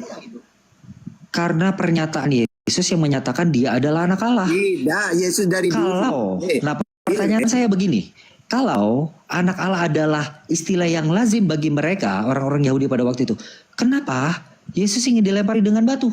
Ketika dia menyatakan aku adalah anak Allah. Saya pakai dalil ya. Oke. Silakan. Pertama, orang Sriwil ini sudah bersekongkol gini. Ayo kita bunuh Yesus dengan tipu muslihat. Ya. Matius 26 ayat 4, Markus 14 ayat 1. Apa tipu muslihatnya? Mencari kesaksian palsu. Yesus dah ngaku, dituduh mengaku. Matius 26:59. Nah, mereka ini ingin mati terkutuk. Ulangan 21-23, karena orang yang digantung itu dalam hukum Taurat, tandanya orang yang dikutuk Tuhan. Akhirnya kata mereka, ayo kita bunuh dia, darah digantung, supaya orang tahu kalau Yesus ini orang terkutuk. Akhirnya dibenarkan oleh Kristen. Kristen mendukung Yahudi, gitu loh. Berarti mereka ini bersekongkol. Kristen, iblis, Wahyudi bersekongkol, mengatakan Yesus orang terkutuk, gitu. Bang, abang pernah baca teksnya gak sih? Iya. Yesus itu menyatakan bahwa dia adalah anak Allah. Pernyataan itu yang membuat orang-orang Yahudi. Iya, anak-anak. Sabar. Pernyataan itu membuat orang-orang Yahudi ingin melempari dia dengan batu. Itu tipu daya. Enggak, sebentar. Yesus tidak pernah membantah tafsiran mereka ketika mereka mengatakan bahwa engkau sekalipun hanya manusia saja menyamakan dirimu dengan Allah. Yesus tidak pernah membantah tafsiran mereka, tidak pernah. Ya, malah ketika dia sedang di hadapan imam, ketika dia dihakimi di hadapan imam, apakah engkau anak Allah? Engkau telah mengatakannya. Yesus mengkonfirmasi pernyataan itu. Yesus tidak pernah membantah itu. Loh, kan tidak masalah. Tidak pernah dibantah sama Yesus. Kalau mau disebut anak Allah, kenapa emangnya para nabi disebut anak Allah? Kenapa? Wong anak Allah itu maksudnya apa? Manusia pilihan. Kalau untuk satu kaum, seribu umat pilihan, makanya disebut anak Allah zaman itu. Salomo disebut anakku, orang bawa damai disebut anak Allah. Jadi tidak masalah anak Allah itu. Cuma bedanya Yesus ini karena dia ngaku, aku datang bukan membawa damai, tapi ngaku-ngaku anak Allah. Ya gak cocok, akhirnya mereka marah. Gitu. Bang, anak Allah bagi mereka itu pernyataan itu dianggap apa? Menyamakan dirinya dengan Allah bagi mereka. Kok abang yang lebih ngerti daripada orang-orang Yahudi pada waktu itu? Saya bingung. Bang, Yesus ini mau dibunuh. Coba abang kata Yesus, kalianlah yang membunuh para nabi-nabi. Yesus kan ngaku nabi dia. Markus 6 ayat 4. Lalu kata Yesus, beginilah seorang nabi diterima di mana-mana kecuali di tempat tinggalnya. Jadi wajar kalau nabi itu kalau mereka tolak, dibunuh itu udah biasa. Wahyu 16 ayat 6. Jadi Yesus itu mau dibunuh karena dia ngaku nabi, yang mana tidak sesuai ajaran, tidak cocok mereka ini. Kok ngaku nabi? Ya sudah pernah mengaku dirinya Tuhan. Kata dia, Tuhan yang benar itu Allah Bapa, Matius 25. Di langit, Matius 18:19. Tidak bisa kamu lihat, Yohanes 5:37. Sedangkan aku utusan untuk mereka, Matius 15:24. Aku nabi. Tidak pernah menyamakan dirinya. Tapi mereka ini melempar itu waktu dia mau disidang. Dia mencari kesaksian palsu mereka ini supaya dapat membunuh Yesus. Ayatnya jelas. Mereka merundingkan suatu rencana agar dapat membunuh Yesus dengan tipu muslihat. Dituduh menyamakan, padahal tidak pernah menyamakan. Sudah jelas kok, aku nabi, aku utusan, penyampai firman, Tuhan yang benar Allah Bapa. Udah jelas dia mengatakan dari dulu kayak gitu. Ayo silakan. Berarti kalau anak presiden ya Bang Yudas. Kita bicara tentang hakikat Bang, bukan jabatan. Ada. Anak manusia, itu, anak monyet, Bapak itu nama apa jabatan? Nama Allah itu hakikat Bang. Allah itu enggak. Bapak itu gelar apa nama? Gelar. Sebutan sama dengan presiden kan? Apakah anak presiden? Ya Tuhan. Anak Allah yang kita bahas di sini anak Allah. Kata Allah di situ merujuk pada hakikat. Jadi hakikatnya ketika Yesus berkata aku anak Allah, hakikatnya pasti Allah gitu loh. Jadi gini loh Bang Tahta. Ya. Yesus saya katakan sekali lagi bahwa yang membuat Yesus ingin dibunuh adalah pernyataannya yang menyetarakan dirinya dengan Allah. Itu yang membuat Yesus ingin dibunuh, jelas clear. Dan Yesus sama sekali tidak pernah membantah tafsiran mereka. Tidak pernah Yesus bantah sama sekali. Apa dibantah? Wong memang tahu kok anak Allah itu bukan Tuhan. Kan banyak. Artinya gini Bang. Ketika Yesus tidak bantah artinya apa? Yesus memang bermaksud menyetarakan dirinya dengan Allah ketika membuat pernyataan itu. Makanya dia tidak membantah pernyataan mereka. Makanya dia tidak membantah pernyataan imam besar itu. Kenapa tidak dibantah? Untuk apa dibantah? Wong anak Allah memang banyak kok. Orang bawa damai disebut anak Allah. Yesus membawa damai enggak? Iya apa enggak? Gini bang, gini simpel bang. Ya, simpel. Kalau misalnya Anda menafsirkan pernyataan yang salah dari saya, wajib gak Anda luruskan supaya saya tidak salah paham? Ya kalau salah iya. Ya Anda luruskan toh? Iya pasti saya luruskan. Nah, kalau Yesus benar. Masalahnya adalah Yesus tidak meluruskan penafsiran mereka. Tidak. Yesus mengiyakan penafsiran mereka. Oke, sudah. Kenapa Yesus diam? Loh, emangnya salah kalau dia anak Allah? Kan orang yang membawa damai disebut anak Allah. Orang yang dibimbing roh Allah disebut anak Allah. Salomo disebut anak Allah. Seriwil disebut anak Allah. Terus kenapa giliran Yesus ngaku anak Allah kok mau dilempar? Padahal mereka, Yesus ini kan utusannya Tuhan. Wong bukan utusan Tuhan aja disebut anak Allah. Wajar Yesus tidak meluruskan. Saya sangka kalian salah. Yo, memang Yesus gak salah kok kalau disebut anak Allah. Wong anak Allah itu umat pilihan. Manusia pilihan. Seperti Salomo, anakku kata Tuhan. Ayo. Ya, jadi kenapa Anda yang bisa lebih paham daripada mereka orang-orang Yahudi yang berbicara dalam bahasanya Yesus pada waktu itu? Kenapa bisa Anda yang lebih paham? Mereka lebih mengerti maksud dari pernyataan Yesus itu. Jadi maksud pernyataan Yesus itu jelas bagi mereka adalah penghujatan terhadap Allah itu sendiri. Coba, saya nanya ke kamu. Kalau Yesus dianggap menyamakan dirinya dengan Allah di Bun-Bun, pertanyaannya, nabi-nabi sebelum Yesus, kata Yesus kalian bunuh juga. Apa alasannya? Nabi-nabi yang mereka Bun-Bun, apa alasannya? Ya alasan yang berbeda dengan yang Yesus lakukan. Tapi alasannya sama. Tapi Yesus jelas menyetarakan diri dengan Allah. Anda nggak bisa bantah itu. Itu teksnya jelas sekali. Yesus nggak pernah bantah itu, gitu loh. Ketika Yesus tidak membantah penafsiran mereka atau prasangka mereka terhadap pernyataan Yesus, artinya apa? Yesus mengiyakan, mengamini penafsiran mereka terhadap. Udah aku jawab. Untuk apa dibantah? Nggak salah dia anak Allah zaman dulu itu. Karena dia seorang nabi seperti Salomo. Dan dia orang seriwil. Dan dia orang yang membawa damai karena para nabi. Sedangkan jelaskan ayatnya kan. Seriwil disebut anak Allah. Ya, Keluaran 4:22. Salomo disebut anakku kata Tuhan. 2 Samuel 7 ayat 8. Orang bawa damai disebut anak Allah. Matius 5 ayat 9. Orang dibimbing roh Allah disebut anak Allah. Roman 8:14. Gilirannya Yesus ngaku anak Allah. Kenapa disalahkan? Wong Yesus lebih dari mereka kok. Lebih dari seriwil.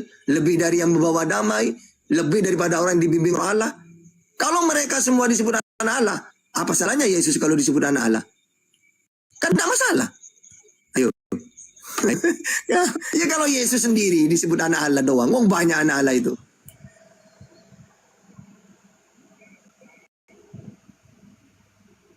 Yesus itu satu-satunya yang disebut anak tunggal. Abang tahu gak arti kata tunggal itu artinya apa? Satu-satunya. Kok bisa anakku kalau anaknya banyak?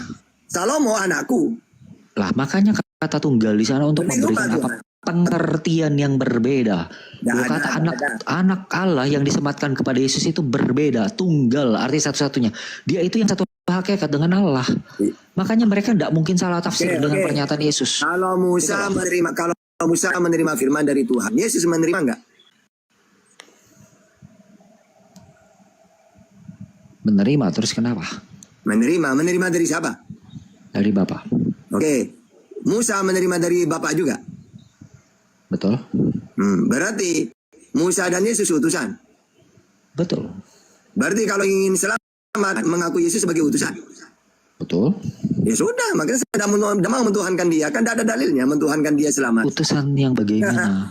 Utusan yang bagaimana? Utusannya bagaimana? Penyampaian. Yesus berkata apa? Sekarang aku dari atas, kamu dari bawah. Sekarang aku bukan dari dunia. Nah, di mana yang bukan dari dunia, Abang? Pertanyaannya, apakah cuma Yesus yang bukan dari dunia? Cuma Yesus toh. Kamu baca ya. Ya, di dalam Yohanes 17 ayat 14, kamu bukan dari dunia sama seperti aku bukan dari dunia. Itu konteksnya dipilih abangku. Loh, itu konteksnya kita ini orang-orang yang dipilih oleh Kristus. Tunggu. Kenapa kamu mengatakan barusan cuma Yesus yang bukan dari dunia? Karena kamu udah ngerti Bible. Loh, kita ini jelas dari dunia semua. Sekarang kita ini dari dunia. Pertanyaannya, apakah cuma Yesus yang bukan dari dunia? Yes, betul. Dalilnya? Lu Yesus berkata, aku dari atas, kamu dari bawah, aku bukan dari dunia ini. Mana dalilnya cuma aku yang bukan dari dunia? Karena Yesus mengatakan mereka juga bukan dari dunia. Pakai dalil kita. Itu konteksnya dipilih. Mana dalilnya? Itu dipisahkan dari. Tak bisa, harus pakai data. Kata kamu harus Oke, abang. Yesus, sekarang kita pakai dalil ya. Ya, kamu mengatakan cuma Yesus yang bukan dari dunia. Saya mengatakan bukan cuma Yesus, mereka juga. Mana dalilnya? Yohanes 17:14. Nah, sekarang mana dalilnya cuma Yesus yang bukan dari dunia? Silakan. Ayat berapa tadi abang baca? Kita baca lengkap gini loh bang. Biasa kan baca. 17:14. Oke, kita baca yang lengkap ya sebentar. Silakan.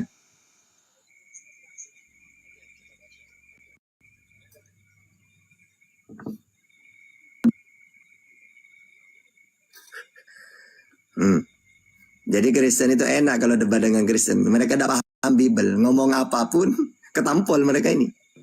Oke, karena orangnya terpental. Saya bacakan.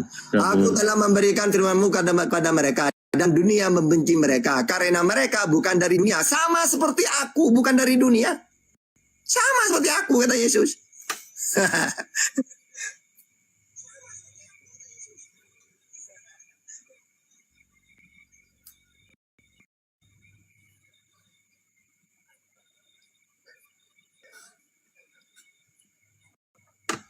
Tapi Yesus berasal dari Allah, Tata. Sama dengan mereka berasal dari Allah. Mana dalilnya?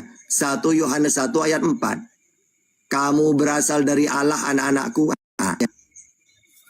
Jadi banyak ayat-ayat kayak gitu itu. Udah basi itu. Silakan, notan yang lain, ayo.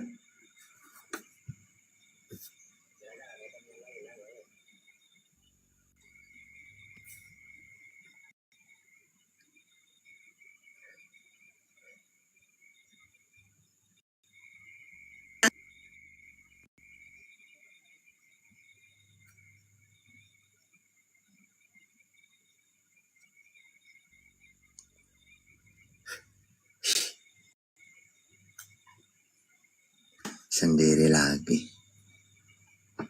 Sepi. Seperti malam ini. Jadi sahabat mungkin Kristen tuh. Lo Nelly. Lagi-lagi sendiri lagi.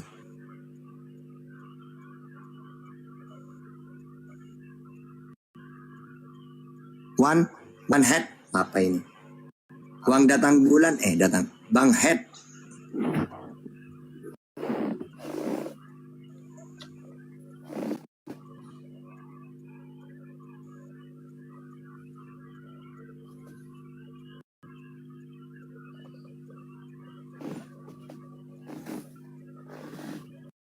Halo, yang baru muncul. Perkenalkan. Agamanya. Dari mana? Mau kemana?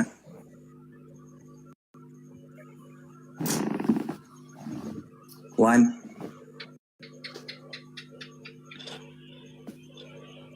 Ikan tarung. Apa? Katarung.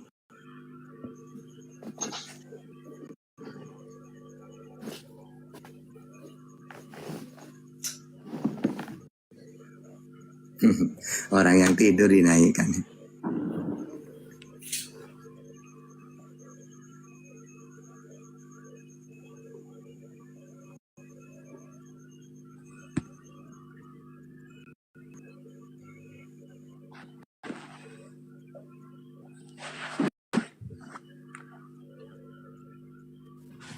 Jadi, ya, agama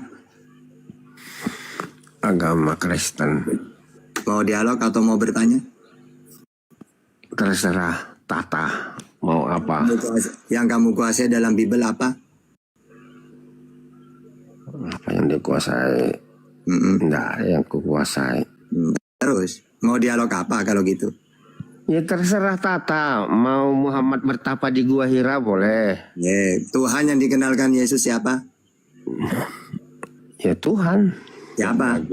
Yang bagus diskusinya Edi. Long kemarin 2 hari yang lalu diskusinya bagus kan. Jangan diulangi lagi. Lady. Diulangin apa? Iya, waduh. Ya kan dia bertanya, Lagi, saya Kak. jawab. Apa udah bagus? Iya, kalau diskusi itu jangan dibelok-belokin. Dibelok-belokin Antoni. gimana? Namamu Antoni. Makanya. Iya, walaupun nama saya Iya. apa aja terserah aja. Sudah Apa? Ada urusan apa dengan saya? Ya makanya kalau diskusi itu yang bagus gitu aja ya. Kan dia bertanya, saya jawab. Hah? Ya siapa Tuhannya? Warahmatullahi Salah wabarakatuh. saya menjawab. Waalaikumsalam, Ustaz.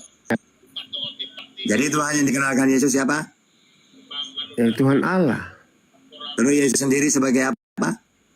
Sebagai apa aja, dia gelarnya, julukan dia banyak. Ya, pakai dalil. Iya. Beriman kepada aku sebagai apa aja? Di mana? Iya, sebagai banyak, sebagai Tuhan, sebagai Ada dalilnya. Kalau sebagai Tuhan, berarti Tuhan ada berapa? Satu. Bapa atau Yesus? Satu. Bapa atau Yesus? Bapak atau saya? Satu dibilang, nanya. Satu itu siapa? Bapa atau Yesus satu itu? Aduh, kalau kau nggak mengerti tentang Tuhan, makanya situ. Biar... Ya satu. Ya satu itu siapa? Bapa atau Yesus? Ya, itu kan satu itu. Satu. Berarti mereka Tuhan juga. Mereka dan Bapa satu. Mereka Iya. Tuhan juga. Ya, coba dulu baca dulu Keluaran 3. Kau keluaran? Di mana keluaran itu? Baca dulu biar kau mengerti asal usulnya dari mana, gimana ceritanya. Gak usah baca, gini aja. Tuhan yang benar itu siapa? Gitu aja. Menurut Tuhan Yesus. yang benar, ya Tuhan benar, Tuhan Allah, Tuhan Allah. Berarti Yesus bukan Tuhan. Tuhan anak Tuhan, anak Allah. Berarti anak dan Bapa bersama-sama Tuhan. Iya. Berarti ada dua Tuhan. Enggak ada dua Tuhan, satu. Oke, Bapa dengan Yesus lebih tinggi mana? Enggak ada, tinggi sama aja itu. Loh, kata siapa? Kata Yohanes 13. Ya. Bapak lebih tinggi. Enggak. Satu. Sama. Sama, di mana dalilnya? Aku dan Bapak sama-sama tinggi, di mana? Aku dan Bapak adalah satu. Loh, mereka juga satu. Iya. Berarti mereka Tuhan juga. Mereka mana? Loh, aku di dalam Bapak, mereka di dalam aku. Aku, Bapak, mereka satu. Iya, satu iman. Oh, satu iman, bukan Tuhan semua. Bukan, itulah berarti Yesus kalian dan- itu nggak ngerti tentang berarti Tuhan. Yesus dan Bapak satu iman juga. Apa? Enggak, mereka satu. Oh, kalau satu, Yesus menerima firman dari siapa? Enggak, dia menerima firman itu ada terbagi 3 pengertian. Ya, dalil silakan. Iya, firman Pak Yohanes 1. Pertanyaannya, Yesus menerima firman dari siapa? Dia itu firman. Menerima firman gimana? Lu jawab. Saya nanya ke Yesus, ngaku dia pinter dia. Pada mulanya adalah firman itu bersama. Yang saya tanya, Yesus menerima firman. Coba Yesus menerima firman apa enggak? Menerima firman, tetapi dia menerima firman dari siapa? Ya, Allah Bapa. Oke, berarti Yesus menerima firman dari Bapa. Berarti Yesus bukan Bapa. Yesus bukan Bapa. Oh, berarti yang mana yang Tuhan berarti? Bapa atau Yesus? Yang sering dijulukkan jangan ketawa kau. Kau bingung? Enggak bingung, saya enggak bingung. Oke, sekarang Yesus menerima firman dari Bapa. Yang Tuhan siapa? Bapa atau Yesus? Yang sering dikatakan itu Tuhan itu Gimana? Yesus itu. Apa Yesus? Kenapa Yesus? Kenapa Yesus? Kau bertanya, ditanya jawab dia. Apa Yesus? Kan Yesus menerima firman dari Bapa. Iya. Berarti yang Tuhan siapa? Bapa atau Yesus? Itu kata-kata atau yang diterima itu remata. Iya, berarti sama dengan gini. Saya menerima perkataan dari Bang Juma. Berarti saya kan bukan Bang Juma, saya kan? Yesus menerima firman dari Bapa. Berarti Yesus bukan Bapa kan? Bukan. Hah? Sama atau bukan? Atau beda? Hah? Macet. Macet. Macet. Macet. macet. Enggak macet. Oke. Yesus dan siapa Bapak yang sama apa nyuci? beda? Apanya beda? Yesus dan Bapak sama apa beda? Satu. Sama. Satu. Kalau satu, kenapa menerima firman dari Bapak? Iya, itu kan supaya orang mengerti. Supaya, supaya gitu. Yesus mendengar firman nggak dari Bapak? Enggak. Loh, Yohanes 15:15, Yohanes 8:40, Yohanes 8:26, Yohanes 5:30 mendengar dia. Aku menyampaikan segala sesuatu yang kudengar dari Bapak. Banyak dalilnya. Iya, kalian tidak mengerti. Iya, karena kalian kan Allah kalian tidak punya roh. Katanya kamu tidak katanya. Tak kasih dalil banyak. Ayo. Makanya hati-hati kalau pertanyaan saya itu ketika saya bertanya, saya punya dalil itu hati-hati jawabnya, mikir dulu. Ketika dia mengambil rupa manusia, dia berkata-kata seperti itu. Berkata gimana? Berkata gimana? Apa yang kau katakan tadi? Apa yang kau katakan? Lah. Aku nggak tahu kau apa yang kau katakan. Ya, karena kamu nggak paham kamu itu. Kalau kamu paham gitu. Saya nggak paham. Saya paham. Sekarang apa yang kau katakan? Kalau saya paham. Kau nggak paham. Kalau kamu paham, apa yang kau katakan barusan itu di mana dalilnya? Ayo. Kan saya pakai dalil 4 barusan. Di mana saja itu dalil itu barusan? Ayo. Iya kan yang saya jawab pertanyaanmu. Jawab pakai data. Pakai data gimana? Oke, Yesus mendengar firman nggak? Enggak. Loh, aku menyampaikan segala sesuatu yang ku dengar dari Bapak. Iya, itu kan istilahnya. Aduh. Oke, sekarang susah. Oke, sekarang aku pakai dalil, coba pakai data. Aku tidak mendengar firman. Di mana datanya? Katanya tidak, katanya. Di mana dalilnya? Kalau saya mengatakan dia mendengar, punya 4 data saya. Iya. Ya, gimana? Mana datanya? Apanya mana datanya? Katanya itu tidak aja mendengar Yesus. Katanya Yesus itu tidak aja mendengar. kuncinya. Di mana datanya? Aku dan Bapak adalah satu. Yang saya tanya bukan satu. Kalau cuma satu, mereka juga satu dengan Bapak. Yang saya tanya, katamu Yesus tidak mendengar firman. Di mana datanya dia tidak mendengar? Wong saya nanya ke Yesus, punya dalil 4 Yesus. Mendengar dia. Ayo.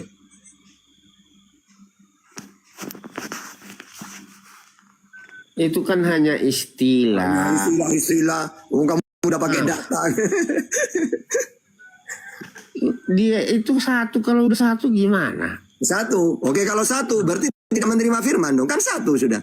Misalnya saya satu dengan Bang Juma. Ya saya tidak mendengar firman udah dari Bang Juma. Satu, Bang. Dia adalah Oke. Sekarang gini. Kalau memang aku dan Bapak itu satu, pertanyaannya, Yesus di dunia, Bapak di mana? Bang Zuma Julud 2 ini. Saya yakin nih. Bang Zuma Julud jilid 2. Terima kasih Bang Fanta ya. Bang Fanta dengan Sprite. Ya, Sprite. Anda Bang Zuma jilid 2 ini. Iya, Coca-Cola lagi. Silakan lanjutkan Bang. Salut saya sama Anda.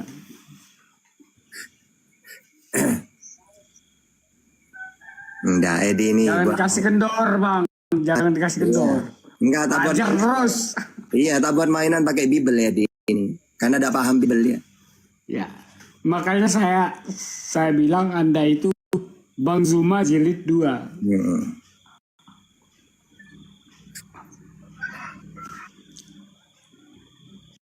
Tapi kayaknya room ini bakalan sepi Bang. Jangan lah, kalau bisa jangan sepi. Bukan jangan sepi, tapi akan ada oten itu yang berani naik. Takut ke Bible mereka. Siapa nggak berani naik? Silakan. Apalagi Silakan berhadapan dengan saudara saya tadi. Silakan. Ayo dengan Iya. saudara Si Tahta itu tuh kan hanya gelar aja Ustadz. Kalau ditanya nanti agama dia itu Mana nama saya gak ada. Gak ada. Saya Fanta Stilo gitu. Gak ada ustadznya.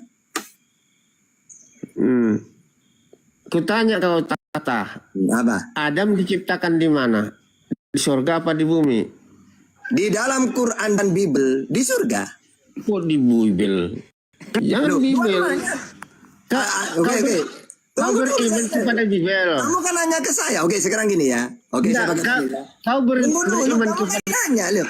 Kamu nanya, kamu dengerin. Dalam Al-Quran Al-Baqarah 30 di surga. Dalam Bible Kejadian 3 ayat 23. Lalu Tuhan Allah mengusir dia dari Taman Eden. Taman Eden itu kan bahasa Arabnya taman itu Jannah Aden. Jannatun Aden.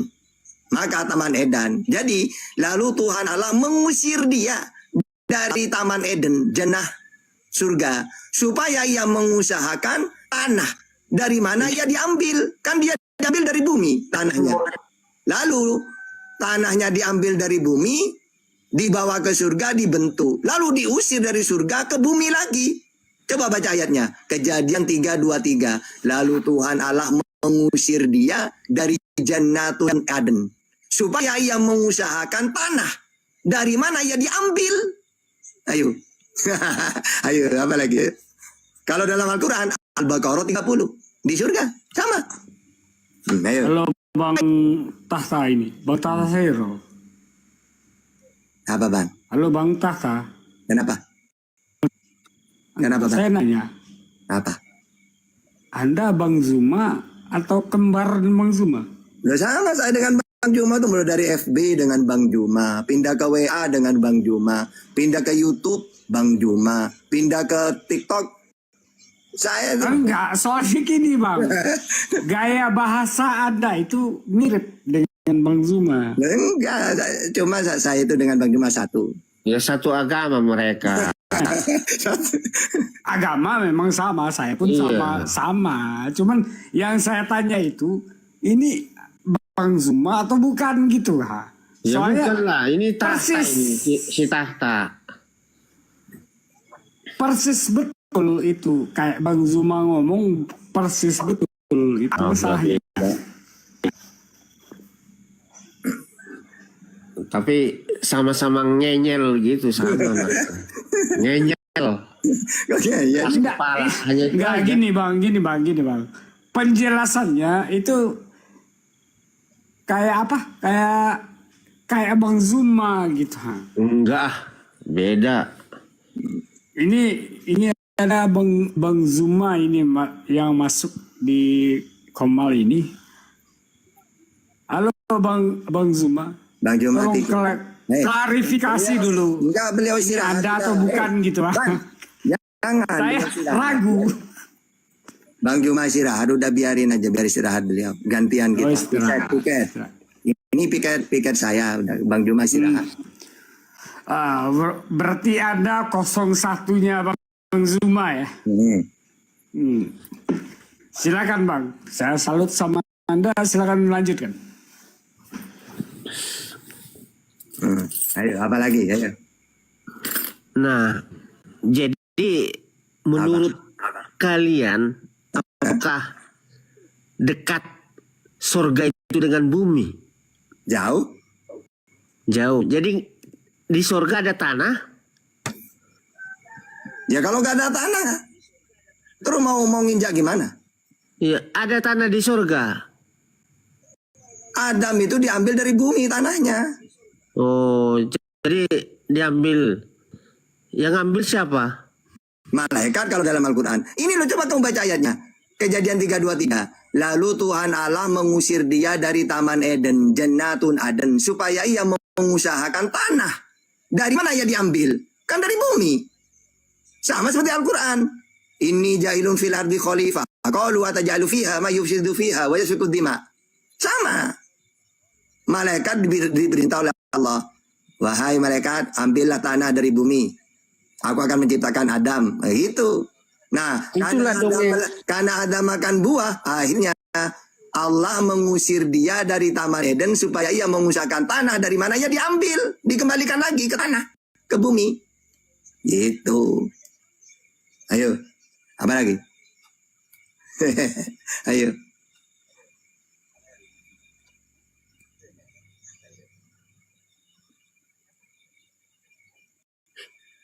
Macet. Ayo nanya lagi, ayo. Nanya apa lagi? Udah kalau dijawab pakai dalil, nanya lagi. Jangan diulang-ulang, ayo. Nanya apa lagi? Bukan macet di... Nggak, nanya lagi, silakan. Apa lagi pertanyaannya? Monyet itu memiut terus. Makanya nanya lagi, biar dari mute. Iya, saya di mute. Ya tanya, jangan kalau udah dijelasin, nanya lagi yang lainnya. Ayo, apa lagi? Nggak masuk akal, dari bumi ngambil suruh malaikat. Jadi malaikat itu ikut. Sudah dibacakan dalilnya. Lalu Tuhan Allah mengusir dia dari Taman Eden supaya ia mengusahakan tanah dari mana ia diambil. Ayo, apa lagi?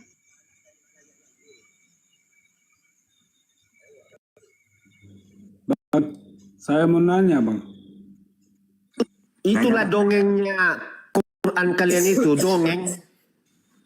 Loh, saya pakai Bible, gimana? Wong saya jawab pakai Bible gimana? Ngapain kau pakai Bible? Bible pakai dua data, Al-Baqarah 30 dengan Kejadian. Kan pakai dua data, Kejadian 323. Al-Baqarah 30, Kejadian 323.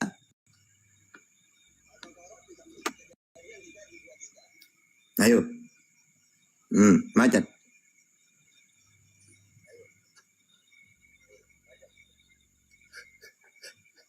Ayo, nanya apa lagi?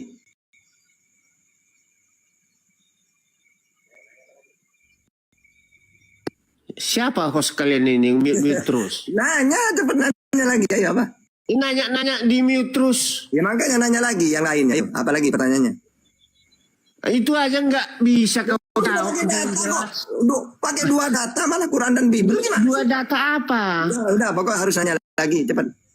Kalau nanya diulang-ulang nanti udah dijawab, ya nanti pertanyaannya sedikit nanti. Ayo, lainnya lagi. Ayo kamu korek-korek udah ayo. Ada itu dongeng. Ya. Gimana mau dong? Yang dongeng itu gini loh.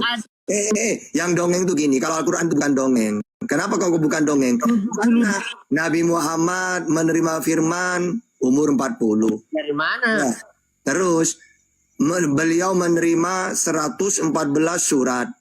6.666. 1.027 huruf. Masih ada sampai sekarang. Yang dongeng begini. Tenoten, Yesus menerima wahyu katanya, menerima firman. Ya, apa yang aku sampaikan sebagaimana difirmankan oleh Allah kepadaku. Yohanes 12:50. Pertanyaannya, umur berapa dia menerima wahyu? Yang kedua, apa wahyu pertama kali yang dia terima? Kalau Nabi Muhammad, Iqra bismi rabbikal ladzi khalaq. Kalau Yesus apa? Kalau gak tahu berarti dongeng. Ayo. Iya, masa ada bidadari di surga? Loh, kata Yesus, malah 10 gadis botol. Gimana itu? Loh, saya ini pakai data semua. Jadi Yesus, coba gini, saya nanya ya, Yesus, coba ceritakan surga, Yesus.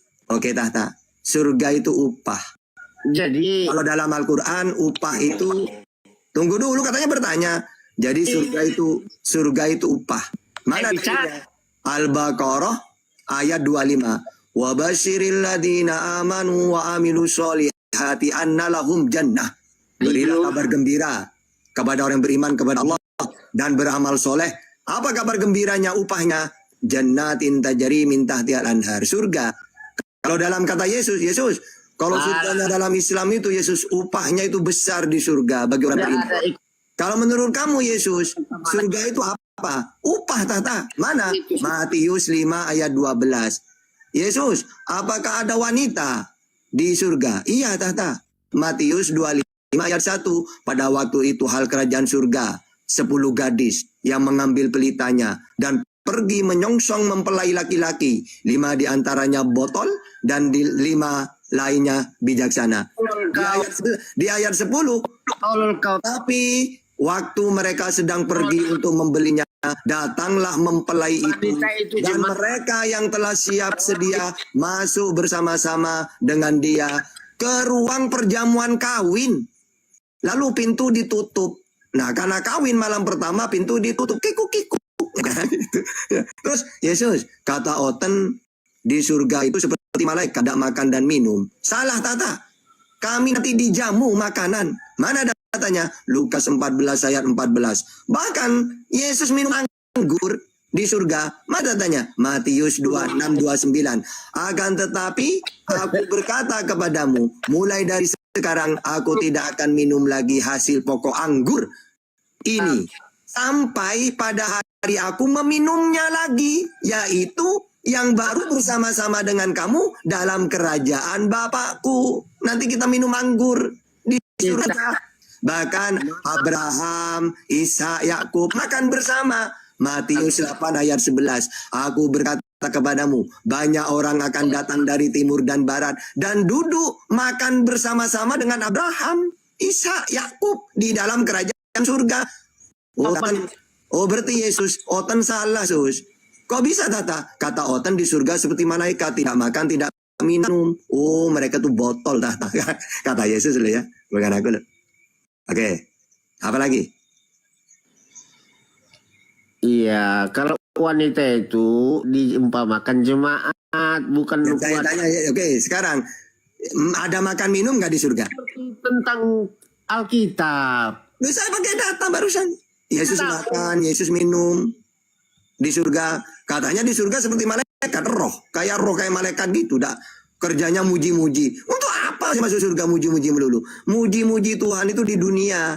Makanya dalam hukum Taurat ada ibadah, ya 3 kali sholat. Kalau dalam Islam 5 kali, dikir-dikir setiap hari. Karena di dunia, nanti di surga ngapain muji-muji lagi?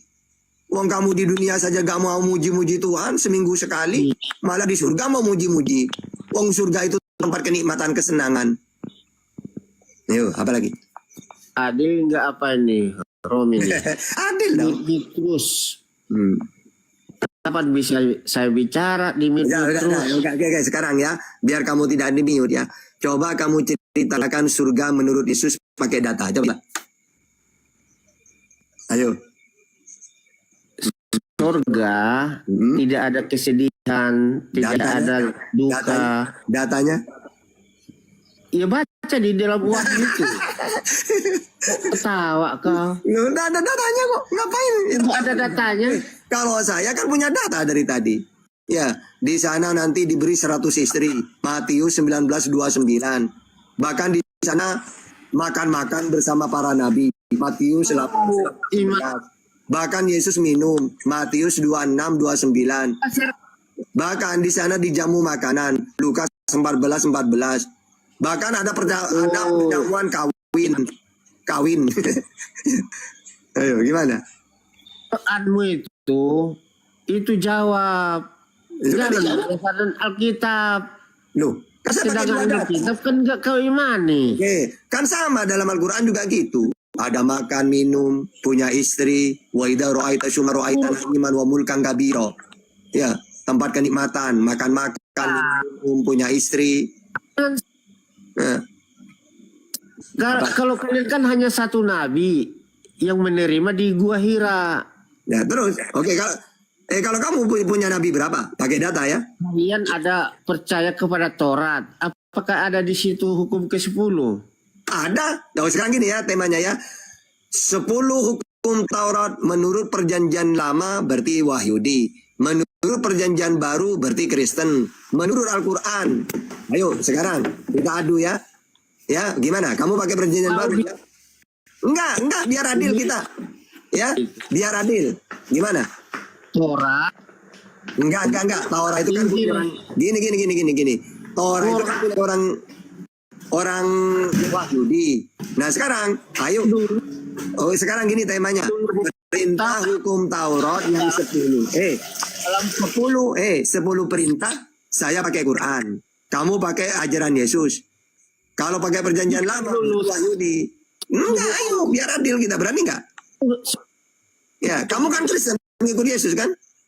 Nah, sekarang kita adu data.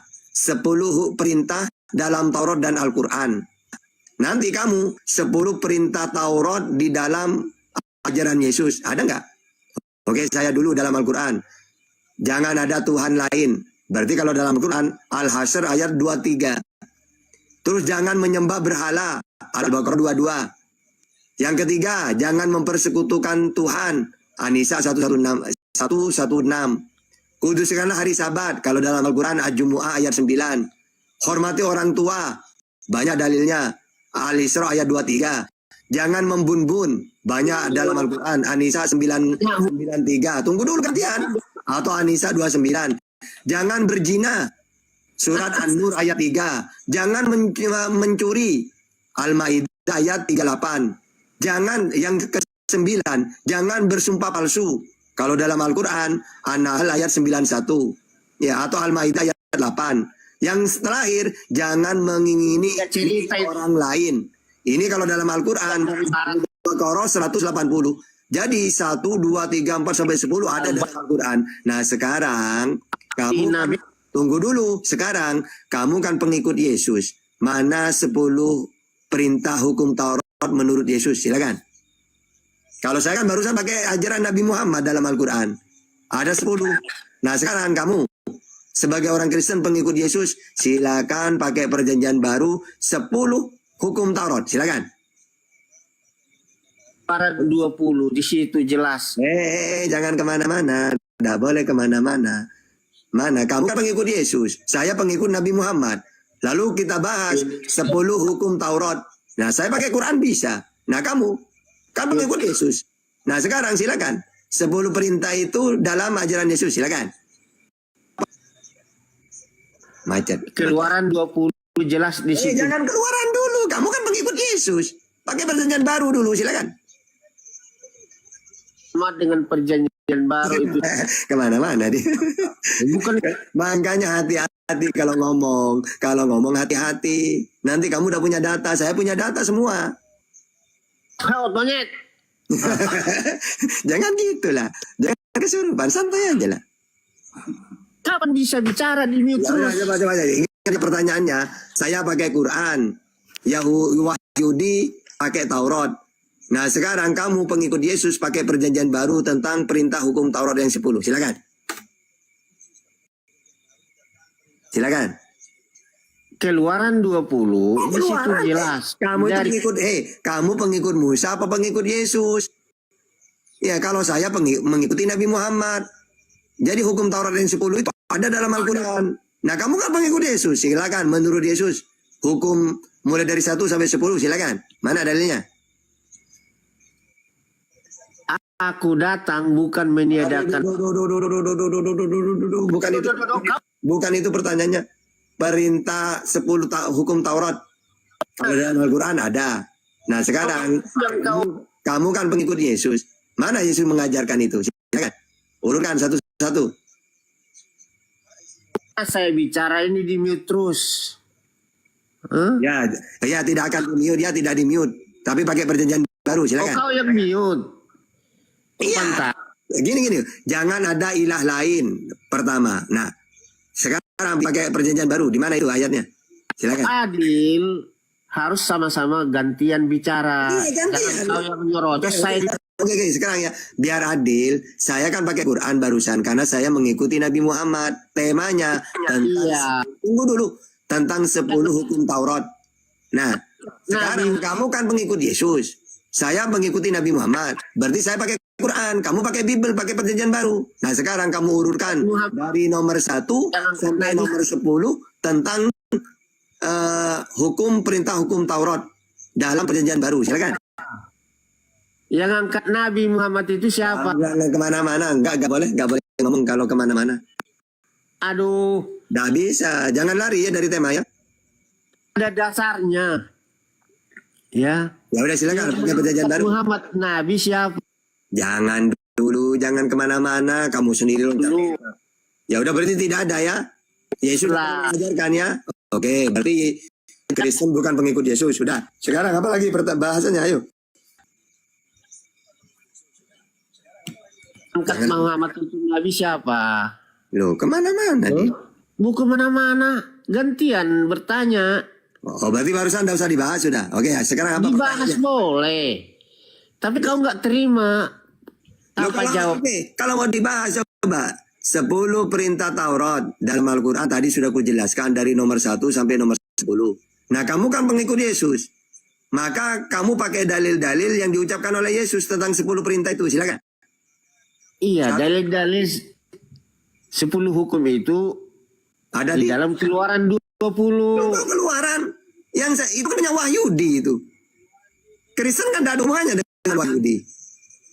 Nah, kalau kamu pengikut Yesus, seharusnya kamu ini mengikuti apa yang disampaikan oleh Yesus. Ada nggak? Oke, saya nanya, ada nggak 10 perintah itu di dalam ajaran Yesus? Ada nggak?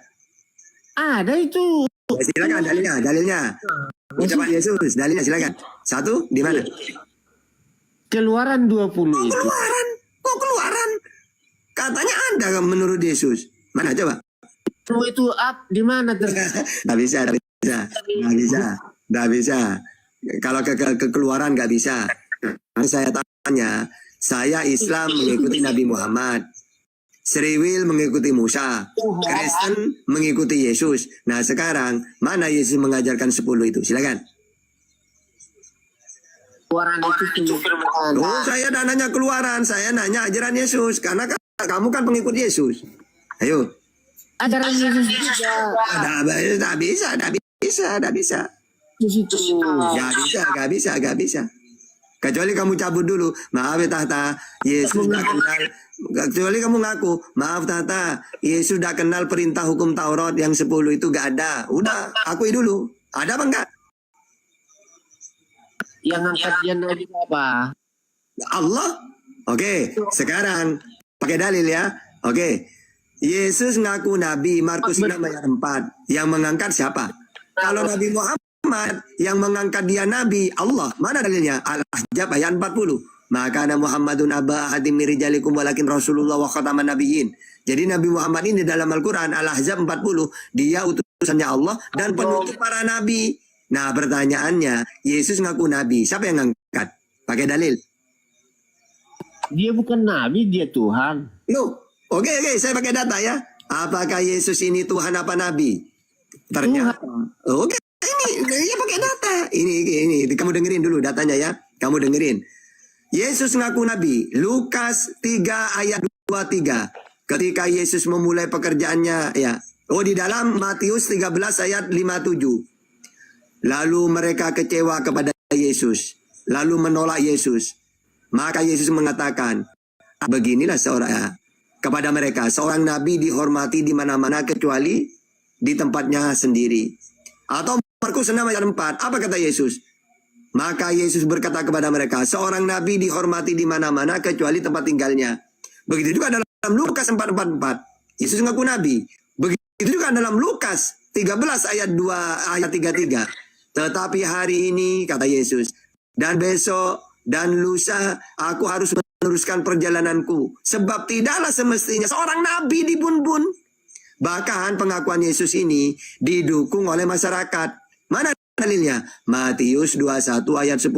Dan ketika ia masuk ke Yerusalem, gemparlah seluruh kota itu. Dan orang berkata, siapakah orang ini? Dan orang banyak itu menyaut, inilah Nabi Yesus dari Nazaret. Yohanes 6:14, ketika orang-orang ini melihat mukjizat yang telah diadakannya, mereka berkata, dia ini adalah benar-benar nabi. Lukas 24:19, katanya kepada mereka, apakah itu? Jawab mereka, apa yang terjadi dengan Yesus, orang Nazaret? Dia adalah seorang nabi. Yohanes 4:19, kata perempuan itu kepada Yesus, Tuhan, nyata sekarang padaku bahwa engkau seorang nabi. Lukas 7:16. Jadi banyak dalilnya. Kalau kamu mengatakan Yesus bukan nabi, lalu kamu buang ayat-ayat ini. Ya, Lukas 3 ayat 23, Matius 13:57, Markus 6 ayat 2, Yohanes 4:44, Lukas 13:33, Matius 21 ayat 10, Yohanes 6:14, Lukas 24:19, Yohanes 19. Kamu mau buang ayat-ayat itu? Dia ngaku nabi, mau dibuang itu?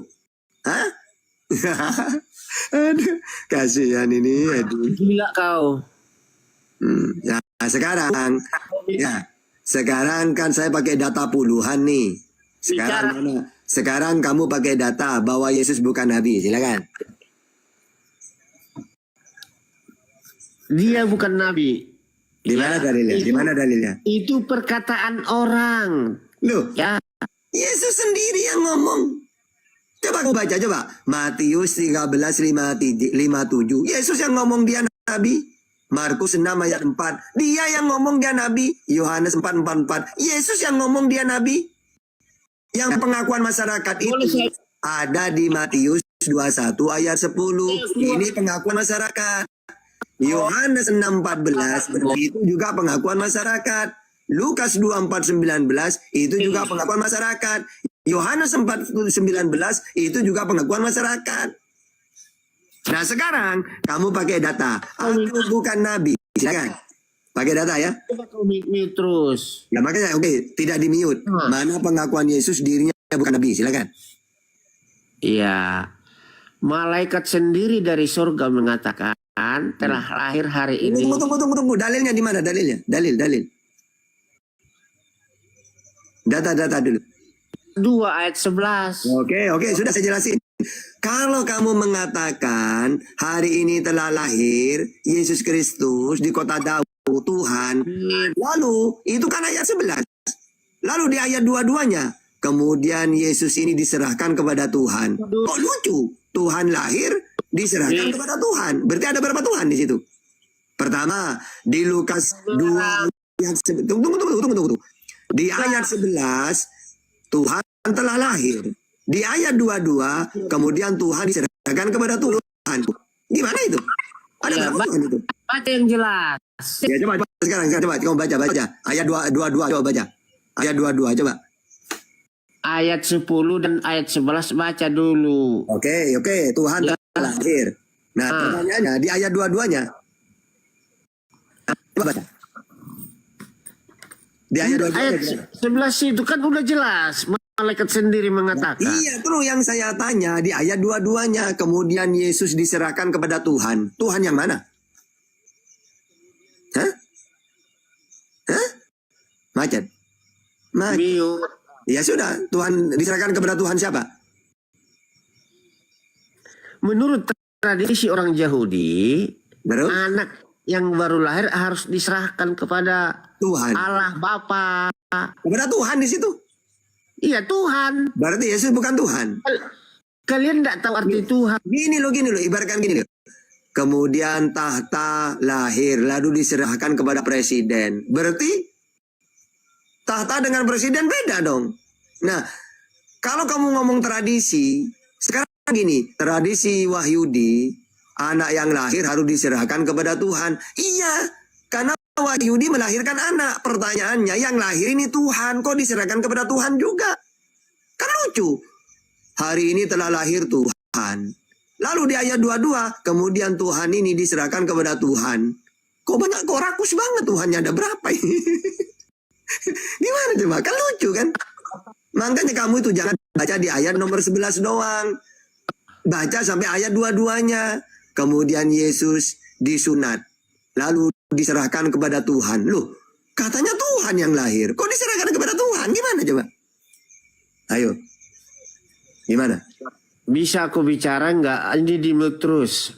Bisa, silakan. Tolonglah biar adil, harus tiktokan. Aku bicara atau diam. Jangan saya diam. Oke, saya diam. Silakan. Kalau kau bicara, saya diam. Nggak usah nangis. Terus. Saya nggak nangis, ngapain nangis? Ya silakan ya. Apa yang mau disampaikan? Ayo. Yesus itu adalah firman. Ya. Yohanes 1 ayat 14, firman itu menjadi manusia. Siapa yang ngomong di situ? Hah? Siapa yang ngomong di Yohanes? Di situ. Siapa yang ngomong? Iya, wahyu kepada Yohanes. Siapa yang ngomong di situ? Di mana? Yohanes yang ngomong. Aduh. Iya, Yohanes bukan menerima wahyu dia. Iya, kok Oke. Menerima wahyu. Siapa yang ngomong di situ? Iya. Siapa yang ngomong? Udah saya katakan Yohanes. oke, sekarang gini. Menurut Yesus, Yesus ini firman jadi manusia atau manusia yang menerima firman menurut Yesus? Jawab. Di mute. Nah, ya menurut Yesus ya. Yesus ngakunya dirinya firman atau menerima firman? Mana yang benar? Kalau Yesus mengaku, Yohanes 13 ayat 13, aku guru dan Tuhan. Gitu. Berarti Bapak bukan Tuhan? Jadi malaikat sendiri mengatakan. Tunggu. Katanya Yesus dia dalam Yohanes 13 dia ngaku Tuhan. Loh, kata Yesus di dalam Matius 11:25. Gini, tunggu dulu. Kata Yesus, Tuhan itu Allah Bapa. Aku bersyukur kepadamu Bapa, Tuhan langit dan bumi. Matius 11:25. Mana yang benar? Kata Yesus, Tuhan itu satu, yaitu Allah Bapa. Terus kata kamu, Yesus Tuhan di dalam Yohanes 13. Yang benar mana? Kalian tidak mengerti tentang Alkitab. Ya oke. Cepet-cepet untuk melemahkan Alkitab. Kamu itu juga kalian. nyopot. Kamu juga kan nyopot juga. Enggak, kan kau tanya di mana dia mengatakan Tuhan. Oke, silakan di mana? Nah, udah saya katakan malaikat sendiri dari surga mengatakan dia adalah Tuhan. Oke, Tuhan. Terus Tuhan diserahkan kepada Tuhan. Iya, Yesusnya manusianya yang diserahkan kepada Tuhan. Berarti Yesus manusia bukan Tuhan yang lahir itu. Firman yang menjadi manusia. Di mana dalilnya? Firman lahir di mana? Firman yang menjadi berinkarnasi menjadi manusia. Di mana datanya itu inkarnasi itu? Yohanes 1 ayat 15. Itu yang begini bunyinya yang benar di situ. NRK itu gini loh. Pada mulanya ada yang berfirman. Yang berfirman. Ada yang berfirman. Kau tahu mengelola. Pada mulanya adalah firman, mengelola firman. Bahasa aslinya gitu, bahasa aslinya. Tidak ada seperti itu aslinya. Ya, pada mulanya firman. Firman itu bersama-sama dengan Allah. Firman itu berarti kamu tidak paham berarti. Kau nggak paham. Oke, firman itu Allah. Tuduh saya. Oke, firman itu Allah. Iya, Allah. Berarti Allah jadi manusia. Firman itu menjadi manusia. Firman jadi manusia. Firman iya. Iya. Berarti Allah jadi manusia. Iya, firman itu Allah. Allah firman Allah. Berarti Allah jadi manusia. Firman menjadi manusia. Berarti firman bukan Allah. Jangan kelola ayat itu. Makanya saya nanya, firman itu Allah apa bukan? Firman itu adalah Allah. Berarti Allah jadi manusia. Yang menjadi manusia firmannya logos. Berarti firman bukan Allah. Allah, aduh. Oh, berarti kalau memang firman itu Allah, berarti Allah jadi manusia. Seperti kau, biar saya terangkan sedikit ya, biar kamu mengerti. Kamu kan tahta. Terus? Jiwamu kan jiwa tahta. Nah, terus? Nah, rohmu roh tahta. Nah, terus? Nah, jadi kamu satu. Seperti Tuhan itu. Tunggu. Tuhan itu punya roh. Allah firman. Allah punya roh. Allah Bapa, Allah firman, Allah roh. Jadi Allah itu punya roh. Iya. Dan Allah sendiri roh juga. Roh punya roh gitu. Allah bukan nggak punya roh. Loh, Allah itu roh apa bukan? Allah itu roh. Yohanes 4 ayat 24. Oke, itu roh punya roh. Allah itu adalah roh. Tunggu dulu. Jadi Tuhan itu roh punya roh gitu. Hah? Gimana? Roh punya roh gitu? Hah? Gimana? Gini loh bang, gini tak ajarin. Gini tak ajarin dulu. Jadi bang, firman itu bang tidak pernah. Tunggu dulu tak ajarin Bible yang benar. Firman itu bang perkataan Allah. Tunggu dulu lah gantian ya. Tidak punya. Tunggu dulu tak agak gantian. Tak ajarin Bible yang benar. Gini loh bang. Jadi bang, lu disuruh diem gantian kok jadi gini loh. Firman itu bang tidak pernah menjelma. Firman itu perkataan Tuhan. Mana dalilnya? Keluaran 34:28, Yeremia 15 ayat 16, Yeremia 30 ayat 4, Yehezkiel 3 ayat 4. Jadi firman itu perkataan. Perkataan ini bang tidak pernah menjelma, diperdengarkan. Makanya Yesus mendengar firman. Yohanes 15:15, Yohanes 8:40, Yohanes 8:36, Yohanes 5:30. Jadi firman itu Bang pernah menjelma, diterima oleh Yesus. Makanya kata Yesus, apa yang aku sampaikan sebagaimana yang difirmankan oleh Allah kepadaku. Yesus, firman itu kan perkataan, gak menjelma jadi kamu. Enggak, Tata. Firman gak pernah menjelma, firman itu diperdengarkan. Makanya aku mendengar firman, aku menyampaikan segala sesuatu yang kudengar dari Bapa. Apa yang didengar? Firman. Gitu loh. Jadi kalian itu lucu. Kata Yesus, Yesus menerima firman, bukan firman jadi dirinya.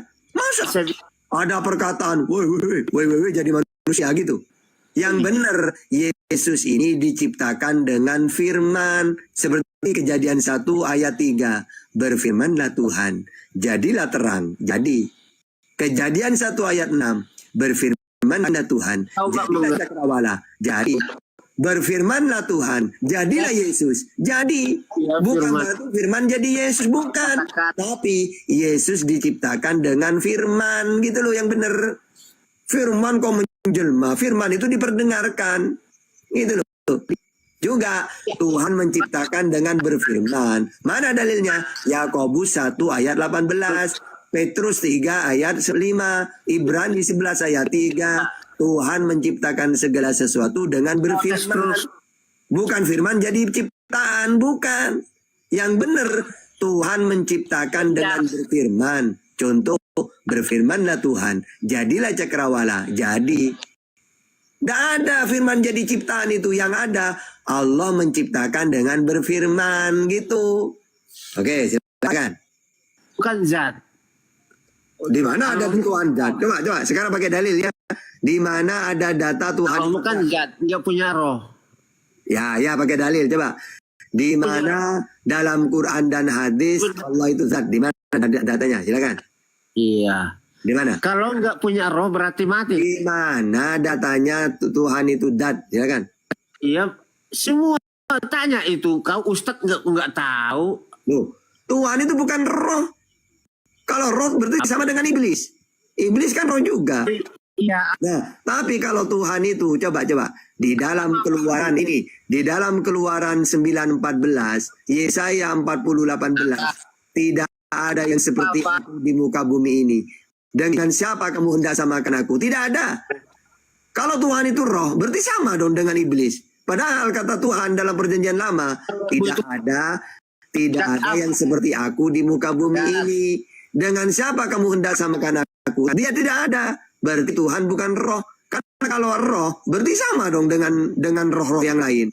Padahal di dalam Yesaya 19:40 atau di dalam Keluaran 9:14, Tuhan tidak serupa dengan apapun. Dengan siapa kamu hendak samakan aku? Tidak ada yang seperti aku. Nah, gitu yang benar itu. Silakan. Allahmu itu dari apa? Apa dia itu? Oke, Allahku itu saya pakai perjanjian lama, perjanjian baru, pakai perjanjian Al-Qur'an ya, ada 3 ya. Allah itu seperti apa dalam Al-Qur'an? Tunggu dulu, katanya bertanya. Allah itu seperti apa? Asyura ayat 11. Laisa kamitslihi syai'. Allah tidak seperti apa-apa. Allah tidak serupa dengan apapun. Kalau dalam Bible, Keluaran 9:14, Yesaya 40:18. Tidak ada yang serupa dengan Allah. Gitu. Kalau Tuhannya oten siapa Tuhanmu? Tuhanku manusia Yesus. Serupa. Apa lagi? Allah bukan? Allahku sama dengan Allahnya Yesus. Kata Yesus, aku bukan hanya Yesus. Adalah itu gini. apa? Untuk membuktikan Tuhanku dengan Tuhannya Yesus, dites dulu. Yesus, ya Tata. Bukan. Tuhanku Allah yang Esa, Yesus. Tuhanmu sama Tata. Tuhanku Allah yang Esa juga. Markus 12:29. Hukum yang terutama, dengarlah Sriwil, Tuhan Allah kita, Tuhan itu Esa. Sama, Yesus. Iya Tata. Yang kedua Yesus. Tuhanku Yesus, Allah yang tidak bisa dilihat. Al-An'am 103. Kalau Tuhanmu Yesus, sama Tata. Allahku juga gak bisa dilihat. Yohanes 5:37. Bapa yang mengutus aku. Dia yang bersaksi tentang aku. Kamu tidak bisa melihatnya. Sama. Ayo. Yesus. Kalau Allahku kan tidak serupa dengan apapun. Kalau Tuhanmu sama tata. Tidak ada yang seperti aku di muka bumi. Dengan siapa kamu hendak sama? Tidak ada. Kalian tidak ada yang sama. Bisa. Ayo, apa gimana lagi? Hanya Nah sekarang gini Edi tunggu tuh. Abis ini kamu. Barusan kan saya pakai dalil nih, ya pakai dalil saya barusan. Tuhanku dengan Tuhan Yesus sama. Nah kalau ini pakai dalil saya barusannya. Nah sekarang Tuhan Kristen siapa? Sama nggak dengan Tuhannya Yesus? Silakan pakai dalil. Pak bisa berbahasa Indonesia. Aduh, ngomong lagi. Hanya Nggak boleh ngomong kalau udah mau jawab. Nggak boleh ngomong kalau udah mau jawab. Kecuali kamu mau jawab. Nggak boleh ngomong kalau udah mau jawab. Nggak bisa. Pokoknya kalau udah mau jawab, nggak boleh ngomong. Bahasa Indonesia. Nggak boleh ngomong kalau udah mau jawab. Tidak sakit. Nggak boleh ngomong kalau udah jawab. Harus dijawab.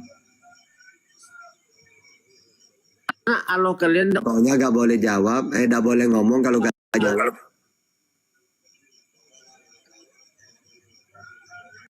Harap. Jadi gini, tadi saya itu pakai dalil ya, Tuhanku dan Tuhannya Yesus sama-sama tidak bisa dilihat.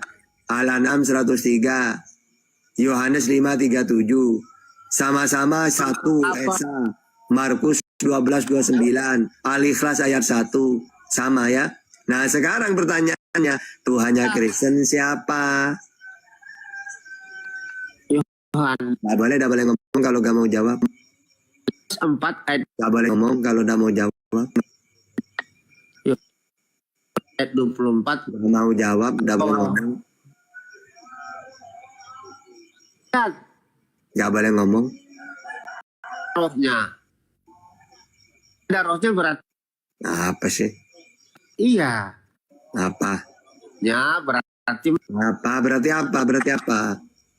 Kamu jelasin dulu Tuhan apa? Benda mati. Apa sih benda mati apa? Kalau kamu Tuhanmu mati. Tuhan mati diracun gimana? Nggak ada rohnya. Nggak ada roh. Tuhan itu bukan makhluk. Iya kalau manusia punya roh. Kalau Tuhan itu roh kata Yesus. Mana ada roh punya roh? Gimana sih? Tuhan itu tidak serupa dengan makhluk. Keluaran 9:14. Kalau Tuhan itu roh, sama dong dengan iblis. Sama dengan iblis dong. Kalau Tuhan itu roh. Kalau kau tidak kena. Apa sih? Ngomong apa? Kau nggak kena. Ngomong apa? Yang jelas dong ngomong itu. Tuhan. Ngomong apa kan? Terus. Ngomong apa? Jawab dulu. Kau mute. Apa sih? Ngomong dulu, jawab dulu ya. Mute. Iya jawab ya. Ayo silakan jawab. Allah itu adalah roh. Yohanes 4 ayat 24. Tunggu dulu. Kalau Tuhan yang dikatakan. Oke, sekarang gini loh pertanyaannya. Kalau Tuhan itu roh, Tuhannya Kristen siapa? Atau apa? Allah. Gini loh. Kalau Tuhan itu roh, kenapa kamu tuhankan manusia yang bukan roh? Gimana? Karena Yesus itu rohnya roh Tuhan. Oke, di mana dalilnya? Di mana dalilnya? Rohku adalah roh Tuhan, di mana?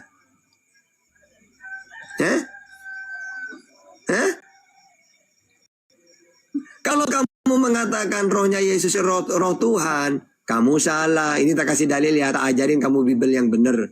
Jadi rohnya Tuhan itu ada pada semua manusia. Rohku ada pada semua manusia. Kejadian 6 ayat 3. Dan ingat ya, roh itu ciptaan. Ya, roh yang ada pada Yesus itu ciptaan. Mana dalilnya? Zakaria 12 ayat 1. Ucapan ilahi, firman Tuhan tentang Sriwil. Demikianlah firman Tuhan yang membentangkan langit dan yang meletakkan dasar bumi dan yang menciptakan roh pada diri manusia. Jadi Yesus kan manusia punya roh. Saya juga punya roh. Maka di dalam Zakaria 12 ayat 1, roh pada manusia ini ciptaan. Punya roh enggak? Iya, Yesus punya roh. Saya punya roh. Dan di dalam Zakaria 12 ayat 1, roh itu ciptaan Tuhan. Mati. Apa? Allah bukan nggak punya roh. Emangnya Tuhannya Yesus itu punya roh atau roh? Coba, Hidup jawab. punya roh. Tuhan itu roh. Tuhan itu roh. Iya. Punya roh. Punya roh Tuhan. Tuhan itu. Allah punya roh gitu. Yesus firman-Nya yang menjadi manusia. Oke, sekarang. Oke, saya nanya. Kalau Tuhan itu roh, Tuhannya Kristen manusia Yesus atau bukan? Lah manusia. Nah, berarti udah. Berarti kamu sudah akui ya, kalau Tuhannya Yesus roh, kalau Tuhannya Kristen manusia, ya sudah beda berarti. Apanya mau dibahas? Wong kamu udah akui. Ya, jadi kan kamu udah ngaku barusan. Ingat Tata, kalau Tuhannya Yesus roh, kalau Tuhannya Kristen manusia Yesus, nah, udah jelas. Bisa saya bicara. Nah, silakan apa? Gimana coba? Iya. Firman menjadi manusia. Oke. Sekarang kalau gitu gini aja. Menurut Yesus, Yesus ini firman jadi manusia atau manusia menerima firman? Jawab. Maria mengandung. Tunggu dulu. Menurut Yesus, ini pertanyaannya. Menurut Yesus, Yesus ini firman jadi manusia atau manusia menerima firman? Silakan jawab. Firman menjadi manusia. Tunggu dulu, ingat dulu pertanyaannya. Menurut Yesus, Yesus ini firman dari manusia atau manusia yang menerima firman? Mana yang benar? Ya mana yang benar? Coba, mana? Nah, firman menjadi manusia. Firman Dalil. itu terbagi 3. Tunggu dulu. Gini loh, menurut Yesus, Yesus ini firman jadi manusia atau manusia yang menerima firman? Kalau kamu jawab, oh Tata, Yesus ngaku dirinya firman jadi manusia. Pakai data, silakan. Firman itu menjadi manusia, Yohanes 1 ayat 14. Loh, mana pengakuan Yesus kalau dirinya firman jadi manusia? Pengakuan Yesus kok Yohanes pada mulanya firman apa? Itu dipertentangkan oleh Kristen. Ya, menurut Kristen ayat itu sisipan. Bukan ucapan Yohanes. Itu pembukaan penulis itu. Nah, sekarang kita pakai ajaran Yesus saja. Menurut Yesus, Yesus ini firman jadi manusia atau manusia menerima firman? Jawab. Firman menjadi manusia. Silakan, mana pengakuan Yesus? Mana pengakuannya Yesus? Iya. Maksudnya kenapa? Mana Yesus mengatakan, aku ini firman jadi manusia. Karena yang saya tanya, Sus, kamu itu firman jadi manusia? Enggak, Tata. Aku menerima firman seperti Musa. Yohanes 12:50. Apa yang aku sampaikan sebagaimana difirmankan oleh Allah kepadaku. Jadi kata Yesus, dirinya menerima firman, bukan firman jadi dirinya. Nah, silakan. Ini terus. Ya sudah, silakan. Mana pengakuan Yesus? Firman menjadi manusia, yaitu Pengakuan Yesus. Ketika mana pengakuannya? Maria mengandung. Udah mau. Mari, mana pengakuan Yesus dirinya firman jadi manusia? Laki-laki beri namanya. Di mana pengakuan Yesus dirinya firman jadi manusia? Tidak boleh jawab kalau melenceng. Firman itu kan kalian. Tidak boleh ngomong kalau kamu jawab. Kata-kata. Tidak boleh jawab kalau udah pakai data. Kan sudah jelas di situ dikatakan. Siapa yang ngomong? Bukan seperti kalian Al-Baqarah. Siapa yang ngomong? Dulu lah. Jangan melenceng dari pertanyaan. Ini pertanyaannya. Di mana pengakuan Yesus dirinya firman jadi manusia? Sriwil, aku ini firman loh jadi manusia. Di mana? Silakan. Karena yang saya tanya, Sriwil, aku ini menerima firman. Yohanes 12:50. Aku mendengar firman. Yohanes 15:15. Aku penyampai firman. Yohanes 3:34. Apa yang aku terima aku sampaikan, Yohanes 17:8. Ini ucapan Yesus. Nah sekarang, mana pengakuan Yesus? Hai Sriwil, aku firman jadi manusia. Silakan. Nggak mengerti Alkitab. Nah, enggak mau jawab, enggak boleh ngomong. Kau nggak berani melawan saya gitu. Aduh, enggak bisa jawab, enggak boleh ngomong. Kau nggak bisa, kau mute terus saya. Oke. Sekarang tidak akan di-mute ya. Tidak akan saya mute, tapi ingat dulu pertanyaannya. Mana pengakuan Yesus dirinya ngaku firman jadi manusia? Silakan. Tidak akan di-mute. Yohanes 1 ayat 14. Nah, melenceng, nggak boleh ngomong. Mana pengakuan Yesus? Aku adalah firman jadi manusia. Silakan.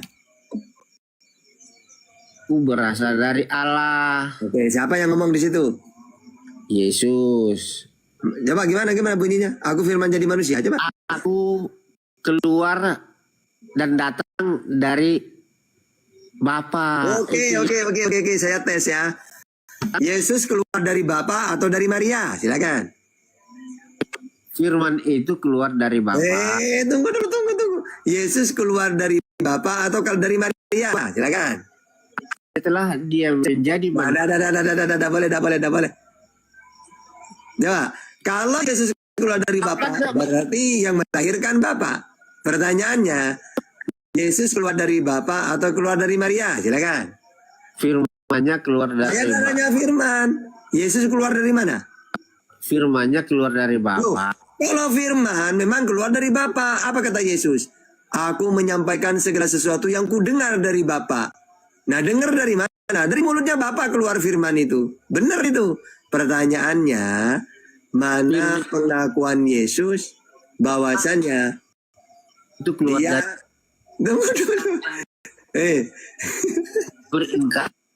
inkarnasi ya. Ngomongnya ajaran pagan inkarnasi. Sekarang saya nanya, jawab ya. Kalau tidak mau jawab, tidak boleh ngomong. Kalau nggak dijawab, tidak boleh ngomong. Pertanyaannya, Yesus keluar dari Maria atau keluar dari Bapa? Firman keluar dari Bapa. Saya nanya firman. Kalau firman memang keluar dari Bapa. Ya, kata Yesus, sebab segala firman yang kau sampaikan kepadaku. Coba, yang Yesus dengar keluar dari mana firman itu? Dari Bapa. Yesus mendengar, benar. Yesus mendengar firman yang keluar dari Bapa.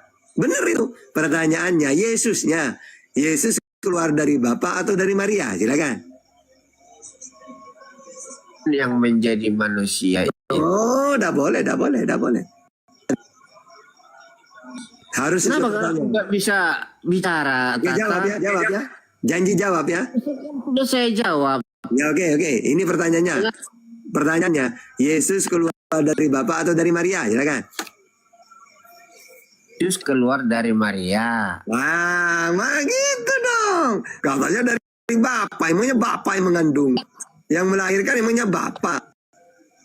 Nah, kalau kamu mengatakan Yesus adalah firman yang keluar dari Bapa, salah. Karena firman itu ucapan itu keluar dari Bapa. Seperti Yesus mengatakan, aku mendengar firman dari Bapa. Apa yang didengar? Firman keluar dari mana? Dari Bapa yang Yesus dengar itu. Itu yang benar. Bukan Yesusnya yang keluar dari Bapa. Firman yang Yesus dengar itu keluar dari Bapa. Aku menyampaikan segala sesuatu yang ku dengar dari Bapa. Gitu. Yang benar itu. Bukan Yesusnya yang keluar dari Bapa. Ya. Misalnya gini. Kejadian 1 ayat 3. Berfirmanlah Tuhan, jadilah terang. Nah, firman keluar dari mana? Dari Bapa. Bapa kan ngomong, jadilah. Nah, itu baru keluar dari Bapa. Bukan Yesus. Kalau Yesus keluar dari Maria. Gitu. Itu seperti itu. Apa lagi? Ada nggak gimana? Ngomong tuh yang jelas dulu lah. Mute gimana? Kamu udah melenceng. Jangan menyanyi. Oke, jangan melenceng ya. Silakan. Terus. Silakan. Kapan saya bicara? Sekarang ngomong. Firman keluar dari Bapa, yaitu logosnya. yang masuk ke dalam rahim Bunda Maria. Oke, Makanya pakai dalil. Firman keluar masuk ke Maria di mana? Malaikat sendiri mengatakan, Maria, engkau akan mengandung seorang anak laki-laki. Terus?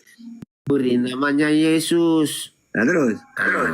Setelah lahir diberikan namanya Yesus. Jadi nama manusianya Yesus. Nah, terus berarti yang dilahirkan oleh. Tunggu dulu. Berarti Yesus manusia.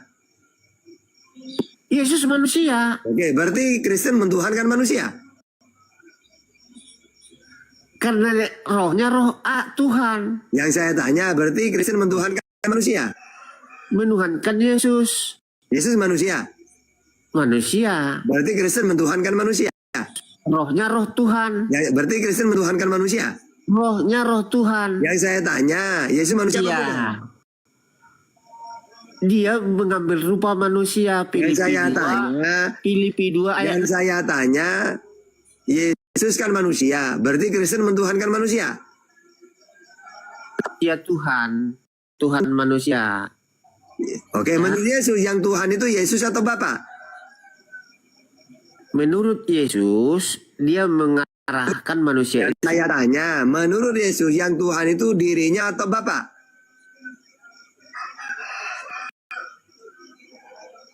Hah?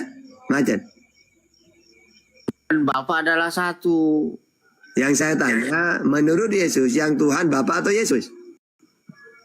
Dia itu Tuhan. Berarti Bapa bukan Tuhan? Bapa itu Allah Bapa, Allah Firman, Allah Roh. Berarti ada berapa Tuhan? Satu. Yesus atau Bapa? Satu. Iya. Mereka itu.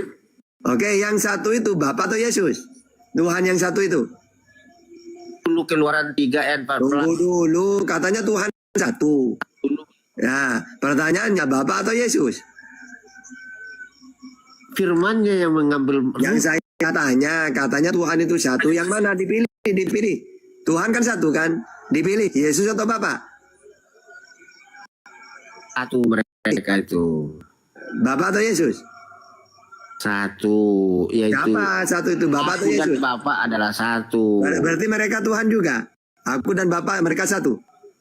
Iya. Berarti Allah Tuhanmu Bapa, banyak. Allah Firman. Oh, berarti Tuhanmu banyak. Bukan 2, bukan 3 dong. Mereka kan 15 murid-muridnya. Aku di dalam Bapa, mereka di dalam aku. Aku Bapa, mereka satu. Berarti mereka 12 ditambah Roh Kudus 13. Ditambah Anak 14. Ditambah Bapa 15. Berarti Tuhannya Kristen 15. Hah? Hanya Kristen satu. Siapa satu itu?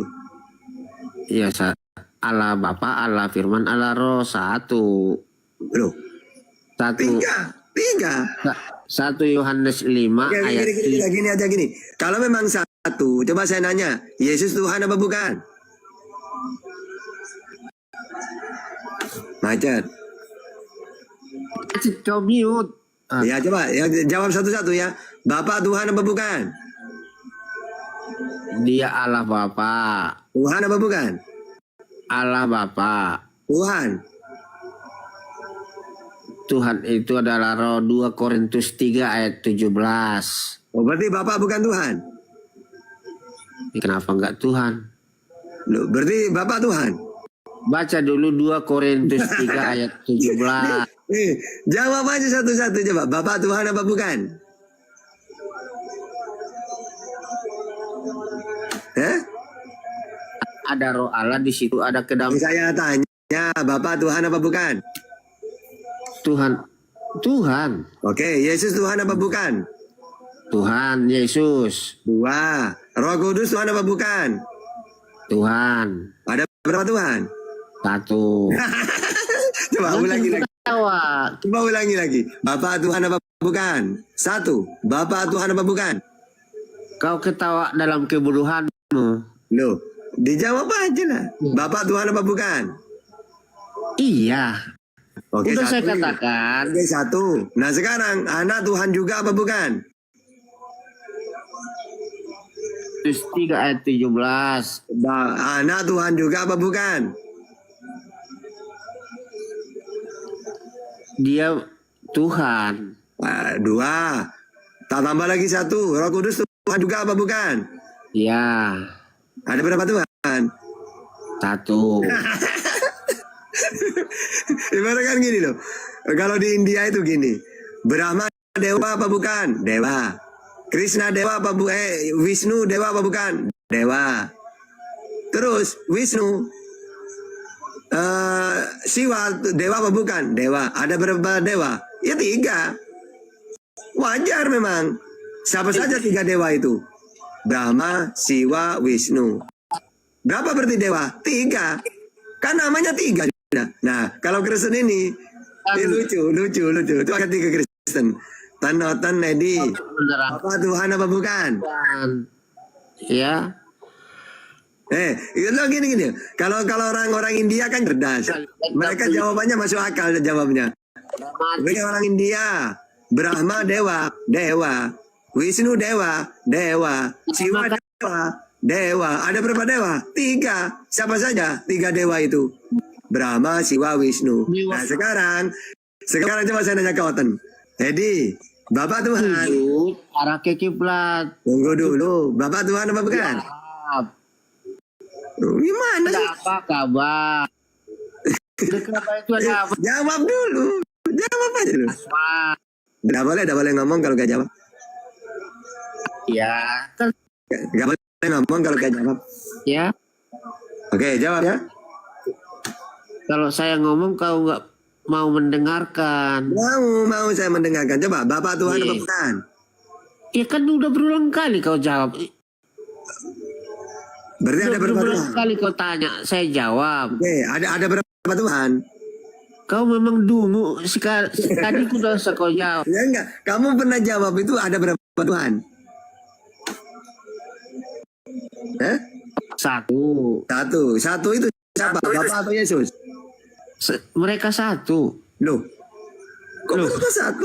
Iya. Kalau memang 1, Yesus mendengar firman dari siapa?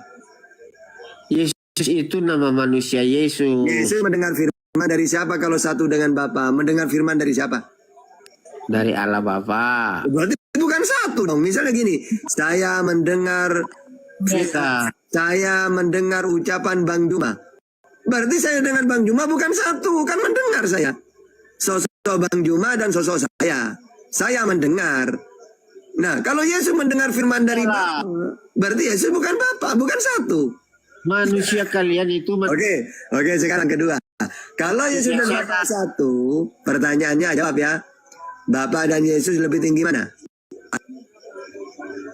Tidak ada tinggi dan rendah di sana. Oke, pakai data. Aku dan Bapa sama-sama tinggi. Di mana datanya?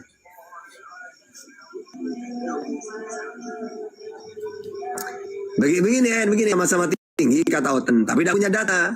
Nah, saya nyoba ngetes Yesus. Yesus, kamu dan Bapa lebih tinggi mana, Sus? Lebih tinggi Bapa, Tata. Dalil, Sus. Oke, saya pakai dalil, Tata. Yohanes 13 ayat 16. Bapa lebih tinggi daripada aku. Ayo. Nah, sekarang kamu pakai data. Aku dan Bapa sama-sama tinggi. Di mana datanya? Silakan. Macet. Dulu ayat 30. Silakan. Aku dan Bapa adalah. Saya dananya 1. Aku dan Bapa sama-sama tinggi. Kalau cuma 1, mereka juga 1. Mana dalilnya? Yohanes 17:21. Aku Bapa mereka 1. Yohanes 14:20. Aku di dalam Bapa, mereka di dalam aku. Aku Bapa mereka 1. Bukan itu saya tanya. Kalau aku dan Bapa 1 Tuhan, berarti mereka Tuhan juga. Yang saya tanya, Yesus dan Bapa lebih tinggi mana? Silakan.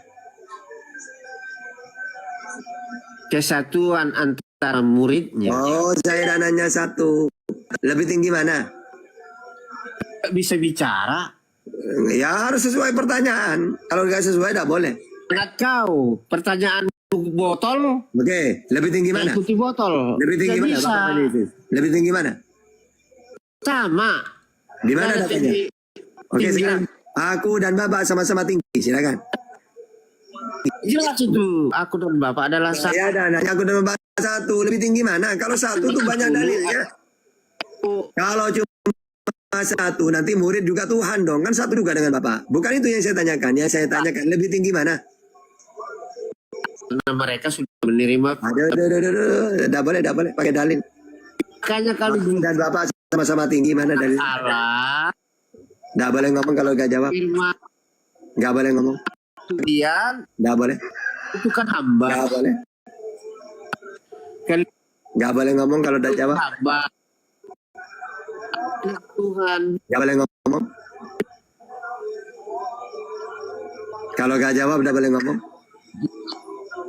Gak bisa ngomong. Gak boleh turun, gak boleh ngomong. Di mute.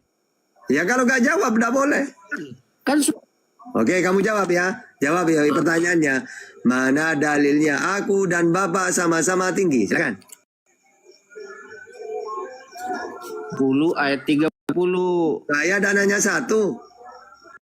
Mana lebih tinggi? Yohanes 10. Saya dananya 1. Karena mereka juga 1. Mana lebih tinggi? Tidak bisa beda. Tidak boleh. Kalau udah mau jawab. Ada yang tinggi. Gak boleh. Ada itu. Gak boleh. Hakikat itu. Oke. Kalau memang 1, pertanyaannya, apakah Yesus bisa berbuat apa-apa dari dirinya sendiri? Bisa apa enggak? Bisa. Pakai dalil, aku bisa berbuat apa-apa dari diriku sendiri. Iya, tapi dia enggak mau dia. Oke.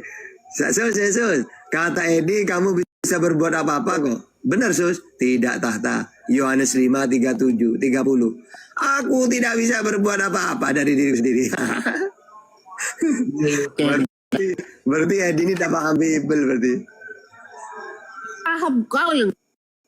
Ya udah sekarang mana dalilnya? Aku bisa berbuat apa-apa dari diriku sendiri. Mana dalilnya? Aku dan Bapak adalah satu. Saya dananya 1. Mana dalilnya bisa berbuat apa-apa dari dirinya? Macet. Ketika. Oh, bukan ketika. Kau terus. Oh, kamu udah mau jawab. Ngapain? Kecuali kamu mau jawab pakai data dulu baru. Coba ya. Kamu saya tes tidak akan mute ya. Tapi ingat pertanyaannya. Awas melenceng. Mana dalilnya aku bisa berbuat apa-apa dari diriku sendiri? Silakan. Macet. Aku kehidupan aku dengan. Melenceng. Bukan itu pertanyaannya. Nggak boleh. Macet. Kau nggak berani Tat. Macet.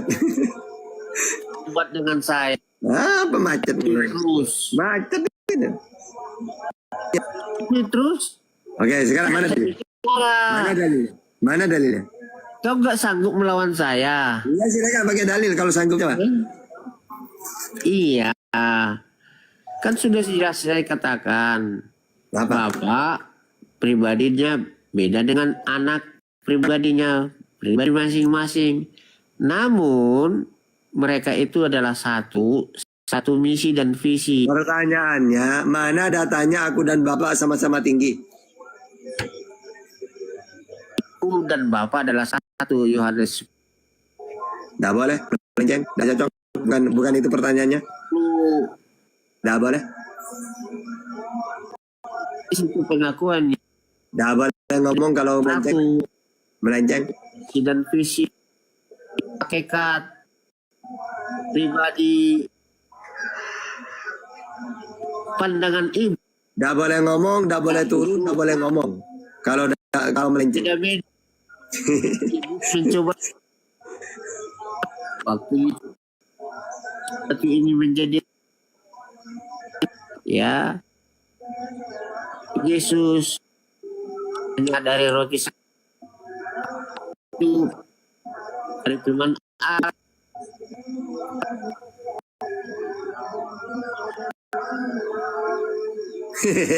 Dua. Nggak boleh ngomong kalau gak jawab. Apaan yang kedua? ibu dari bumbu. Apa dia kata? Jadi kalau saya nanya ke Yesus itu pinter Yesus. Yesus kalau ditanya pakai dalil, kalau oten muter-muter ya, nggak bisa pakai dalil karena mereka ini tidak ada yang paham Bible. Kalau mau nanya Bible itu jangan ke pendeta, jangan ke gereja, nanya ke tahta, nanya ke apologet Islam, baru bisa dijawab pakai dalil. Nanya ke oten, mau udah paham Bible, gitu, nggak bisa. Macet. Mute. Ya. Oke, tidak akan saya mute ya. Pakai data yang jelas ya. Aku dan Bapak sama-sama tinggi. Silakan. 10 ayat 30. Bukan misalnya satu. Bukan itu pertanyaannya. Satu itu kan. Kalau satu itu nanti mereka Tuhan juga nanti ya. Aku dan Bapak mereka satu. Bukan itu jawab pertanyaannya. 10 ayat jelas.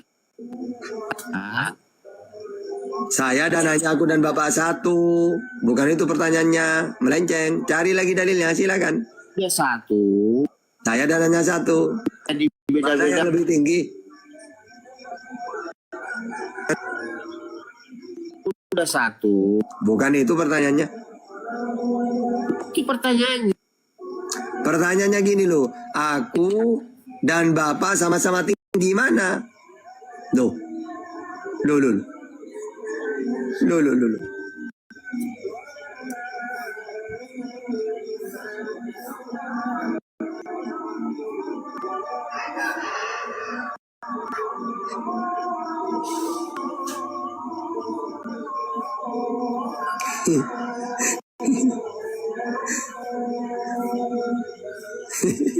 Mana dia?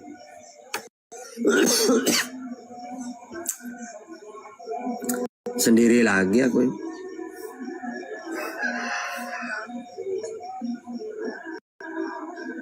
Udahlah. Nanti kalau ada outannya saya mau ngomong lagi.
Kecap, kecap, cep, cep.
Ustaz.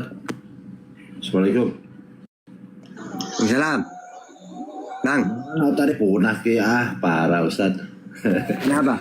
Kenapa hotel botol gitu? Kenapa hotel ya Allah? Mana hotelnya nggak ada yang mau naik? Iya kan kemana ya?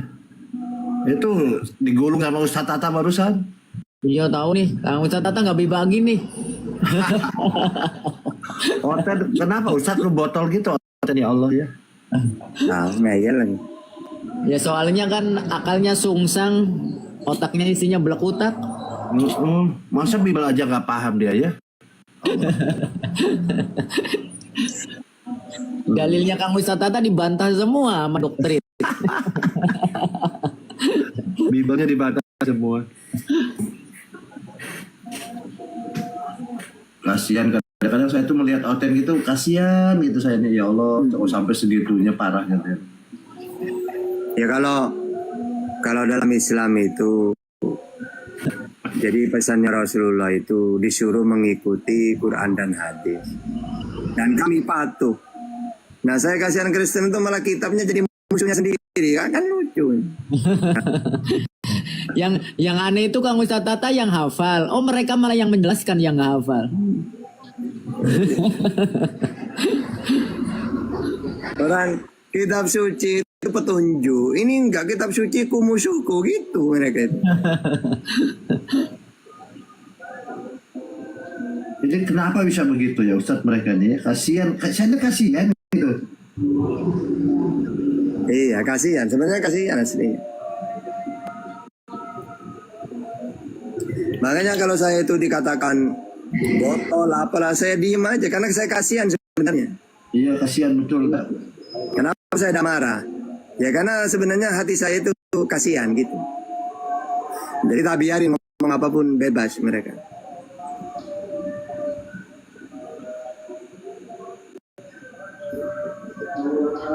Di sini sini. Udah subuh, baru ini habis ini adzan habis ini. Saya juga ini adzan nih Ustadz, kok sama Ustadz waktunya? Sama di sini udah adzan, cuma di musola dekat saya ini belum adzan. Tapi sudah rame adzan semua udah. Ini saya adzan Ustadz. Musola nih. Iya. Di mana sih Bang Balil? Dekat saya. Kalimantan apa Sumatera? Dekat Ustadz. Nanti kapan-kapan saya main ya. Dekat gimana? Dekat Pasuruan. Mana ada? Kapan-kapan mau main ke sana Ustadz? Boleh? Ya boleh. Ngomong Bang Baal orangan mana? Sumatera apa? Kalimantan? Ngawur Ustadz ini. Masa adannya sama? Ya sama kan, kalau Kalimantan ada yang sama. Kan lihat anunya. Oh gitu ya. Iya. Nah, kalau Kalimantan Barat yang sama di sini itu agak sama. Surabaya, saya sekarang di Surabaya. Masa? Iya. Ya kalau Surabaya main nanti saya main ke sana ya. Baik. Atau Bang Baal ke sini. Ustadz di mana Ustadz? Saya Pasuruan. Iya Pasuruan dekat ya Allah. Masa? Ya pokoknya kalau benar-benar Surabaya harus ketemu kita ya. Iya insya Allah. Kita main-main, kita belajar sama Ustadz, belajar ngaji lah. Ngaji Oten.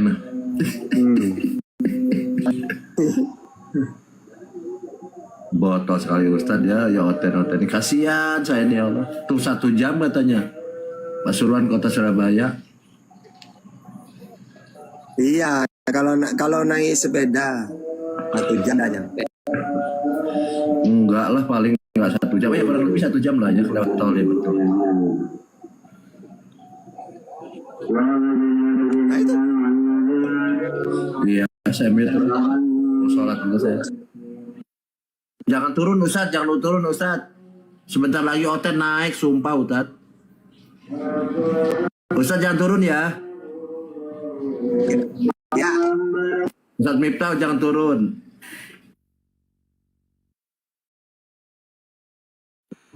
Ya, santai, santai.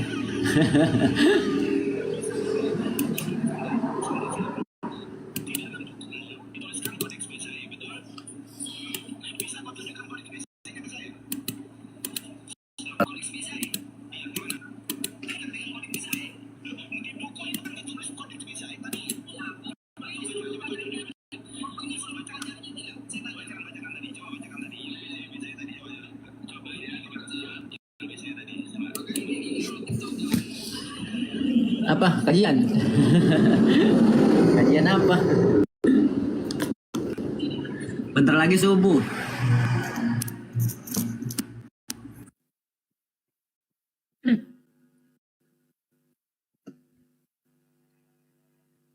Cek.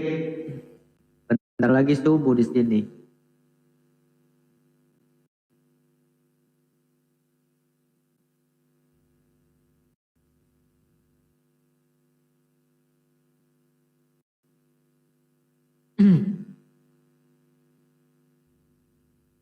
Siraman rohani. Apa nih? Tapi di sini paling berapa menit lagi nih?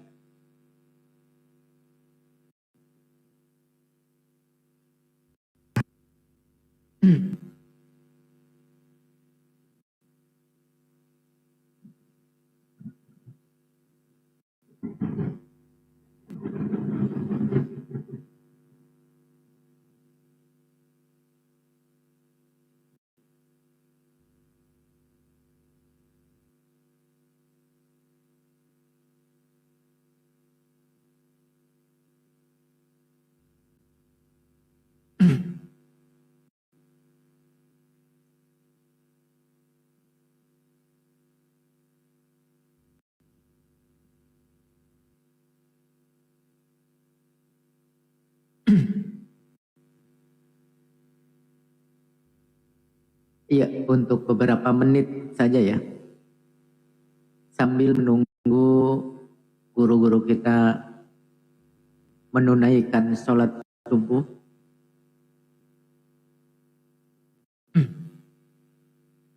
Seperti yang sering saya tekankan, bersyukurlah kita sebagai muslim, sebagai mukmin,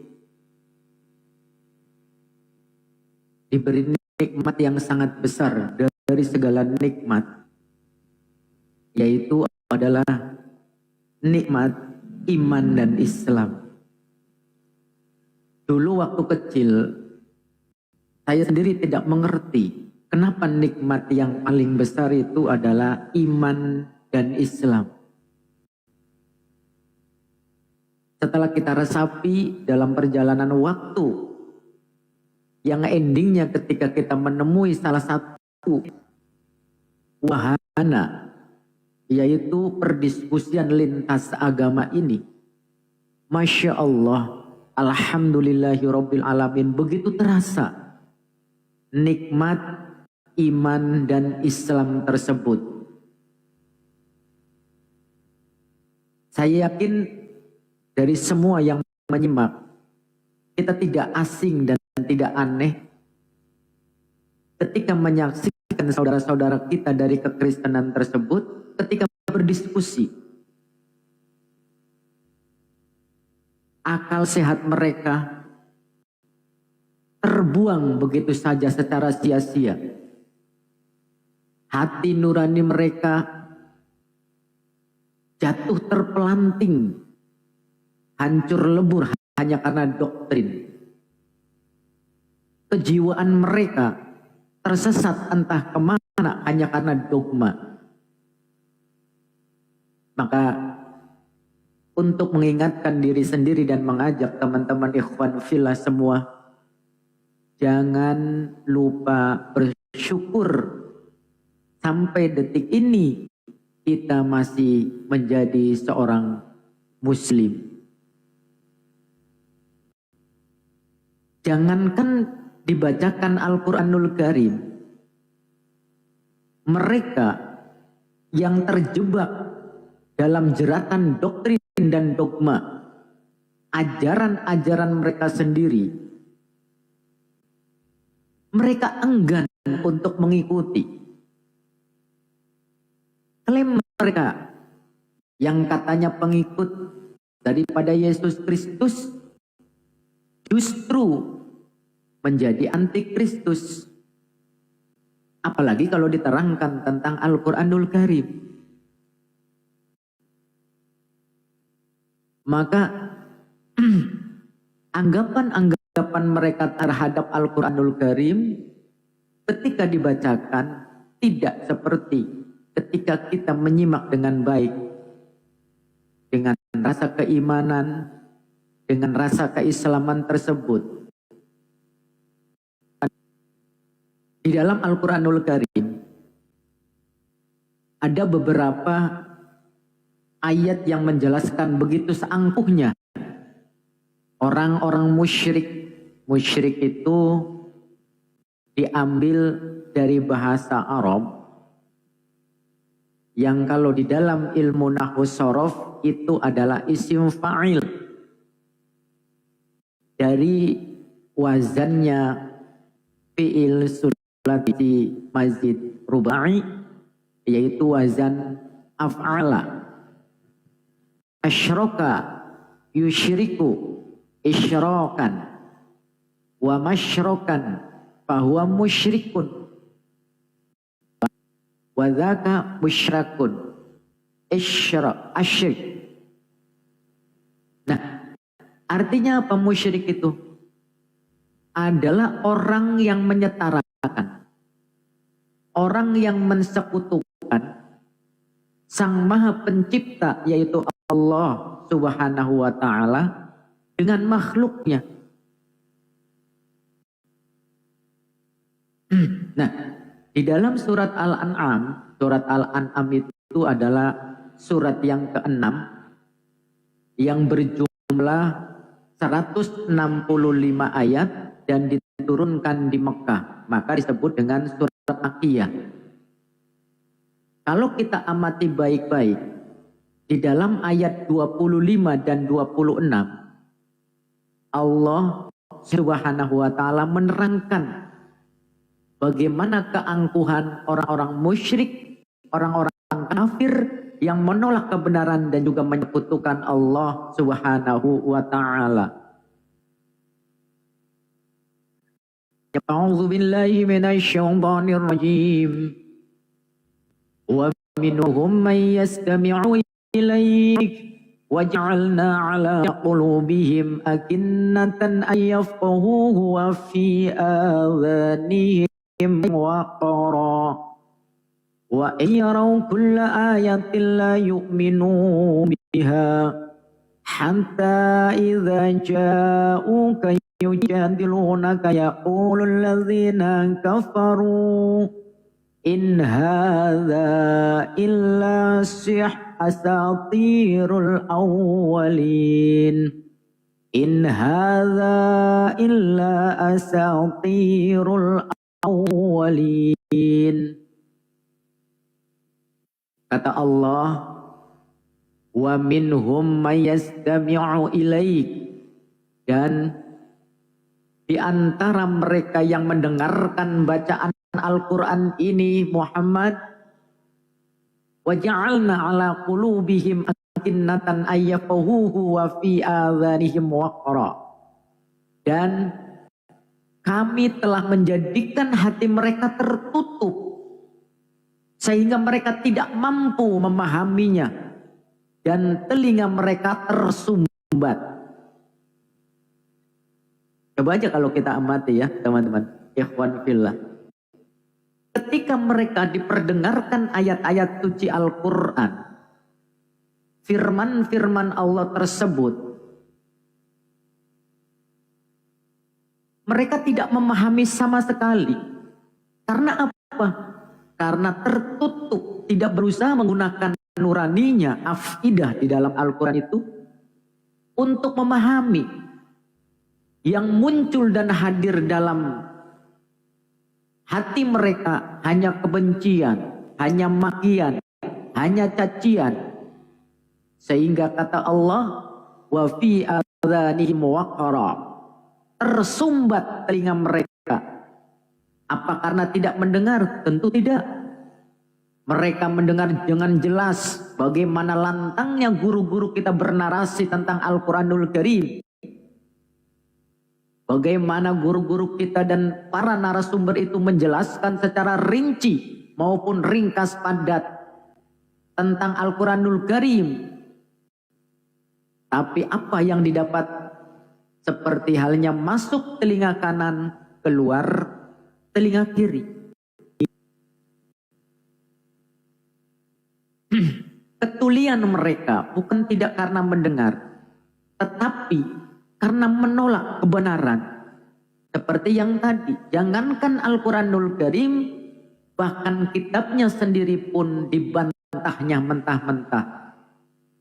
Wa iyyarau kulla ayatin la yu'minuna biha. Dan kalaupun mereka melihat segala tanda-tanda kebenaran tersebut, mereka tetap tidak mau beriman. Sudah dijelaskan bagaimana, kenapa, apakah, semuanya. Namun tetap saja mereka menolak. Itulah keangkuhan bagi orang-orang musyrik tersebut, orang-orang kafir.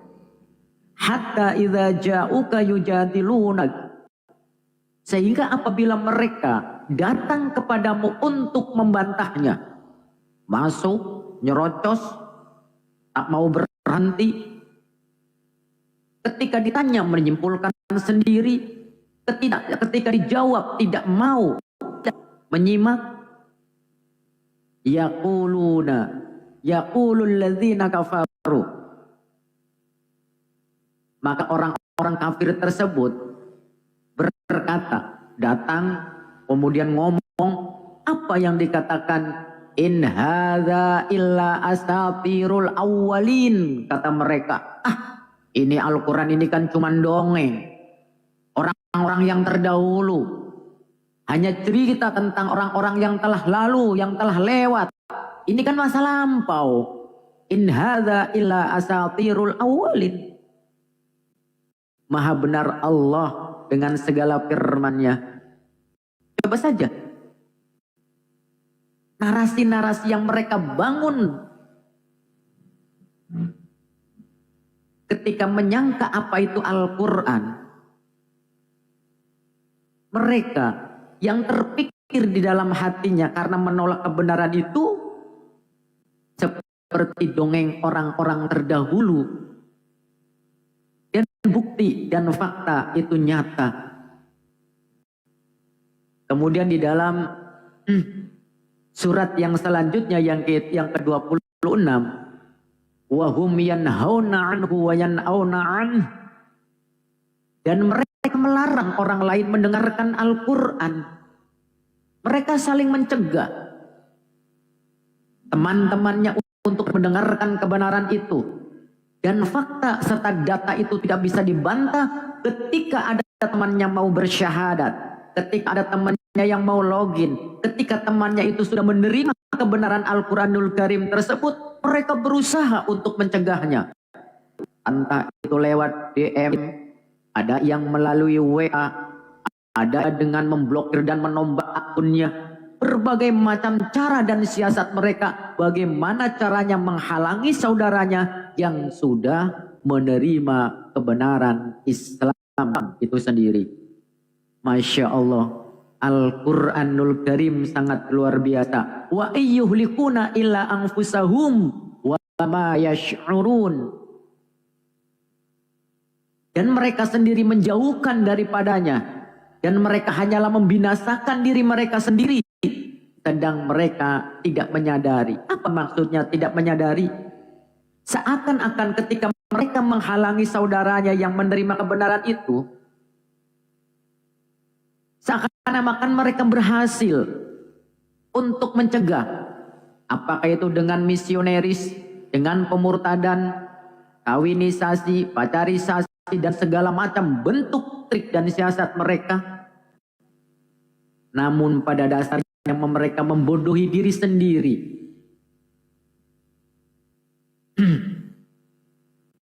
Itulah gambaran daripada orang-orang kafir tersebut.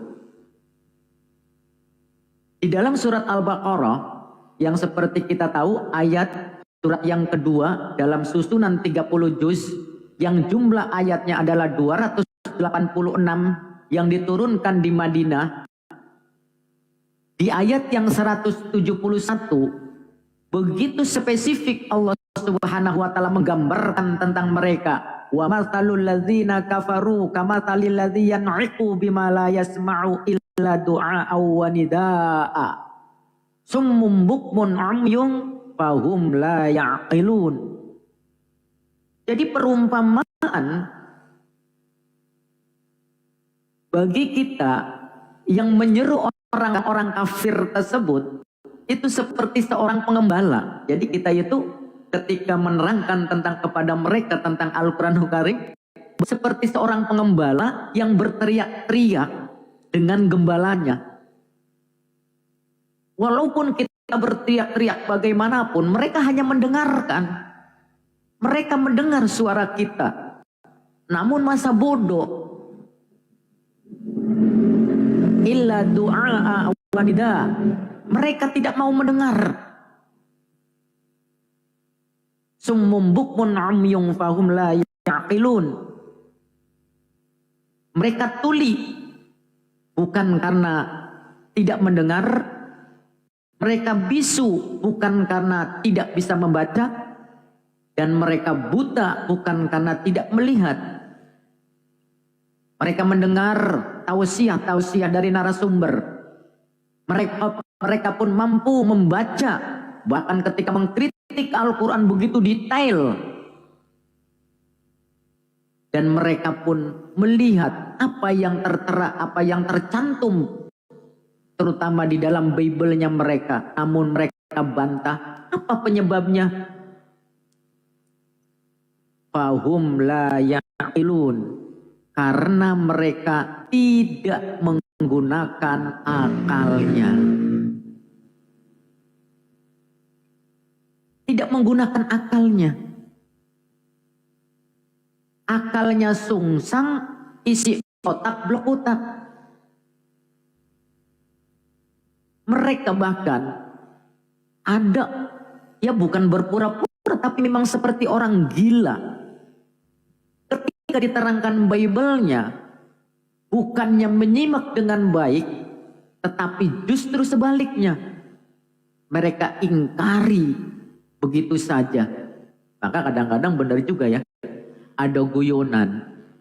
Kalau orang Islam ketika memasuki tempat ibadah, apakah itu di rumah, di majelis taklim, di surau, di langgar, di musola, di masjid, ketika masuk yang ditinggalkan itu sandalnya, sepatunya, alas kakinya. Tetapi ketika mereka masuk ke tempat ibadah, gereja, sinagog maupun yang lainnya, yang ditinggalkan adalah akalnya. Maka ketika keluar dari tempat ibadah itu, kalau muslim hal yang wajar. Karena begitu banyak jamaah, kalau misalkan kadang-kadang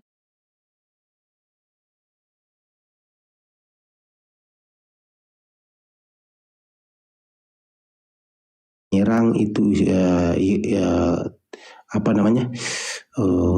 kota Daud, menyerang kota Daud itu Bethlehem itu konteks range waktu itu hampir senilai dengan target Herodes, yaitu umur 3 tahun ke bawah. Berarti konteks waktu itu merujuk kepada bisa jadi Herodes punya perencanaan untuk menyerang Israel itu, menyerang Bethlehem itu setelah Yesus sudah disunat. Bang Charles, 8 hari. Mohon maaf Bang Charles, kita berbicara data dalam Bible ya. Di dalam Matius 2 ayat ke-13, setelah orang-orang Majus itu berangkat, setelah ya, nampaklah malaikat Tuhan kepada Yusuf dalam mimpi. Berarti tidak lama itu Bang. saat itu juga. Kemudian pada saat itu Yusuf langsung bangun dan mengambil anak itu dan menyingkir ke Mesir. Itu saat itu juga, Bang. Nah, sekarang muncul ada di Lukas 2, ternyata Yesus pentahiran atau sunatnya itu di Yerusalem di usia 8 hari. Menurut Abang mana ini yang nyambung dengan fakta yang terjadi? Silakan, Bang.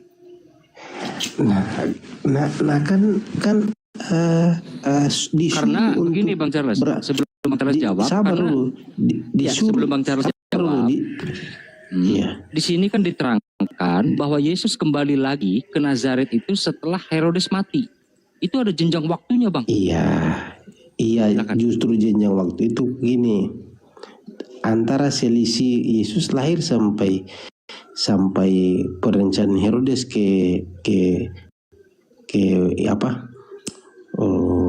Bethlehem itu berapa lama menurut kamu? Bang, jangan menurut saya, Bang. Kita kembali ke teks. Akhirnya kita bisa mengambil konteks dari sebuah ayat. Teks yang ada di Matius 2. Konteks ayat itu merujuk seperti begini, Bang. Setelah orang Majus itu pulang,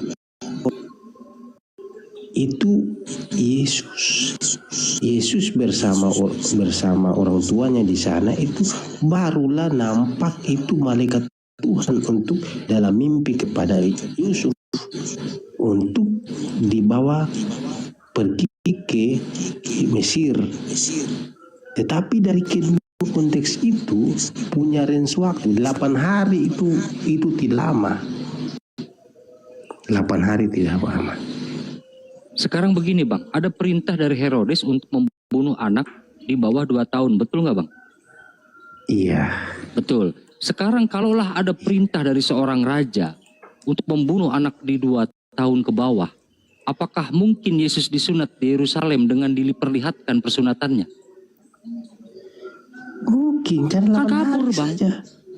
Loh, Bang, sekarang logikanya Raja Herodes. Sabar dulu. Kamu ukur 8 hari dengan 8 bulan itu berapa hari? 1 minggu saja, Bang. 1 minggu, 1 hari itu sunat itu terlaksana. Sekarang, Bang, pada saat ada perintah raja untuk membunuh bayi, itu orang tua akan menyembunyikan bayi atau akan memperlihatkan dirinya? Itu perintah itu datang didengar sampai di Bethlehem, itu bisa jadi itu perintah itu terjadi di sana itu sudah lewat 8 hari. Abang ayatnya dari mana itu? Loh, kamu analisa sendiri saja. Bacain aja, Bang. Bang pecinta, bacain aja. Kamu analisa Matius sendiri saja. 13 sampai 15, Bang. Itu jelas nanti. Saya baca dulu, Bang. Supaya kamu tahu. Poinnya, Bang, dikatakan malam itu juga dia harus berangkat. Poinnya, coba dibacakan, Bang. Supaya kamu tahu.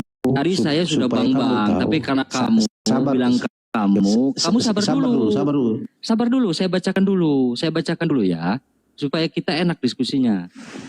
Matius 2 ayat 13, di sini katakan begini, setelah orang-orang Majus itu berangkat, nampaklah malaikat Tuhan kepada Yusuf dalam mimpi dan berkata, bangunlah, ambillah anak itu serta ibunya, larilah ke Mesir, dan tinggallah di sana sampai aku berfirman kepadamu. Karena Herodes akan mencari anak itu untuk membunuh dia. Maka Yusuf pun bangun, diambilnya anak itu serta ibunya malam itu juga. Nggak ada rentang waktu di sini, Bang. Ini karena terburu-buru. Ada perintah raja untuk membunuh. Itu buru-buru sifatnya, Bang. Pertanyaan saya begini, Bang. Kan itu kan penentuan setelah. Kamu udah mengerti tak? Setelah itu 3 orang Majus itu pulang tuh berapa waktu, Bang? Saat itu juga, Bang. Coba Abang buka dulu ayat sebelumnya. Ayat 9. Setelah mendengar kata-kata raja itu, berangkatlah mereka. Nah, berangkatlah mereka. Orang Majus itu berapa hari? Kan langsung. Dengar kata setelah itu sudah merujuk kepada bisa jadi 1 hari, bisa jadi 2 hari, itu bisa tafsir jadi Abang sendiri berarti. dipersingkat, bisa tafsir jadi Abang persingkat. Itu tafsiran abang itu. Kamu sih. Itu tafsiran kamu itu. Itu kata itu tafsir. Dengar dulu, itu kata tafsir itu kata tafsir dari mana, Bang? Merujuk. Tafsir dari mana dulu, coba? Sabar dulu, Bang. Ya tafsirnya di mana coba? Bang. Kita buka. Sabar dulu, Bang. Analisa pikirmu lari di bagaimana? Sabar di. Iya, tafsirnya di mana, Bang? Biar kita buka bersama-sama. Sabar, Bang. Kata setelah itu merujuk kepada sesuatu yang harus terjadi, harus dilaksanakan, tapi sesuatu yang memungkinkan waktu. Iya, tafsirnya di mana, Bang? Kata itulah dimaksudkan dengan 3 orang Majus sampai di Yerusalem. Apakah Yesus itu sudah lahir atau sudah lahir berapa hari, atau itu kamu harus tahu itu. Kalau kamu tidak tahu itu, kamu jangan juga bilang seperti itu. Nah, kalau kamu tahu, kamu dapat tafsir dari mana? Coba. Begini, Bang. Kok ketawa? Harusnya kami yang ketawa. Begini, Bang. Begini, Bang. Ini begini. Kita lihat orang Majus sampai di Yerusalem itu berapa hari? Coba ada di situ tertulis. Tidak kan? Lanjut. Tidak. Dalam perjalanan mereka sampai di Yerusalem berapa hari? Sekarang lihat ayat keempatnya. Dihitung kan? Lihat ayat keempat. Maka dikumpulkannya semua imam kepala dan ahli Taurat bangsa Yahudi, lalu dimintanya keterangan dari mereka di mana Mesias akan dilahirkan. Berarti belum lahir di sini. Pada saat bintang itu turun, bintang itu ada, dilihat oleh orang Majusi, berarti baru lahir. Itu kata akan itu merujuk kepada sesuatu yang di mereka lihat dalam kitab suci. Abang makanya baca, Bang, jangan pakai asumsi, Bang. Di Matius 2 ayat 1, sesudah Yesus dilahirkan, sesudah Yesus keluar dari rahim Maria, berarti, Bang, lihatlah ada bintang dilihat oleh orang Majusi. Kemudian orang Majusi mengatakan, sebentar dulu, Bang. Abang lihat dulu konteksnya. Saya tanya dulu. Orang Majus punya perjalanan dari tempat asalnya sampai di sini makan berapa hari? Loh, kalau itu abang yang terangkan. Dari Irak itu berapa hari? Dari Irak? Emang di sini ada? Iya. Mana Irak, Bang? Sabar dulu. Enggak. Coba. Di ayat berapa ada Irak di sini, Bang? Itu perjalanan kita pakai unta lah. Perjalanan berapa hari mereka jalan? Analisa sendiri saja. Kan tidak ada tertulis di dalam. Analisa sendiri saja. Gimana? Iya, analisanya dua-duanya tidak mungkin, Bang Das. Makanya Yerusalem 8 hari, 1 habis lahirkan dibawa ke Mesir. Lah Mesir waktu zaman itu ada nggak pakai pesawat jet? Bolak-balik antara Yerusalem sama Mesir. Dia ke Mesir makanya dulu. Dibilang ke Yerusalem 8 hari disunat. Logik nggak? Habis lahir nih. Menurut nih saya bacakan ya, Bang. Habis lahir itu dia akan dibawa ke Mesir. Nih, Bang. Itu kan ada di Matius 2. Tuh, Bang, dari 13 sampai 14, Bang. Kata perintah malaikat, bangunlah, ambil anak itu serta ibunya, larilah ke Mesir dan tinggallah di sana sampai aku berfirman kepadamu, karena Herodes akan mencari anak itu untuk membunuhnya. Yusuf pun, ya habis dia mimpi nih, Bang. Yusuf pun bangun dan mengambil anak itu serta ibunya malam itu juga, lalu menyingkir ke Mesir. Habis dia orang Majus pulang, Yusuf didatengin malaikat dalam mimpi, disuruh bawa anaknya ke Mesir. Tuh, Bang. Ini dalam Matius kisahnya. Di dalam Lukas nih, Bang. Di dalam Lukas umur 8 hari, ketika genap 8 hari ia harus disunatkan. Ia diberi nama Yesus, yaitu nama yang disebut oleh malaikat sebelum dikandung ibunya. Lalu ketika tiba waktu pentahbiran, mereka menurut hukum Musa, mereka membawa dia ke Yerusalem.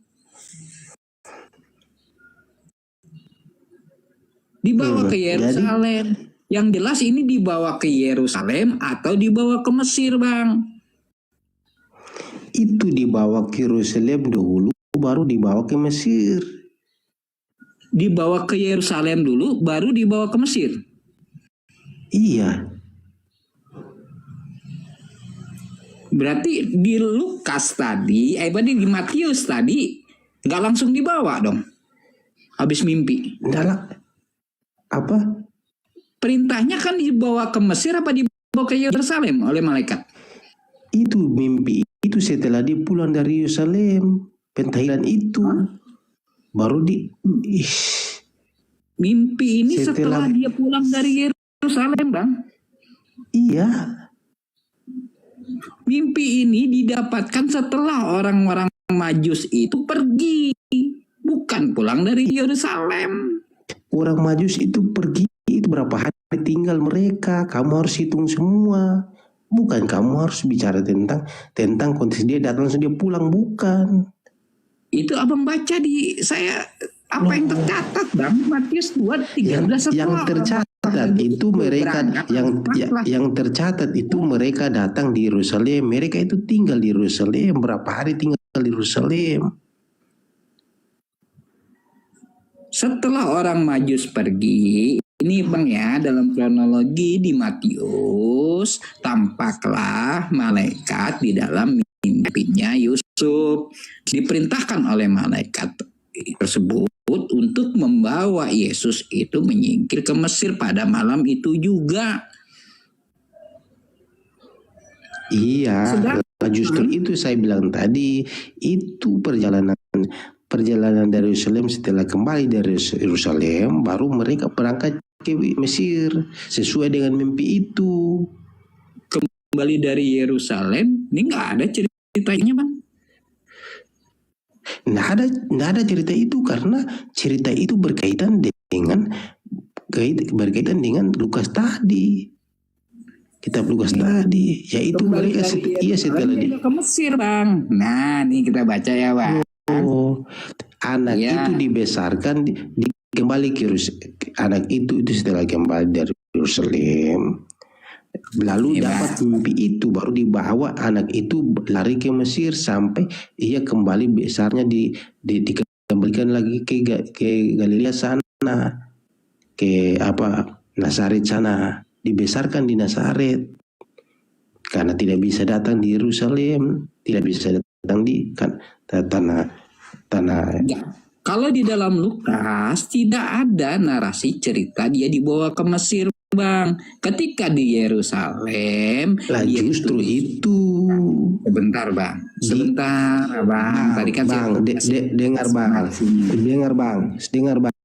Anak itulah setiap anak Israel lahir itu, setiap anak Israel lahir itu 8 bulan. 8 minggu itu 8 hari itu mereka ditahirkan. Nah, 8 hari itu diselisih adalah 1 minggu lebih, 1 minggu 1 hari. Kalau di dalam Lukas, pertanyaan, sabar dulu, kamu ngerti kondisi dulu, kondisi orang tulis sejarah itu mempersingkat sejarah itu supaya lebih cepat. Bukan orang harus tulis satu persatu. Kamu ngerti yang gak paham sejarah, Charles. Kamu nggak paham sejarah, makanya saya bilang itu. Sekarang coba di Lukas 2, Yesus itu besarnya di Yerusalem, nggak ke Mesir. Astaga. Nggak ada cerita Mesir di Lukas, itu nggak ada. Iya. Setelah Yesus besarkan di Nazaret, Yerusalem, kamu dengar kan? Yesus dibesarkan di Nazaret setelah umur 12 dibawa ke setelah umur 12 dibawa ke Tuhan, kembali mereka ke Galilea, ke kota mereka Nazaret. Anak itu bertambah besar dan menjadi kuat, penuh hikmat dan anugerah Allah ada padanya. Tidak ada satu narasi pun di Lukas itu dia dibawa ke Mesir. Yang ada itu cuman nanti di Matius, Bang. Dia dibawa ke Mesir. Lukas tidak ada satu narasi pun dia dibawa ke Mesir. Makanya di sini ada kontradiktif antara dibawa ke Mesir atau dibawa ke Yerusalem ketika dia baru dilahirkan, karena timelinenya itu sama ketika sama-sama baru dilahirkan. Kalau kita bicara timeline, Bang. Begini, Bang. Kata anak baru dilahirkan itu di situ dimaksudkan dengan perjalanan tiga orang Majus sampai di Yerusalem itu dan sampai ke kota Bethlehem itu memakan waktu. Ini nggak urusannya perjalanan. Sabar ini dulu, sabar. Pulang, Bang. Sabar. Orang Majus itu pulang itu sudah memakan waktu. Kenapa memakan waktu? Mereka tidak langsung ke Yerusalem, ke Bethlehem lalu kasih persembahan langsung pulang, bukan. Mereka tinggal lagi di sana. Bang, ini nggak ada ceritanya orang Majusi itu muter-muter, dia langsung pulang ke negerinya. Udah langsung habis orang Majusi pulang. Di dalam Matius 2 dikatakan bahwa Yusuf ketemu dengan malaikat di dalam mimpi, disuruh bawa anak itu menuju ke Mesir pada malam itu juga. Loh, itu coba kamu baca setelah itu kamu baca. Kamu baca baik-baik ayat itu. Baca sampai selesai. Orang Majusi ketemu, saya tanya, orang Majusi ketemu dengan Maria sama Yusuf itu ketika Yesus baru dilahirkan apa atau ketika Yesus sudah pulang dari Bethlehem? Loh, 8 hari, Bang. 8 hari, Bang. Berarti orang Majus ketemu Yesus ketika Yesus sudah ke Yerusalem dulu disunat, baru pulang, baru ketemu orang Majus. Iyalah. Oh, berarti narasinya salah di sini, yang salah kitabnya atau abangnya nih? Bang Charlesnya kurang paham. Saya kurang paham apa, Bang. Di situ kan, Bang, ayat 2-nya kan baru dilahirkan. Sabar dulu. Kamu tahu bintang itu terbit dari timur itu Yesus sudah lahir. Kamu ingat Bang, itu? bukan masalah itunya dari tadi. Orang dalam perjalanan sampai di Yerusalem dan sampai ke Bethlehem itu sudah memakan waktu. Ngerti enggak? Coba kamu analisa waktu dulu. Jangan kamu bicara masa orang langsung terbang sampai di sana. Kamu harus ngerti dulu. Yang saya tanya, orang Majus ketemu Yesusnya yang baru dilahirkan. Ayat itu tidak. Setelah Yesus ke Yerusalem dulu atau sebelum Yesus ke Yerusalem? Setelah Yesus ke Yerusalem. Oh, mana setelah ayatnya? Yesus. Bang Charles jangan nambah-nambahin ayat ah. Nanti kedengar pendeta Bang ditegur keras nanti.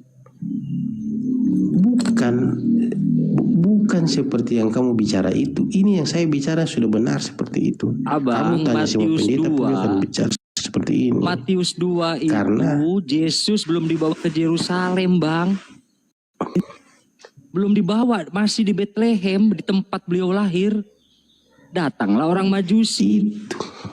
Kemudian setelah Majusi itu datang, memberikan harta bendanya kepada Yusuf dan Maria, saat itu pulang tidak kembali lagi ke Herodes. Ini isi ayatnya loh, saya nggak nambah-nambahin. Kembali lagi ke negerinya, malam itulah datang langsung malaikat. Malaikat datang malam itu. Malam itu langsung diperintahkan berangkat ke Mesir. Kamu kan tidak mengerti tanda kelahiran itu kan? Kok kembali ke tanda? Ini bukan masalah tanda, Bang. Ini Matius 2. Bangko begini. Kalau mereka melihat itu dari daerahnya di Irak sana.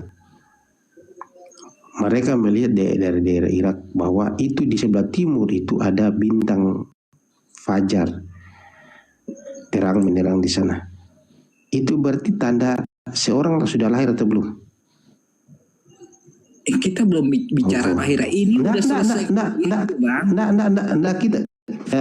kita punya pengetahuan harus berdasarkan analisa waktu. Kalau itu saya jawab Bang Charles, kemungkinannya dua. Sabar. Bisa jadi yang pertama, bintang itu ada pertanda sebelum Yesus lahir, tapi akan lahir. Itu yang pertama kemungkinan. Kemungkinan kedua, kemungkinan bukan. Sebentar Bang, kemungkinan kedua Yesus lahir, baru bintang itu muncul. Kan itu yang Abang mau. Iya, saya kan mau yang sekarang. Oke Bang, kemungkinan itu apakah kita harus asumsikan dengan akal kita atau berdasarkan dalil Bible? Saya berasumsi berdasarkan dalil di Bible. Di dalam Bible ini Bang, kemungkinan orang Majusi itu tidak dari Irak berangkatnya. Kemungkinan dia sudah dekat atau sudah di Yerusalem.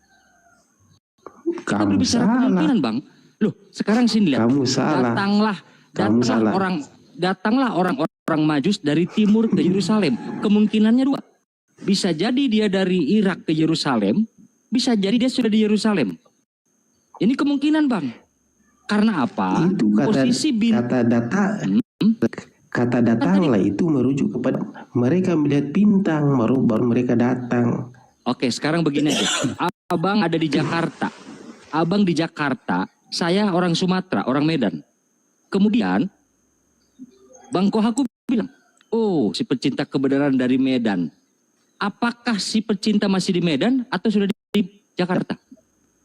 Nah, begini kamu punya pandangan persepsi itu masih salah. Ini begini Bang. Begini kamu di Jakarta. Kamu lihat di Sulawesi Timur ini. Sulawesi kan masih timur ini.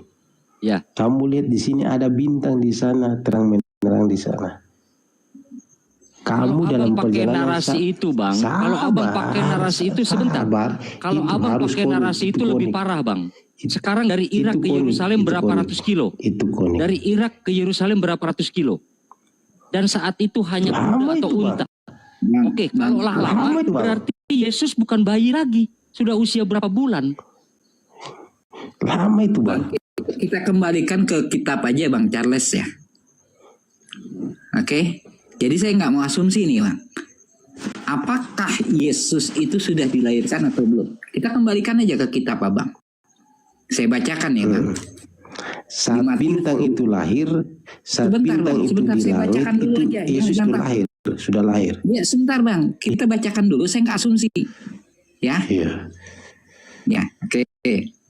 Di Lukas 2 dikatakan, sesudah Yesus dilahirkan di Bethlehem di tanah Yudea pada zaman Raja Herodes, datanglah orang-orang Majus dari timur ke Yerusalem. Ini udah dilahirkan Bang. Cocok. Dan bertanya-tanya. Sudah. Iya, sebentar Bang. Sebentar. Dan bertanya, di manakah dia raja orang Yahudi yang baru dilahirkan? Baru lahir Bang. Baru lahir orang Majus datang ke Yerusalem. Bertanya kata dia. Baru lahir itu, sabar dulu, kata baru lahir itu merujuk kepada perkataan ayat pertama tadi. Coba kamu baca ulang dari awal tadi. Kamu baca ulang dari awal tadi. Interpretasikan baru lahir itu merujuk kepada baru kemarin dulu, barusan sejam. Abang baru lahir itu apa udah lama lahir Bang? Apa? Saya itu sudah lama lahir, tapi orang baru lahir itu merujuk pada baru 2 hari, baru 1 hari, baru 3 hari, baru 1 minggu. Itu namanya ya, pokoknya baru lahir. Poinnya di sini dikatakan dia baru lahir. Sedangkan kamu ngerti, sedangkan umur 8 bulan itu 8 hari itu merujuk kepada 1 minggu 1 hari saja. Nah orang melihat itu di sana itu merujuk kepada Yesus sudah balik, bisa jadi Yesus sudah balik dari Yerusalem dalam pentahiran atau penyunatan di sana. Ya, oke. Seperti itu. Nah setelah itu 3 orang itu pulang, baru Yusuf dapat mimpi, mereka lari ke Mesir. Disuruh lari ke Mesir, mereka lari ke Mesir pada saat bangun tidur. Itu cocok seperti itu.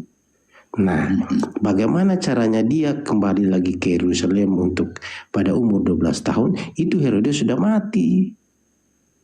Oke, ini berarti dia, abang asumsikan berapa hari ini dia ketemu Yesus nih bang, yang baru lahir? Saya asumsikan paling lambat itu 1 minggu. Oh 7 hari. Iya 7 hari. Oh berarti orang Majus itu ketemu Yesus 7 hari. Iya. Oke, nanti kita komparasikan bang, ya. Oke. Di Matius dikatakan berarti orang Majus itu ketemu 7 hari ya. Saya pegang nih bang. Sepakat dulu nggak nih? Silakan. Iya sepakat dulu nggak? Iya, maksudnya karena itu merujuk kepada baru lahir, yang baru lahir. Iya baru lahir itu 7 hari apa berapa nih? Abang asumsinya. Kita bicara asumsi aja deh opininya bang. Sabar. Kita lihat ini dulu ya supaya saya jangan salah ya. Sabar. Konteks orang baru lahir itu berapa hari supaya saya jangan salah. Asumsi aja dulu, ya nggak apa-apa kita main asumsi. Nah, sabar dulu.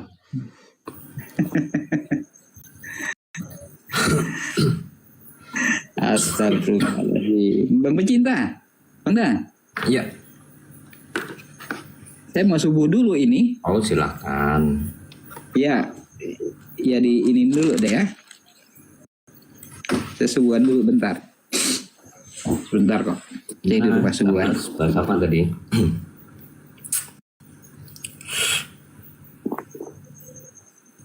Charles, sampai mana pembahasannya? Bentar Gus, itu dia cari apa? Anak baru lahir diasumsikan berapa hari. Dia cari buku bidan itu dia. Anak baru beberapa hari lahir terus? Diasumsikan berapa hari dia?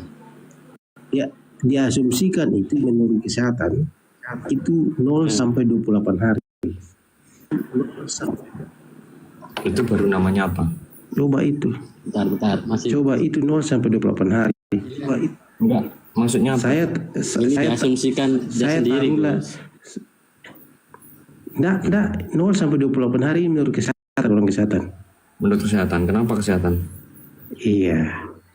Itu asumsi orang yang baru lahir. Itu 0 sampai 28 hari itu orang yang baru lahir. Itu membahas kesehatan atau membahas? Nah, itu kan ilmiah, Kita bicara tentang analisa ilmiah yang dikomparasikan dengan konteks ayat yang kita bicara. Karena kata orang menulis ayat itu di dalam itu tidak sembarang juga. Mereka juga bukan orang bodoh, bukan untuk menulis itu. Enggak ayat mana? Makanya mereka pakai ilmiah juga gitu. Karena anak yang baru lahir itu yang dirujuk kepada pertanyaan 3 orang Majus kepada orang-orang penting di Yerusalem itu. Itu ditanya anak yang baru lahir itu. Sekarang gini, jadi kalau 0 sampai 28 hari berarti usia 0 sampai berarti anak yang baru lahir. Enggak, usia 0 sampai 28 yang Anda maksud tadi. Itu baru rilis di tahun berapa? Mau dirilis di tahun berapapun juga itu sama saja karena itu namanya baru lahir. Barusan lahir. Gini, zaman dahulu dan zaman sekarang. Nah, itu kalau kamu bilang zaman dulu zaman sekarang perbedaan itu tidak bisa fair karena kita tidak ilmiah nanti. Tapi kalau kita berdasarkan konteks ilmiah yang penelitian yang sudah ada, kita bisa bilang. Kalau kamu menolak tentang adanya perubahan, kita buktimu aja revisi terus. Loh, kalau kamu berbicara tentang baru lahir itu zaman dahulu kita berbicara tentang konteks di mana anak dengan ibu itu anak dan ibu itu masa pentahiran itu 40 hari loh. 40 hari. Enggak, zaman dahulu udah ada kedokteran belum? Nah, jangan kamu bicara kedokteran dulu. Zaman dahulu itu 40 hari. Makanya ketika 40 hari. ketika rujukan yang kamu bawakan ilmu kesehatan kedokteran, maka di situ zaman dulu udah ada belum kedokteran? Logisnya di situ dong. Jangan kamu pakai standar ganda. Kamu bicara dengan saya. Laju standar ganda. Sekarang kamu pakai berapa? Kamu pakai berapa hari? Enggak, pembahasan 1 hari saja. Pembahasan baru lahir itu kalau kita melihat dari konteksnya kalau kita misalnya saat ini terlahir gitu kan ya, terus saya lama nggak bertemu dengan Bang Charles misalnya 1 tahun nggak ketemu gitu kan ya, 1 tahun persis nih, berarti misalnya gini ada obrolan, Bang Arek baru saja melahirkan, istrinya Bang Arek baru saja melahirkan anak gitu ya, itu kan sama halnya masih baru gitu kan. Karena konteks itu nggak bisa relevan gitu loh. Jadi ketika membahas terkait hal itu, yang kamu gunakan standar daripada ilmu kedokteran yang sedangkan kamu bicara begini, kamu ngawur namanya nanti. Karena begini, kamu nggak bisa dipertanggungjawabkan kamu ngomong. Begini Bang. Kamu yang ketika kamu nggak bisa pertanggungjawaban kamu punya ngomong, karena begini sudah jelas itu begini Bang, sudah jelas itu loh. Saya tidak asumsi loh, itu ada penelitiannya di situ. Gimana kalau zaman dulu sudah ada kedokteran, itu kan yang menggunakan istilah itu kan bukan kedokteran namanya. Apa terusan? Bukan kedokteran. No kan ditulis di situ anak sesuai dengan adat Yahudi itu perempuan turun dari ini untuk berjalan itu sudah berapa tahun? 40 hari Bang. Ya udah kalau memang tertulis 40 hari ya udah 40 hari. Ya iya. Enggak. Kalau 40 hari berarti kamu kalah. Kedokteran. Justru itulah saya pakai yang paling dekat. Saya paling pakai dekat saja. Kamu sudah salah. Apalagi saya paling jauh 40 hari. Kamu itu sudah menggunakan ilmu kedokteran, prinsip kedokteran, teori kedokteran. Saya ini dokter, gimana tuh kamu ini? Kamu ngawur aja, kamu bilang kamu dokter, baru kamu tidak bisa bertanggung kamu kata-kata. Enggak. Begini Bang. Pembahasannya begini Bang, kamu berbicara tentang sesuatu. Kamu bicara tadi kan tidak relevan. Kamu bicara tadi kan tidak relevan kan? Kamu tadi ngomong kan tidak relevan kan? Ya, kamu kan ngawur tadi karena kamu bicara. Sabar dulu. Congor. Enggak, congor dulu kamu congor mulu. Saya dari tadi mengatakan itu enggak pernah menyebut kamu ya. Saya menyebut itu Anda. Kalau kamu di sini sok-sokan, kamu mengatakan saya itu kamu, nggak sopan itu namanya. Ngerti adab dikit nggak sih? Ya. Sambil nunggu gurunda kok aku Gus. Saya itu tanya pembahasannya itu di apa? Saya itu bertanya pembahasannya nyampe mana? Mengatakan terkait kata yang kemarin, yang digunakan itu diksinya itu adalah diksi daripada baru lahir dan lain sebagainya. Saya kan nggak tahu pembahasannya. Saya habis sholat. Emangnya kamu nggak sholat? Saya habis sholat saya. Jadi jangan seperti itu. Saya kan tanya baik-baik gimana tadi pembahasannya sampai mana gitu loh. Yang sopan dong. Katanya ajaran kasih.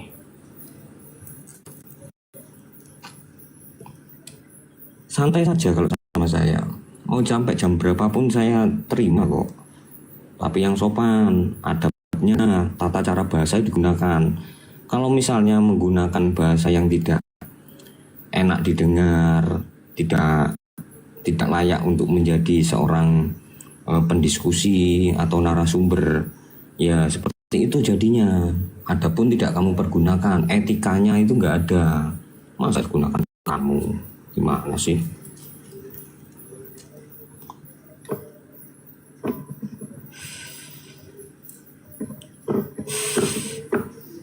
Pakailah bahasa-bahasa, pemilihan bahasa itu yang sopan. Anda itu loh yang enak. Karena di sini mewakili daripada ranah iman, diskusi lintas iman itu kawan, ya. Mute-nya dibuka.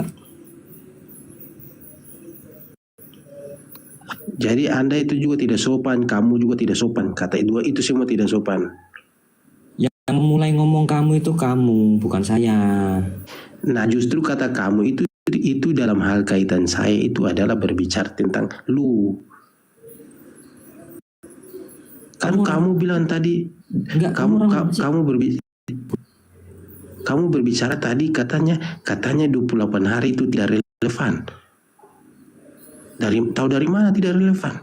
Saya mengatakan teori 28 hari kan di situ diksinya apa? Nggak bisa diksi itu dipakai hari ini dan relevan. Sekarang gini loh, diksi yang menggunakan tadi kamu mengatakan kalau diksi yang saya pakai zaman dahulu 40 hari maka tidak relevan hari ini lagi. Kenapa motong? Dengerin dulu. Jangan dipotong. Saya ngomong sampai jelas saya bisa. Nggak. Saya tidak bisa ngomong sama kamu karena tidak nyambung kamu. Saya ngomong sama kamu. Saya mau bicara sama ngomong dulu. Percuma ngomong namamu Charles TV tapi kok on gini. Tadi kan mengatakan bahwasanya di dalam ilmu kedokteran itu dari umur 0 sampai 28 hari. Pertanyaan saya, apakah di zaman itu sudah ada kedokteran? Satu. Yang kedua, ketika kamu menggunakan kedokteran, berarti itu sudah standar ganda karena di zaman itu belum ada kedokteran. Yang dua, kenapa saya mengatakan seperti itu? Ketika saat ini apakah ada pergeseran? Apakah ada pergeseran dari pemaknaan yang di zaman dulu sampai sekarang? Terus dijawab apa? Nah justru kamu bertanya sesuatu. Diam dulu. Ketika tidak ada pergeseran, kamu menjawab tidak ada pergeseran. Kitab sucimu ada revisi. Di situ di mana terdapat pergeseran makna dan arti. Apakah itu yang menjadi rujukan? Sementara ilmu kedokteran yang kamu bawakan, diksi yang kamu bawakan kedokteran itu belum ada di zaman dulu. Itu namanya tidak relevan. Kamu tahu tidak relevan nggak sih? Otaknya dipakai. Kamu bagaimana tidak relevan bagaimana? Yang namanya tidak relevan itu dari zaman ke zaman itu ada pergeseran. Sedangkan ilmu kedokteran itu adanya di tahun berapa? Kamu nggak bisa jawab toh? Nggak bisa jawab. Dokter itu adanya mulai tahun berapa? Nggak bisa. Kata dokter itu ada dari adanya di zaman dulu bukan dokter namanya.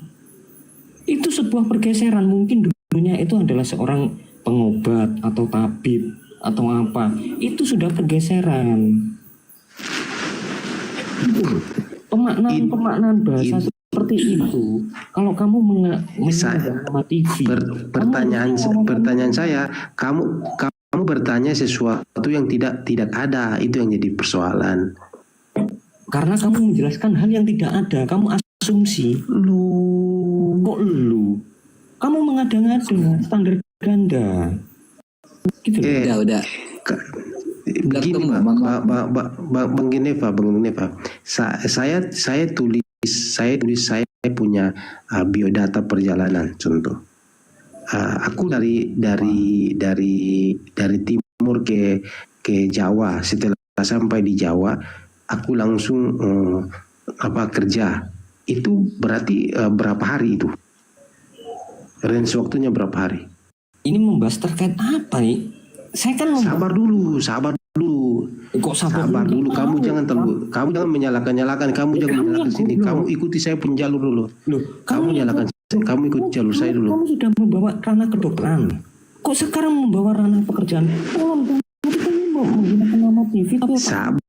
Sabar dulu. Saya dari timur ke timur macam kayak kamu gini ya. IQ-nya jongkok-jongkok gini ya. Apa kayak gini orang timur itu semua? Iya. Kera semua ya. Iya. Macam kera kamu itu. Primitif kamu. Sabar Bang. Enggak, Bang. Kenapa kamu ngomong kayak gitu? Kamu kurang ajar ya kamu ngomong kayak gitu. Emang primitif kamu. Kamu nggak ada adab, kamu nggak ada etika kamu sama saya. Astaga, kamu yang primitif. Kamu bicara primitif bisa ada. Bawa kedokteran nggak tahu kamu. Kalau berdialog itu yang baik, jangan motong. Kamu saya biarkan dari tadi Maksudnya? motong.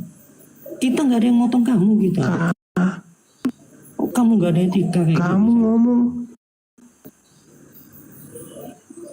saya jelek-jelekin kamu apa dari tadi? Saya nggak suka kalau saya disebut kamu. Saya dari tadi Kamu nama siapa? Kamu nama Anda. siapa ya? Kamu nama siapa? Kamu nama sama siapa? Kamu sudah rasis di sini ya? Kamu Kenapa rasis di emangnya? sini ya?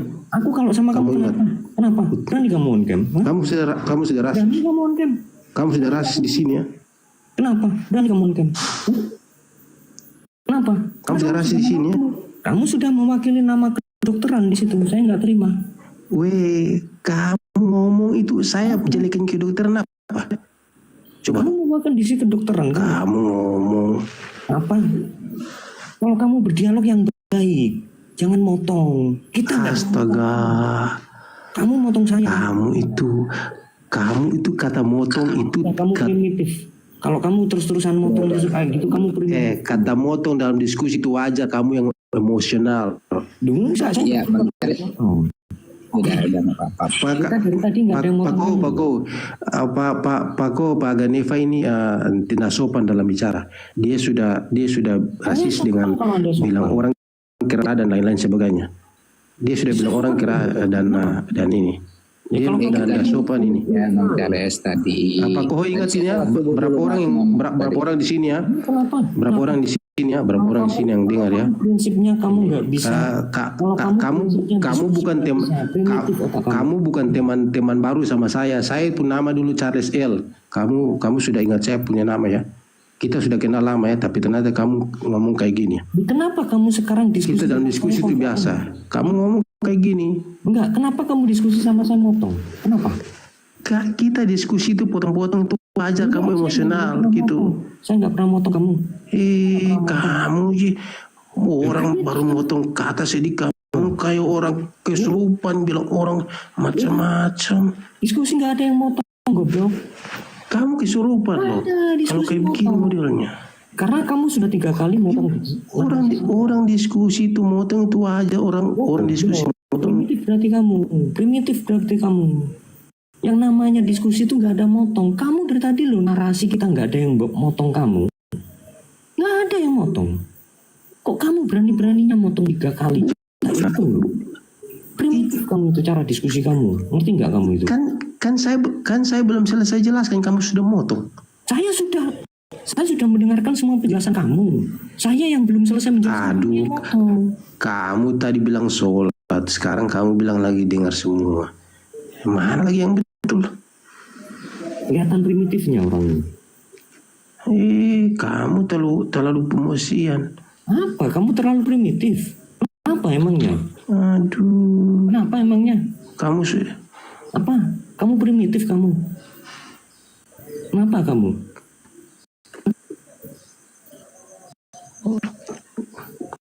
Saya sudah bagus ya kamu ya. Baik, ayo baik. Jangan motong.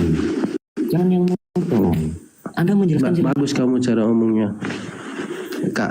Saya pegang kamu kata-kata tadi itu ya. Primitif kamu. Saya pegang kamu kata. Kenapa? Kamu primitif. Kenapa? Masalah? Kenapa? Saya ngatain kamu emang. Nyomong kamu, nyomong sekali kamu. Kenapa? Kalau sama kamu nggak apa-apa aku sombong. Sombong sekali kamu. Iya kalau sama kamu. Sombong kali kamu kan. Nggak apa-apa. Sudah. Saya tertawa sama kamu. Sudah. Ayo. Saya tertawa sama kamu kalau kamu punya mental bobrok seperti itu. Ya mentalmu yang bobrok. Kamu mental dari tadi bobrok. Orang diskusi baik-baik, kamu sudah makin orang di sini. Sejak kapan diskusi baik itu motong? Sejak kapan? Bangku coba lihat sendiri saja kan. Yang lain semua lihat sendiri dia sudah bagaimana ini kesurupan dia ini. Kamu tadi mulutmu mengatakan diskusi saling potong itu biasa. Enggak biasa. Primitif caramu berdiskusi. Biasa. Kamu saja yang merasa tidak biasa. Berarti emang tolong kamu cara diskusimu. Saya diskusi ulang, saya tidak pernah ini. Saya tidak bilang dia primitif. Juga kayak begini tuh guys, lihat siapa cewek yang kagak ngeliat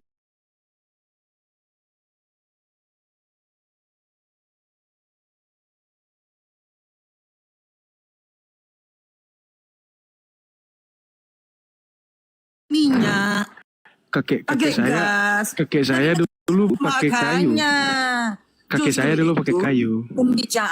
Pembicaraan seperti ini. Ya tapi mobil bus di daerahmu kan pakai minyak, bro. Iya. Indonesia juga pakai minyak, bro.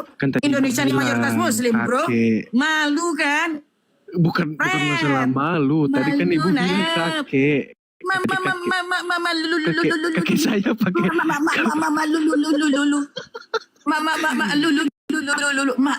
Saya di Jerman.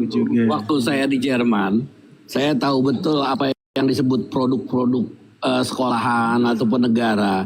Itu disebutnya made in Germany.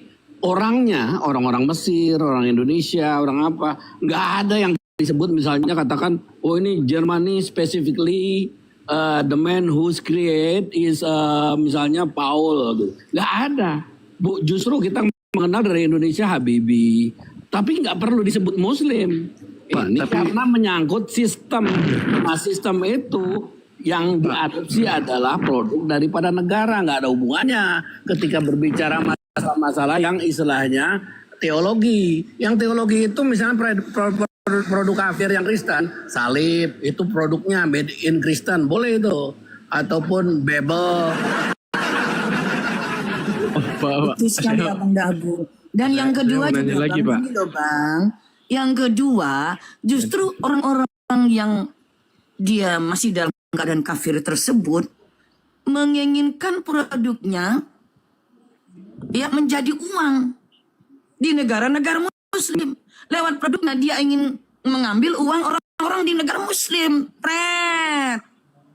Jadi mereka menginginkan uang orang-orang Muslim melalui produknya. Karena mereka nggak bisa makan produk, nggak bisa makan HP, nggak digigit, nggak kuat, gitu loh Bang. Itu mau bertanya dong, boleh nggak nih bertanya? Nggak, tunggu, Anda bisa menggigit HP? Lah kemana nanya saya? Loh kan Anda tadi mengatakan ini produk ini. Justru mereka menginginkan uang dari produk apa? Muslim. Itu lawan debatmu itu di bawah, bukan saya. Astaga. Nah sekarang saya tanya kepada Abang. Lah terus kenapa saya itu AB9 naikin? Mengapa di Indonesia misionaris Kristen mencetak Quran? Lucu. Mengapa di Indonesia misionaris Kristen mencetak Quran? Apa kalian ingin kami juga mencetak Bible? Oke, saya biaya dari Amerika. 2 bahasa langsung. Langsung yang sebelum King James Version. Biar geger sekalian. Apa kunjung apa tadi Bu? Apa tadi? Nggak kurang dengar apa tadi? Sebelum King James Version. Jauh sebelum King James Version.